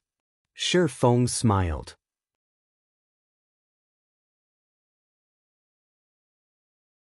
Chapter 520 Expert Hidden in the Dark. Overwhelming Smile's 100-man team currently grinded a dragonmen nest in shifts. In the Dragon Ridge, dragonmen nests were considered treasure lands. One could find various treasure chests inside these nests. Moreover, at least one boss guarded every nest. These bosses were usually chieftain and lord rank, but rarely the latter. Nests were also high-resource areas, and they were suitable locations for elite teams to level up and upgrade their equipment. This 100-man team from Overwhelming Smile had not noticed Shi Feng's slow approach at all. However, when Shi Feng was roughly 100 yards away from the team, he suddenly stopped. Why is he here? Shi Feng was confused when he saw the thinly built man standing at the forefront of Overwhelming Smile's team. Shi Feng's equipment and attributes far surpassed current players of God's domain. Moreover, with a powerful identification skill like the Omniscient Eyes, his vision was naturally superior to ordinary players. Even during at night, his vision was not significantly affected. Meanwhile, the thinly built man he saw was none other than War Wolf, a true top-tier expert he had met several times before. At this moment, War Wolf was already a level 27 Tier 1 shield warrior. His equipment had also undergone major changes. Currently, he wore nothing but level 25 dark gold ranked items, and his HP was close to 7,000. Compared to Zero Wings Chief MT, Cola, War Wolf was only slightly inferior. However, the most significant change about the man would have to be the guild emblem on his chest. Shi Feng had once attempted to recruit War Wolf to Zero Wing. However, the latter had expressed his dislike of being bound by a guild, so Shi Feng had given up. Yet now, not only had War Wolf joined a guild, but the guild he had joined was also Overwhelming Smile. How could this not shock Shi Feng? No wonder Overwhelming Smile's dungeon raiding progress in Maple City is so fast. It turns out that they have his help. Shi Feng came to a realization. He had personally witnessed how skilled War Wolf was. With the help of the Tier 1 shield warrior, Overwhelming Smile would not need long to clear a team dungeon. However, Shi Feng could not figure out just how Overwhelming Smile had managed to persuade War Wolf. On this 100-man elite team, aside from War Wolf, Shi Feng could also see several more experts. These people were clearly different from the elite members of Overwhelming Smile. A decisive aura surrounded their bodies, and in terms of attacking and dodging, they were obviously a cut above Overwhelming Smile's elite members. Several of these experts had even reached the level of a true expert. No matter which guild they joined, they would be their guild's top combatants. Regarding combat techniques and experience, none of these people were less than Ouroboros' soaring snake. Overwhelming Smile really knows how to hide its secrets. Fortunately, I discovered this ahead of time. If these people gradually accumulate their power in the dark, they will become a vicious threat to Zero Wing in the future. After watching for some time, Shi Feng discovered that there were 7 true experts in this 100-man team, including Warwolf. There were 8. Not even Zero Wing possessed so many true experts. Although the 7 others were inferior to Warwolf, they were most likely stronger than Cola and the 5 demon generals. Only Flying Shadow of the 5 demon generals was close to being a match for these 7 experts. If it really came down to a battle, if Flying Shadow did not possess the advantage in attributes, he would not last against any of these experts. The only ones who could contend with these 7 people were Fire Dance, Aqua Rose, and Violet Cloud. Of course, regarding growth potential, Cola alone was already far above these 7 people, not to mention Aqua Rose and Violet Cloud, who had the potential to reach God tier. In God's domain, every peerless expert capable of reaching God tier was an extraordinary existence. Experts who had only touched on the refinement realm stood no chance against them. Furthermore, these experts' combat techniques resembled Warwolf's. It was clear that they had only achieved the skill they had today after training with Warwolf for many years. Meanwhile, Cola, Fire Dance, Flying Shadow, and the others were only ordinary people. In the past, they had to rely on themselves and undergo countless trials and errors to attain what they had. The number of experts in God's domain is limitless. I really can't afford to take things lightly. After seeing these experts, Shi Feng suddenly felt that he was too negligent. The world's population was massive. Adding to the fact that this was an era of technology and humanity as a whole focused on physical fitness, there were countless capable people throughout the world. Even though he had been the guild leader of a second-rate guild in the past, he had only seen a small fraction of God's domain. He was just a frog at the bottom of a well. There were still plenty of secrets about God's domain that a minor character like him was not qualified to see. Take Warwolf, for example. In the past, Shi Feng had never once heard of the man before, yet the strength Warwolf displayed was already so powerful. He definitely had a high chance of becoming a Tier 6 God-ranked expert in the future. Meanwhile, this was only Star Moon Kingdom. There were hundreds of kingdoms and empires in God's domain, and kingdoms held the fewest experts. One could just imagine how many experts and secrets there were in God's domain that he was still unaware of. It seems that I'll have to proceed with the experts' training plan quickly. Although Shi Feng had wanted to train Fire Dance and the others, pushing them into the refinement realm to become true top-tier experts as soon as possible, he was simply too busy to do so. He also did not have the appropriate facilities or supplies. Hence, he had told Fire Dance and the others to train by themselves for now. Seeing that Warwolf and his team ventured deeper into the Dragonman's nest, Shi Feng did not rush to take action. Instead, he followed after the team secretly, waiting for the opportune moment to strike. It was not because Shi Feng was incapable of killing these players. Rather, he hoped to take care of these experts in one go. It was especially true for Warwolf. Before, although Warwolf was not his friend, they had not been enemies either. Now that Warwolf had joined Overwhelming Smile, however, that meant that Warwolf stood against Zero Wing. Naturally, Shi Feng could not let him go. However, Shi Feng was only one man. Facing a team of 100 players, if these elites focused on escaping with their lives, how could Shi Feng possibly kill every one of them? Not to mention, there were 8 top-tier experts in their midst. Among them, there was also a thorny existence like Warwolf. If Warwolf and the 7 other experts cooperated to deal with him, even Shi Feng would face the threat of death. Hence, Shi Feng was not in a hurry to attack. First and foremost, a good hunter required patience. A hunter also needed to have a firm grasp of timing. The first ambush was particularly important. Shi Feng had long since become familiar with ambushing his enemies. Unfortunately, The terrain was simply too spacious. Forests also covered the surrounding environment, making it easy for players to escape and hide their trails. Naturally, Shifeng could not act rashly and prematurely expose himself. Moreover, time was on his side at the moment. It was already nighttime in God's domain, and players' vision significantly weakened during this time of day. If Shifeng hid under the cover of darkness, it would be even more difficult to discover him. In addition, Shifeng was currently level 30. He was much higher leveled than the monsters inside the Dragonman's nest, so it would not be easy for monsters to detect him. Time passed slowly, and Shifeng followed Werewolf's team as they pushed deeper into the nest. With nothing better to do, Shifeng opened Twilight treasure chests whenever Divine Providence was ready. After the Icarus's heart had evolved, the luck attribute it provided had significantly increased. Upon activating Divine Providence, Shifeng's luck could reach a maximum of 32 points. That was 7 points higher than before. With each use of Divine Providence, Shifeng could open up to 9 treasure chests, and among these 9 treasure chests, there was a very high probability of Shifeng obtaining 1 or 2 pieces of Tier 1 set equipment. After Shifeng had tailed Werewolf's team for close to 4 hours, he had completed the Hurricane set equipment, the Tier 1 set equipment for swordsmen. As expected of a godly tool. I've only gone through half of the treasure chests, and already, I've completed a set of Tier 1 set equipment. If I can upgrade the Icarus's heart to epic rank and open up the remaining Twilight treasure chests, I might complete the Tier 1 set equipment for all classes.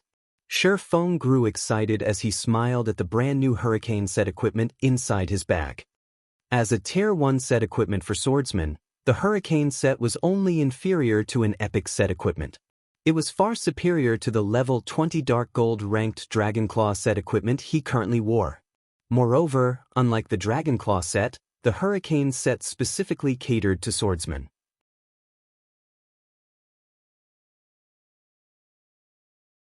Chapter 521, A Monster That Evolves. As the closest thing to an epic set equipment below level 50, a Tier 1 set equipment was naturally extraordinary. Initially, Shifeng had not been very confident of wiping out Werewolf and the others. However, now that he had completed the Tier 1 set equipment for swordsmen, his combat power would soar once he equipped it. His chances of defeating Werewolf's group of 8 top-tier experts would also significantly increase. Shifeng then replaced the Dragonclaw set equipment with the Hurricane set equipment. Unlike the Dragonclaw set, the Hurricane set was specifically designed for swordsmen. The silvery blue streamlined armor did not hinder its user's body at all. Shifeng now felt much lighter in the Hurricane set equipment. As expected of a set exclusively for swordsmen. Not only does it have strong defense, but it also increases the player's dexterity. Ordinary equipment cannot compare. After testing his range of movement, Shifeng's lips curled into a smile. Hurricane set equipment. Level 20, level 50. Equipment requirement, Tier 1 swordsman. Set consists of 5 parts: head, chest, hands, legs, and feet. Binds when equipped. Set effect. 2-piece effect. Damage increased by 10%, attack speed increased by 20%, and all swordsman skill effects increased by 20%. 4-piece effect. Strength increased by 15%, and agility increased by 15%. Obtain sword aura release skill. Deals 300% weapon damage to all enemies within a radius of 5 yards, knocking back all enemies by 12 yards and stunning them for 1 second. Cooldown, 1 minute. 5-piece effect. All swordsman skill cooldowns reduced by 20%. Receive 1 stack of hurricane energy every time you deal damage to the target. Each stack increases attack speed by 2% and attack range by 1 yard for 20 seconds. Maximum of 10 stacks. Obtain hurricane skill. Deals 200% plus 30% asterisk number of hurricane energy stacks. Weapon damage in a cone to enemies within a range of 20 yards and lifts all targets struck into the air, preventing movement for 5 seconds. Cooldown, 10 minutes. With the set's basic attributes, Shifeng's strength finally broke past the 500-point threshold even without entering a berserk state. His agility also passed 600 points. Regarding movement speed and attack speed, Shi Feng was confident he would not lose to any player unless said player wore an epic set equipment. Moreover, even if they wore an epic set equipment, it was not necessarily better than the Hurricane set equipment. Once equipment reached Dark Gold rank or above, it would undergo a unique transformation. This transformation was not reflected in the equipment's information. Rather, the set provided a hidden advantage. This advantage came in the form of the equipment's compatibility with a player's movements. It was similar to how a person would find it uncomfortable wearing shoes and clothing that did not fit. Every class and player had different movement habits. Ordinary equipment was standardized, not adapting to a player's movement habits, and was somewhat inconvenient for a player. Although the inconvenience might seem negligible to ordinary players, to experts, this inconvenience was like having a nail in their shoe.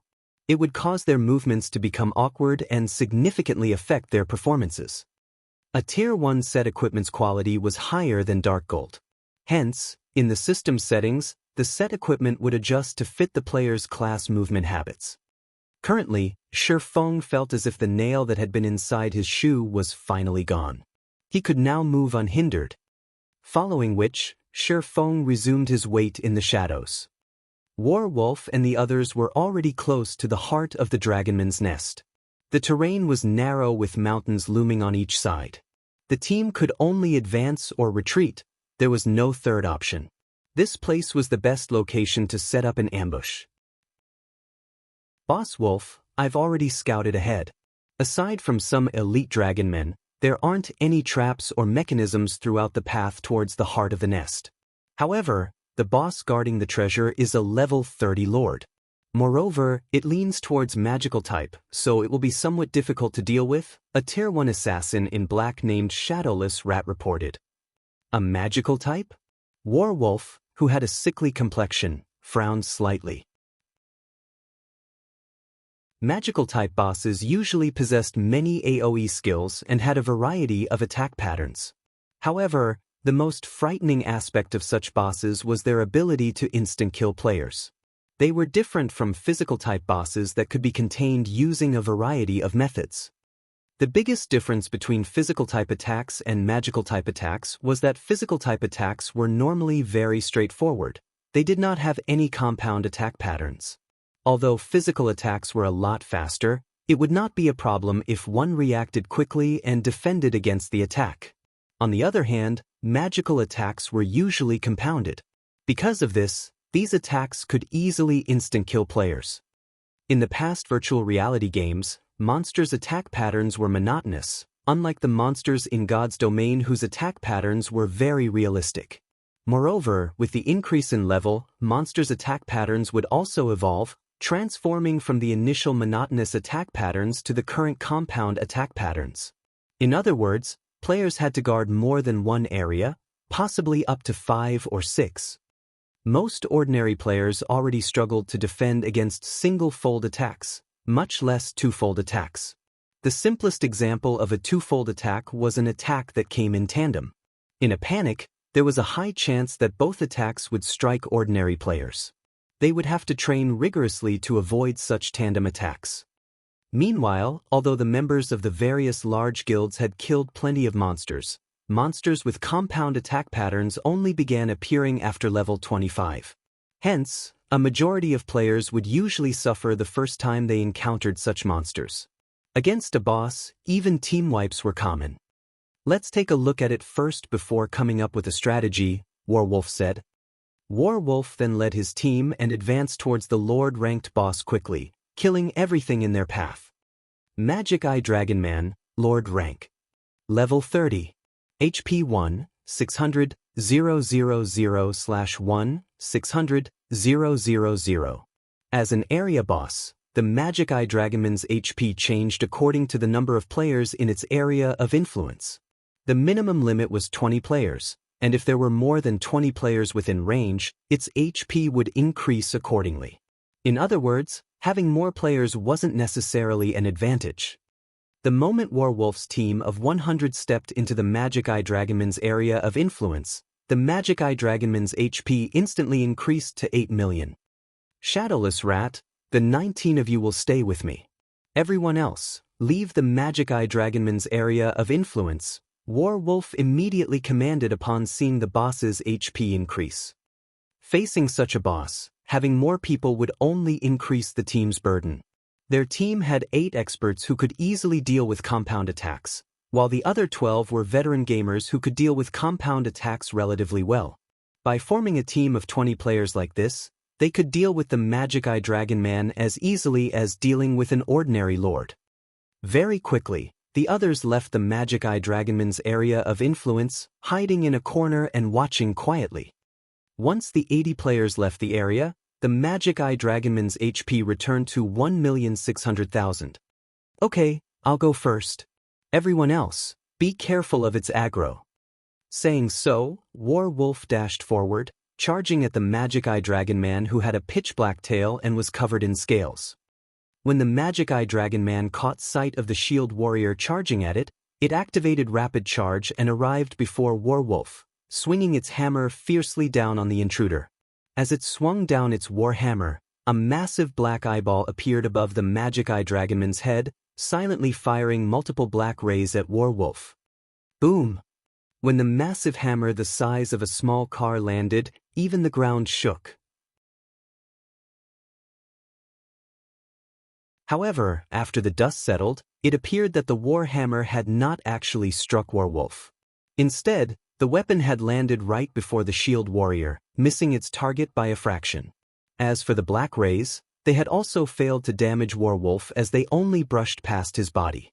Immediately after, Warwolf swung his sword. Second acceleration. Although Warwolf's sword seemed slow, while the weapon was in mid-swing, it suddenly vanished.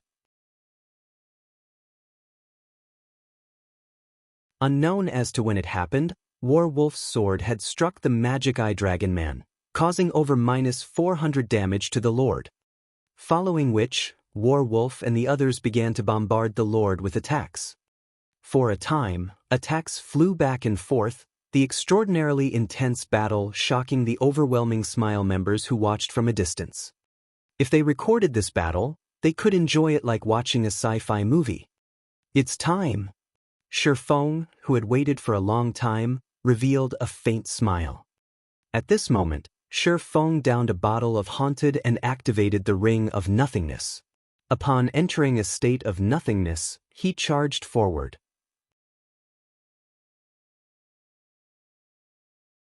Chapter 522, One Hit.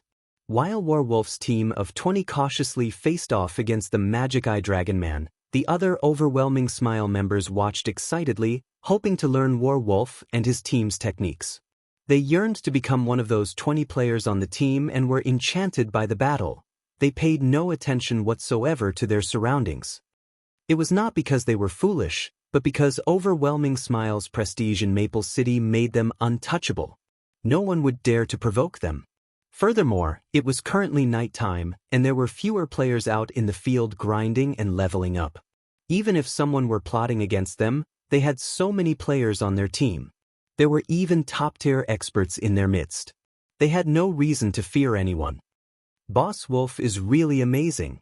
Despite facing so many magical attacks, he has not once received any magical damage from the boss. I know, right? If I had just half of Boss Wolf's abilities, I could easily become the chief MT of other first-rate guilds. In my opinion, 1/3 would be enough to become the chief MT of Star Moon Kingdom. Didn't you see how Boss Warwolf tanked the final boss of a 20-man Hell Mode team dungeon all by himself?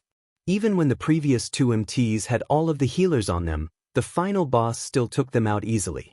Meanwhile, after Boss Warwolf arrived, he tanked the boss all by himself and only required 1 healer to keep him alive. My jaw nearly hit the ground. When the spectating crowd spoke about Warwolf, admiration for the shield warrior filled their hearts. Due to Warwolf's appearance, the 20-man Hell Mode team dungeons that had previously given overwhelming Smile a headache had become very easy to raid. If not for the 50-man large-scale team dungeons having too high of a requirement, overwhelming Smile would have long since obtained the first clear. Why does it suddenly feel hot? Hot? Now that you mention it, you're right. Isn't it nighttime right now? Several players began to glance around, searching for the source of the sudden heat. However, they had not noticed anything in particular. "Wait, above us," a vigilant assassin shouted as he pointed towards the sky.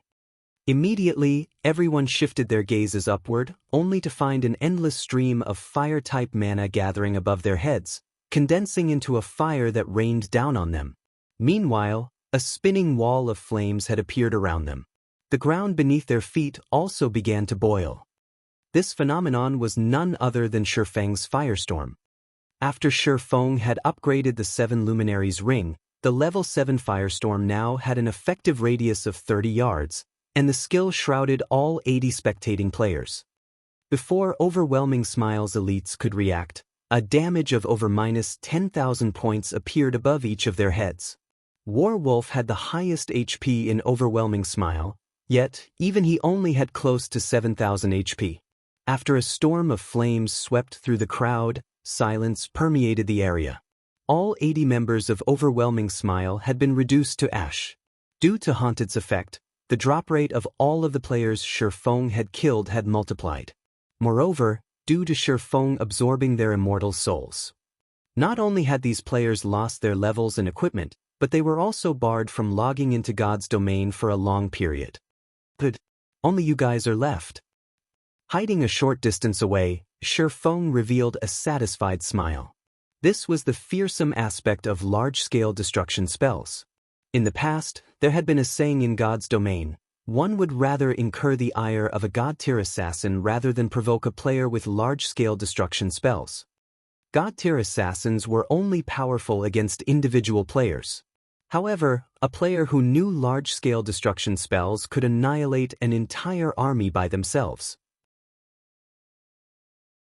If a god-tier assassin was likened to a sniper rifle, then a player with large-scale destruction spells was like a strategic missile. They were a guild's worst nightmare.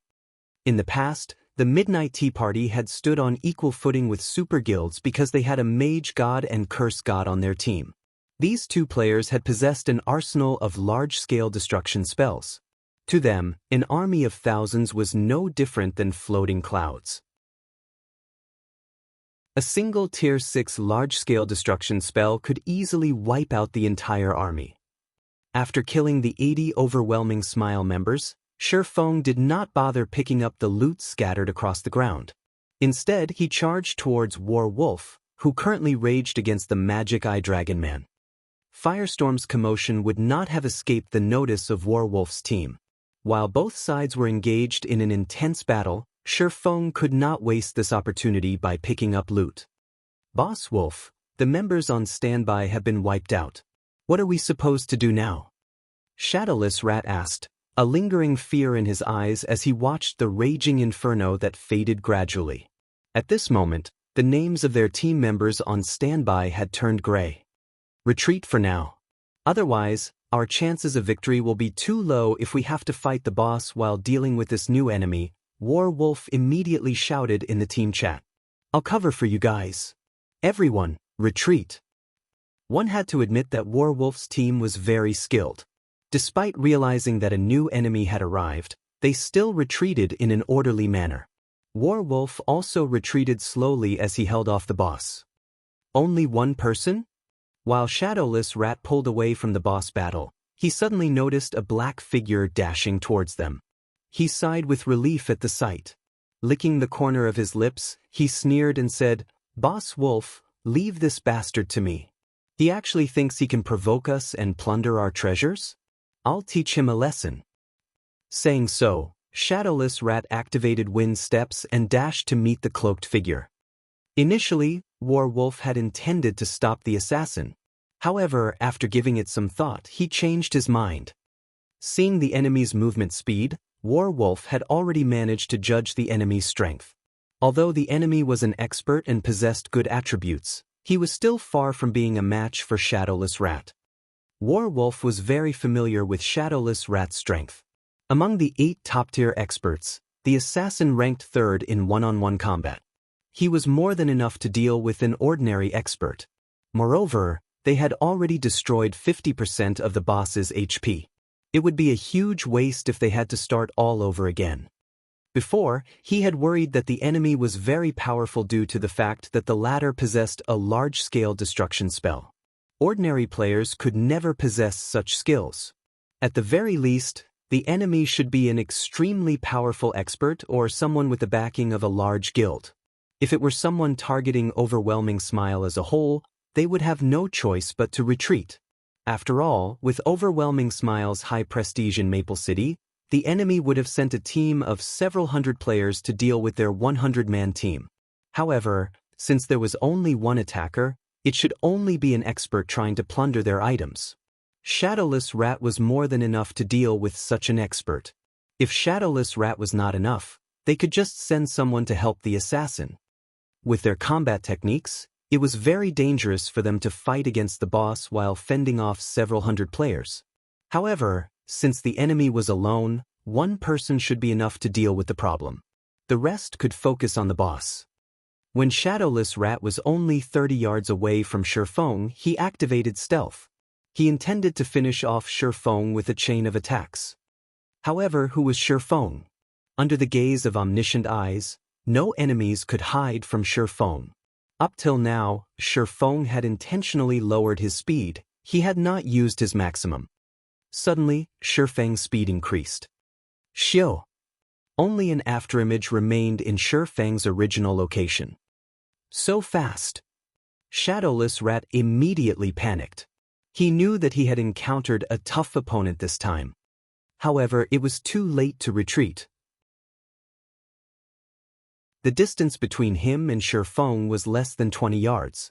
Activating Wind Blade, Shifeng's speed soared, and in the blink of an eye, he had arrived before Shadowless Rat. He immediately swung his sword down towards the assassin. Shadowless Rat was greatly surprised. However, his instincts as an expert allowed him to react to the attack. After grasping the trajectory of Shifeng's sword, he quickly moved his daggers to receive the attack. In the next moment, however, a black streak of light cut across Shadowless Rat. The assassin was then forced out of stealth, a shocked expression on his face as he looked at the black hooded figure before him. How could any attack possibly be so fast?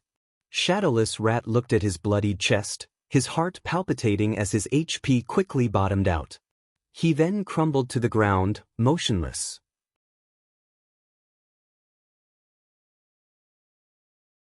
Chapter 523, Cooperation. Shadowless Rat's instant death stunned Warwolf and the others, who watched the entire encounter. As his teammates, they were very familiar with Shadowless Rat's strength and skill. Moreover, Shadowless Rat was a Tier 1 assassin who had grasped Omnivision. He could easily perceive his enemy's attack trajectory and respond appropriately. In addition, the majority of his equipment consisted of level 25 fine gold equipment, his total HP being over 4,400. Even Warwolf would have to expend a significant amount of effort to defeat Shadowless Rat. If the assassin focused on escaping, Warwolf would be helpless against him. Yet now, he had actually been killed with a single hit. Meanwhile, they didn't even know what had happened exactly. They only saw the pitch-black sword in the enemy swordsman's hand transform into a streak of light, and in the next moment, Shadowless Rat was dead. How could they not be shocked? After killing Shadowless Rat, Shifeng did not stop. Turning, he dashed for Warwolf and the others. This time, however, he did not hold back as he sprinted at full speed. In the dead of night, his cloaked figure looked like a ghost. He was extremely difficult to locate. He hid his strength. All those who aren't Tier 1 classes, fall back. I'll hold off the boss. The rest of you, delay him. Maintain your distance. His sword is extremely fast, so do not approach him no matter what. Warwolf shouted his orders in the team chat. Although Warwolf's instructions had been appropriate, he still felt as if something were off about this situation. Why had such an expert ambushed them? Moreover, based on the enemy's behavior, it was clear that he had aimed for them from the very beginning. This situation greatly confused Warwolf. Among the various teams in Overwhelming Smile, their team had always strived to maintain a low profile. They have never provoked anybody. They were an elite team that overwhelming smile had formed in secrecy to serve as the guild's trump card, and even the normal members of the guild did not know they existed. However, the enemy had clearly chosen the best possible moment to launch his attack. The ambusher's strength was the most usual aspect. He was definitely one of the rarely seen top-tier experts. Although the enemy had only attacked once, Warwolf could tell how powerful he was. Comparing basic attributes alone, this enemy was far superior to Shadowless Rat. Even if both sides fought without any combat techniques, Shadowless Rat would not have an easy time blocking that person's sword. Not to mention, there was also the attack that contained no excess movement. Being caught unaware, it was only natural that Shadowless Rat had been defeated. In fact, there was not the slightest bit of error with Warwolf's judgment. In front of absolute power, all tricks were futile. Shi Feng currently wore the Tier 1 Hurricane set equipment. He also possessed the epic ranked 7 Luminaries ring and the fragmented legendary ranked Heavenly Dragon's Breath. With one hand he wielded the top-tier Dark Gold ranked Purgatory Shadow, and with the other, he wielded the magic weapon, Abyssal Blade. He was a Tier 1 Blade Saint, and his one-handed sword mastery had reached the level of a sword master. In terms of basic attributes, he was leaps and bounds above Shadowless Rat. Even though Shadowless Rat had already reached the threshold of the refinement realm, in the face of absolute power, all combat techniques were useless. Not to mention, as an assurance, Shi Feng had even used flowing water acceleration in his attack. How could Shadowless Rat possibly block an attack with that kind of speed? However, Shadowless Rat's bad luck was partially to blame for Shi Feng's ability to kill him with one hit. Even with Shi Feng's powerful basic attributes, it was still impossible for him to eliminate over 4,400 HP, killing the assassin with a single hit. At the very least, he needed 2 hits to finish off the assassin. However, the attack that struck Shadowless Rat had triggered a triple critical hit. Even death would find it difficult to avoid the assassin at that point. In the span of a few breaths, the remaining 6 experts in Warwolf's team had already managed to block Shi Feng's advance. Among these 6 players, 3 were melee classes, with 1 being a swordsman and 2 being berserkers. The remaining 3 consisted of a cleric, an elementalist, and a ranger. All 6 players were Tier 1 classes. A party of ordinary Tier 1 players would be more than enough to deal with a 20-man elite team, not to mention that these 6 Tier 1 players were true experts. Their coordination was certainly something to behold. I refuse to believe that the 6 of us cannot defeat one of you, a level 27 male berserker in silver armor said irritably as he watched Shi Feng dash towards his team. It's better to be careful. This person's attack power is very high.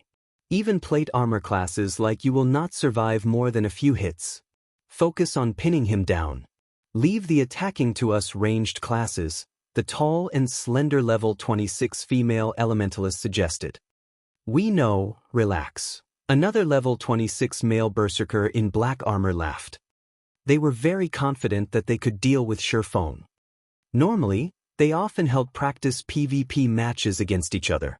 As long as they, the 3 melee classes, worked together, even their boss Warwolf would suffer defeat. They also had 3 ranged classes on their side. They refused to believe that the black-cloaked swordsman before them could turn the tide of the battle by himself. The Tier 1 Ranger then fired a series of frost arrows, sealing off Shi Feng's movements. Meanwhile, the Tier 1 Elementalist used a combination of Ice Spear and Ice Wall. Both the Ranger and the Elementalist had grasped Omnivision, so they could see through Shi Feng's actions and send their attacks ahead of time. Under the combination attack, Shi Feng was forced to stop his advance temporarily and evade the incoming attacks. Take this. Seizing the opportunity, the silver armor berserker tightened his grip on his greatsword and used Flame Charge on Shi Feng. Flame Charge could force the target into a fainted state for a slightly more than 1 second. As long as they incapacitated Shi Feng for 1 second, under everyone's focused fire, even his 10,000 plus HP would not last. The black-armored berserker had also used Charge on Shi Feng, though he purposely timed his skill's activation so that he would reach Shi Feng a moment after the silver-armored berserker. Even if Shi Feng activated a skill to defend against the silver-armored berserker's charge, he could only defend against the first charge and not the second one. Most importantly, both berserkers attacked Shi Feng's sides, making it even more difficult for Shi Feng to force his way through the attacks. There were also the 3 ranged classes blocking off Shi Feng's paths of retreats. If Shi Feng tried to evade, the attacks would strike him. Die! The black-armored berserker readied his battle axe as the silver-armored berserker attacked Shi Feng, waiting for the moment when Shi Feng used a skill to defend against the silver-armored berserker's charge. When that time arrived, it would then be his turn to finish Shi Feng off. Shi Feng's only choice was to evade the charge and in turn, sacrifice some of his HP by enduring the ranged class's attacks. That way, he would at least keep his life. In the long run, however, he would only find death here. It was only a matter of time. Why isn't he dodging? The Tier 1 female elementalist muttered, confused as she watched from afar. Even when the silver-armored berserker arrived before Shi Feng, the latter had not moved in the slightest. In the next moment, the silver-armored berserker swung down his greatsword with all his might. Dang! Dazzling sparks scattered to the surroundings as Shi Feng blocked the silver-armored berserker's full-powered slash with one of his swords. You're dead! On the other side, the black-armored berserker sneered. Shi Feng had actually decided not to evade the attack. He had not even used a skill to defend himself. He was simply insane. After being incapacitated by 2 charges, not even a miracle could save him from death. When the black-armored berserker arrived before Shi Feng and swung his axe, everyone heard the sound of clashing metal once again. The black-armored berserker was shocked as he stared at Shi Feng blocking his axe with the Purgatory Shadow. Does he possess a skill that makes him immune to control effects for a short time? The 2 robust berserkers standing beside Shi Feng had failed to inflict any damage. Even an immunity skill won't save you. Shouting angrily, the silver-armored berserker's body increased slightly in size. It was obvious that he had used a berserk skill, allowing his strength to grow. He then used cross-slash. The other black-armored berserker used whirlwind slash. It should be my turn now, right? Shi Feng asked softly.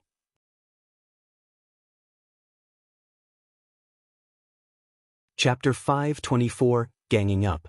Before the fight with Warwolf's team had even begun, Shi Feng had activated the aura of space on the 7 luminaries ring, becoming immune to all control effects.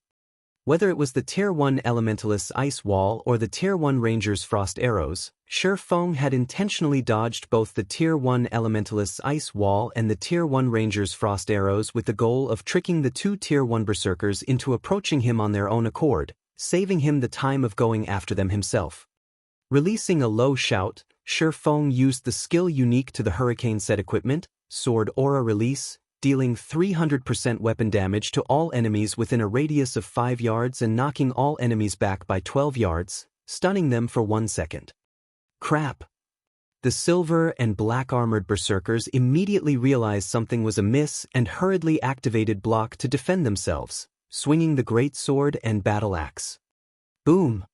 Both berserkers felt as if they had just been hit by a truck, their bodies flying backward and slamming heavily into the ground.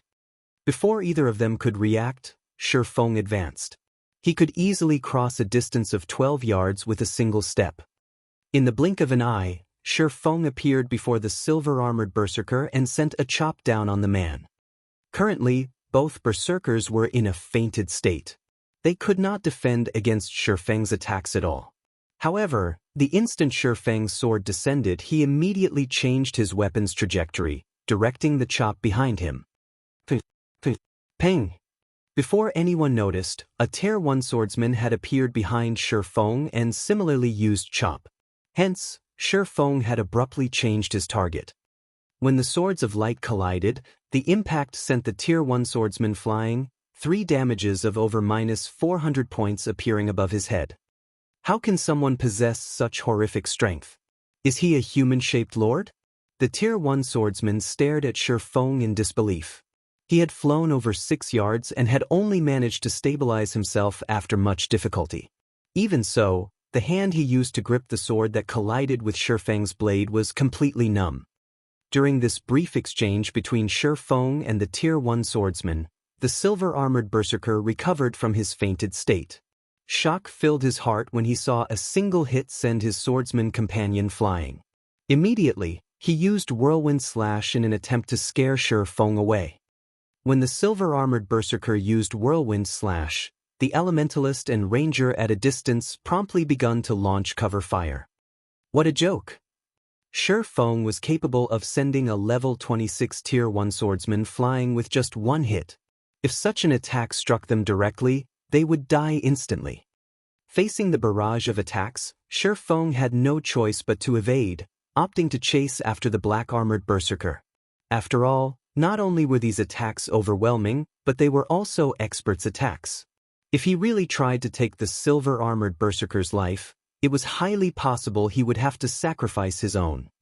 Seeing Shi Feng retreat, the level 27 silver-armored berserker unconsciously released a sigh of relief. That was close. I nearly lost my life there. If he had not instinctively used block, allowing him to negate one instance of damage coming from his front, he would have lost his life during Shi Feng's first attack. Not to mention that alarmingly dangerous second attack.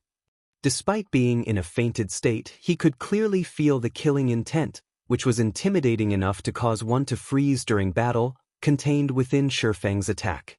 Even if he were not in a fainted state, he was not confident he could block that lightning-quick attack.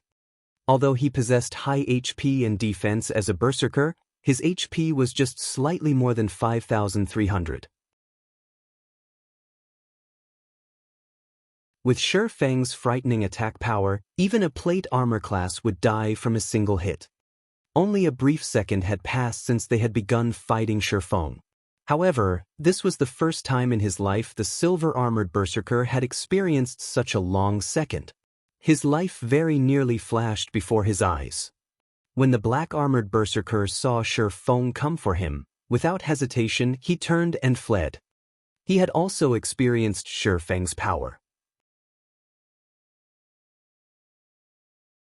Not only were Shi Feng's basic attributes leaps and bounds above theirs, but his combat techniques were also far beyond them.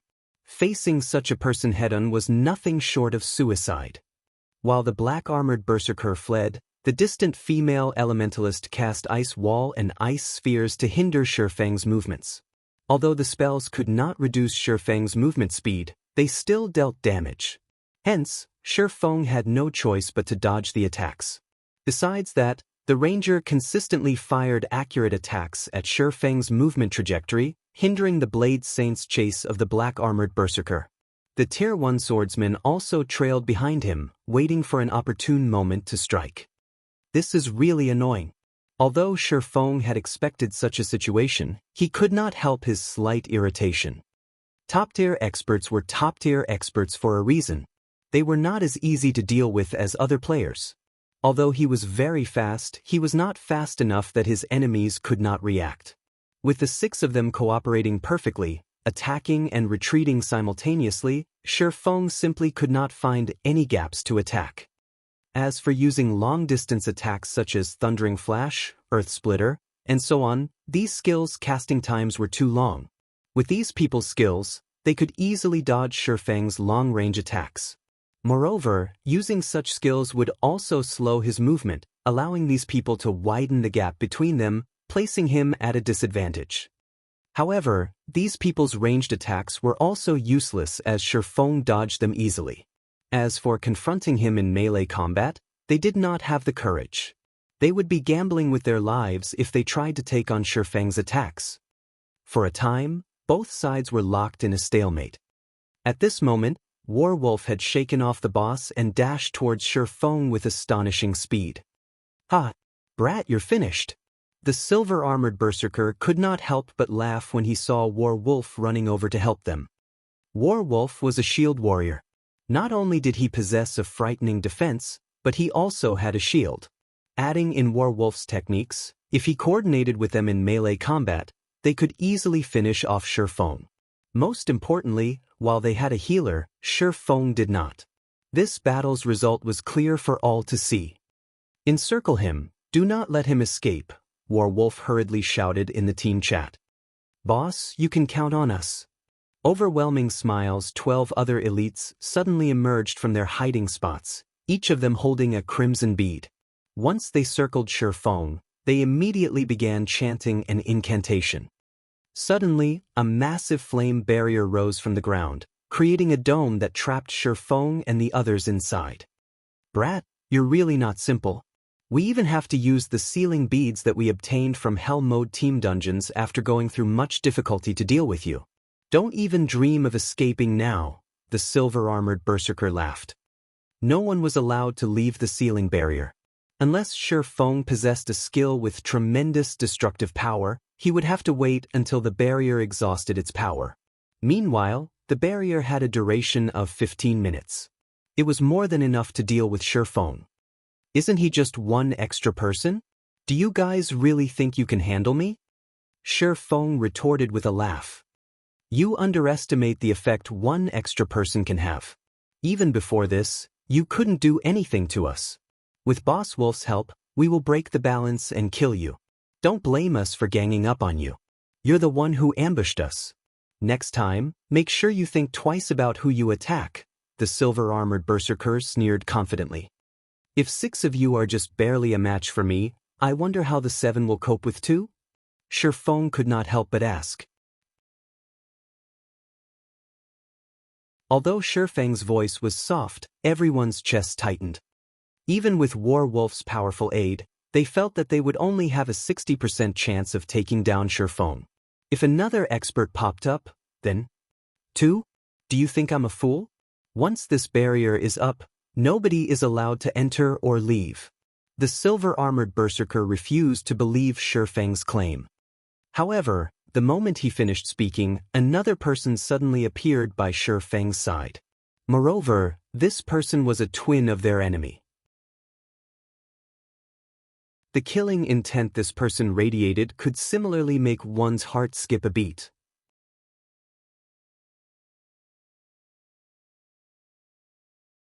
Chapter 525, Instant Kill. Every member of Warwolf's elite team was stunned when they saw 2 Shifengs in front of them. What's going on here? One Shifeng had already given them plenty of trouble, and they even required Warwolf's help if they wanted any hope of defeating him. Now that there were 2, what were they supposed to do? A doppelganger, huh? Warwolf remained calm despite the sudden appearance of another Shifeng, and he immediately thought of a possibility. In God's domain, aside from the skills of the various classes, there was also a large variety of general skills. A skill capable of producing a doppelganger was not entirely impossible. It was just like how summoners could summon powerful monsters. When the others on the team heard Warwolf's statement, they realized that this was actually quite possible. Otherwise, how would they explain the situation before them? Everyone instantly released a sigh of relief. Although a doppelganger possessed some lethality, at the end of the day, a doppelganger was still a doppelganger. However, they quickly realized that they were sorely mistaken. They were outrageously wrong. The instant Shifeng's doppelganger showed itself, it dashed towards the Tier 1 swordsman. Although the speed of the doppelganger's sword was not as frightening as the real Shifeng's, every one of the doppelganger's attacks forced the Tier 1 swordsman to take 3 to 5 steps back before he could stabilize himself. The Tier 1 swordsman was even forced to activate defensive blade to hold off the doppelganger's assault. "I'll help you," the black-armored berserker rushed towards Shifeng's doppelganger, brandishing his battle axe. However, even with the aid of a top-tier berserker, the Tier 1 swordsman's HP rapidly decreased. The team's Tier 1 cleric had no choice but to heal the Tier 1 swordsman constantly to stabilize the latter's HP. The doppelganger's combat power flustered every one of its enemies. "Leave the doppelganger to me. Since it is a skill, there is definitely a duration. Once the duration ends, we will deal with the person himself," Warwolf snarled. He then used charge and arrived before the doppelganger. Shi Feng had to admit that Warwolf was indeed an expert who had already set foot into the refinement realm. Both his attacks and evasion were extremely accurate and meticulous.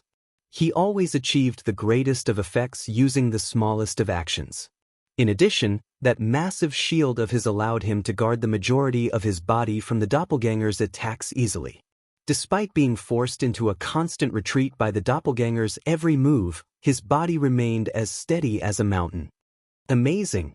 If Kola was as skilled as Warwolf right now, we could definitely try to raid a 50-man Hell Mode team dungeon. Shi Feng pitied his situation while he watched Warwolf. With Warwolf pinning down the doppelganger, the remaining 6 experts kept Shi Feng in check while they bided their time. However, before anyone could catch a breather, 12 swords suddenly appeared hovering around Shi Feng. Just looking at the gleaming edges of the blades made one's scalp tingle. Since you guys see nothing wrong with ganging up on others, there's nothing wrong with me using my doppelganger and these 12 swords to deal with the 7 of you, right? Don't call me a bully, alright?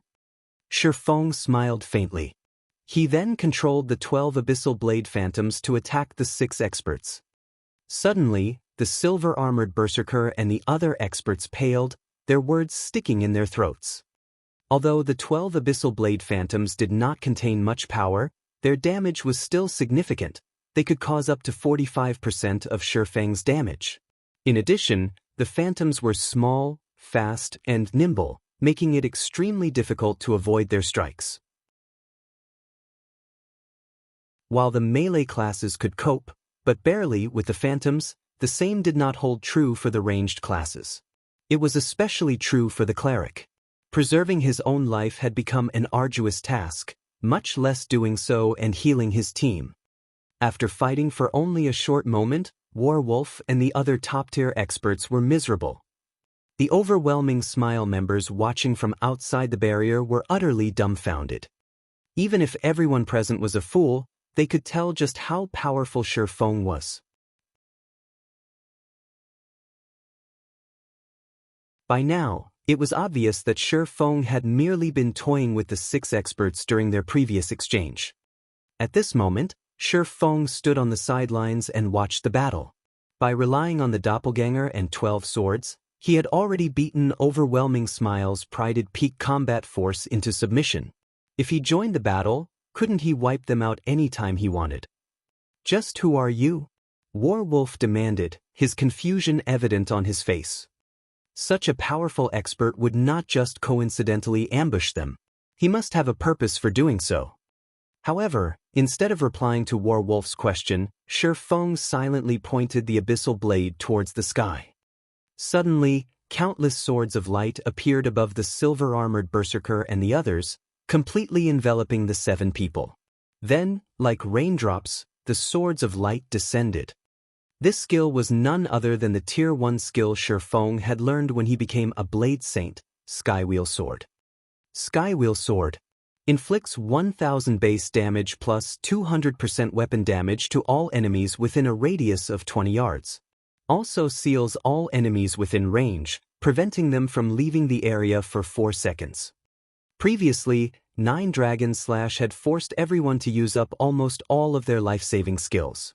Among the experts, the Elementalist and Cleric had both exhausted theirs. Faced with the rain of swords, the 2 ranged players could only quietly go to their deaths. Meanwhile, the remaining 2 Tier 1 Berserkers, the Tier 1 Swordsman, and the Tier 1 Ranger had less than a third of their HPs remaining after the Skywheel Sword's descent. They were also trapped in a 20-yard radius area. Using silent steps, Shi Feng appeared behind the Tier 1 Ranger. Although Rangers possessed melee combat capabilities, Shi Feng had caught him completely off guard. A sword of light flashed across the Ranger's body, and without offering the slightest resistance, the Ranger, too, fell lifelessly to the ground, his equipment scattering around his body. Damn it! Warwolf's eyes turned bloodshot with rage. Although he wanted to save his companions, he already had his hands full dealing with the doppelganger before him. At this moment, he was overwhelmed with regret. Just why had he used a barrier to trap his own men with this kind of monster? Moreover, the barrier lasted 15 long minutes. Everyone outside, hurry up and escape. War Wolf was helpless as he shouted this command. Boss Wolf. The overwhelming Smile team members outside the barrier nodded and scattered. As they ran, they began to contact the other members of Overwhelming Smile, asking for reinforcements. However, they knew that no one could save War Wolf and the others. There was not enough time. Inside the barrier, though the silver-armored berserker and the other two experts tried to attack Shi Feng as a group, the gap between their strength and speed and their enemies was simply too massive. Without needing any skills, Shi Feng easily finished off the three of players after brandishing his swords a dozen times or so. As for War Wolf, Shi Feng was done playing around. He immediately instructed his doppelganger to activate Blade Liberation. Blade Liberation was a skill that he had learned himself, not a skill that he acquired with his equipment. Since the doppelganger could utilize all of the skills he had learned, it was naturally capable of using the Tier 1 Berserker skill, Blade Liberation, as well. Instantly, both the doppelganger's strength and agility increased by 80%. At this moment, the doppelganger's strength and agility had even surpassed Shi Feng himself. In the next moment, countless swords of light clashed with War Wolf's massive red shield, producing a continuous stream of rings. The barrage of powerful attacks sent War Wolf flying. As he tried to stabilize his body in midair, he suddenly discovered Shi Feng's doppelganger before him. Hurriedly, War Wolf raised his shield in an attempt to protect his body. Shockingly, however, the doppelganger's sword passed through his shield and struck his body, dealing over -1,000 damage. This move was none other than the skill specifically meant for targeting MTs, Illusory Shadow. Once the skill was used, the doppelganger's attacks could only be dodged and not blocked. At this moment, War Wolf's towering shield was practically non-existent. Moreover, he could not control his body while he flew through the air, making it impossible to dodge the doppelganger's attacks. Attack after attack assaulted War Wolf. The doppelganger attacked the shield warrior 6 times in a row, and of them, 3 had triggered a critical hit, dealing close to -3,000 damage. In the blink of an eye, War Wolf's body fell to the ground, his nearly 7,000 HP reaching 0. Meanwhile, Shi Feng had activated space movement and instantly appeared before the 12 escaping Overwhelming Smile members. He then finished off each player with a single hit, letting none escape the Dragonman's nest. You're tuning in to the Wang Lin's Journey YouTube channel. Don't forget to subscribe and join us on this journey to catch the most captivating stories.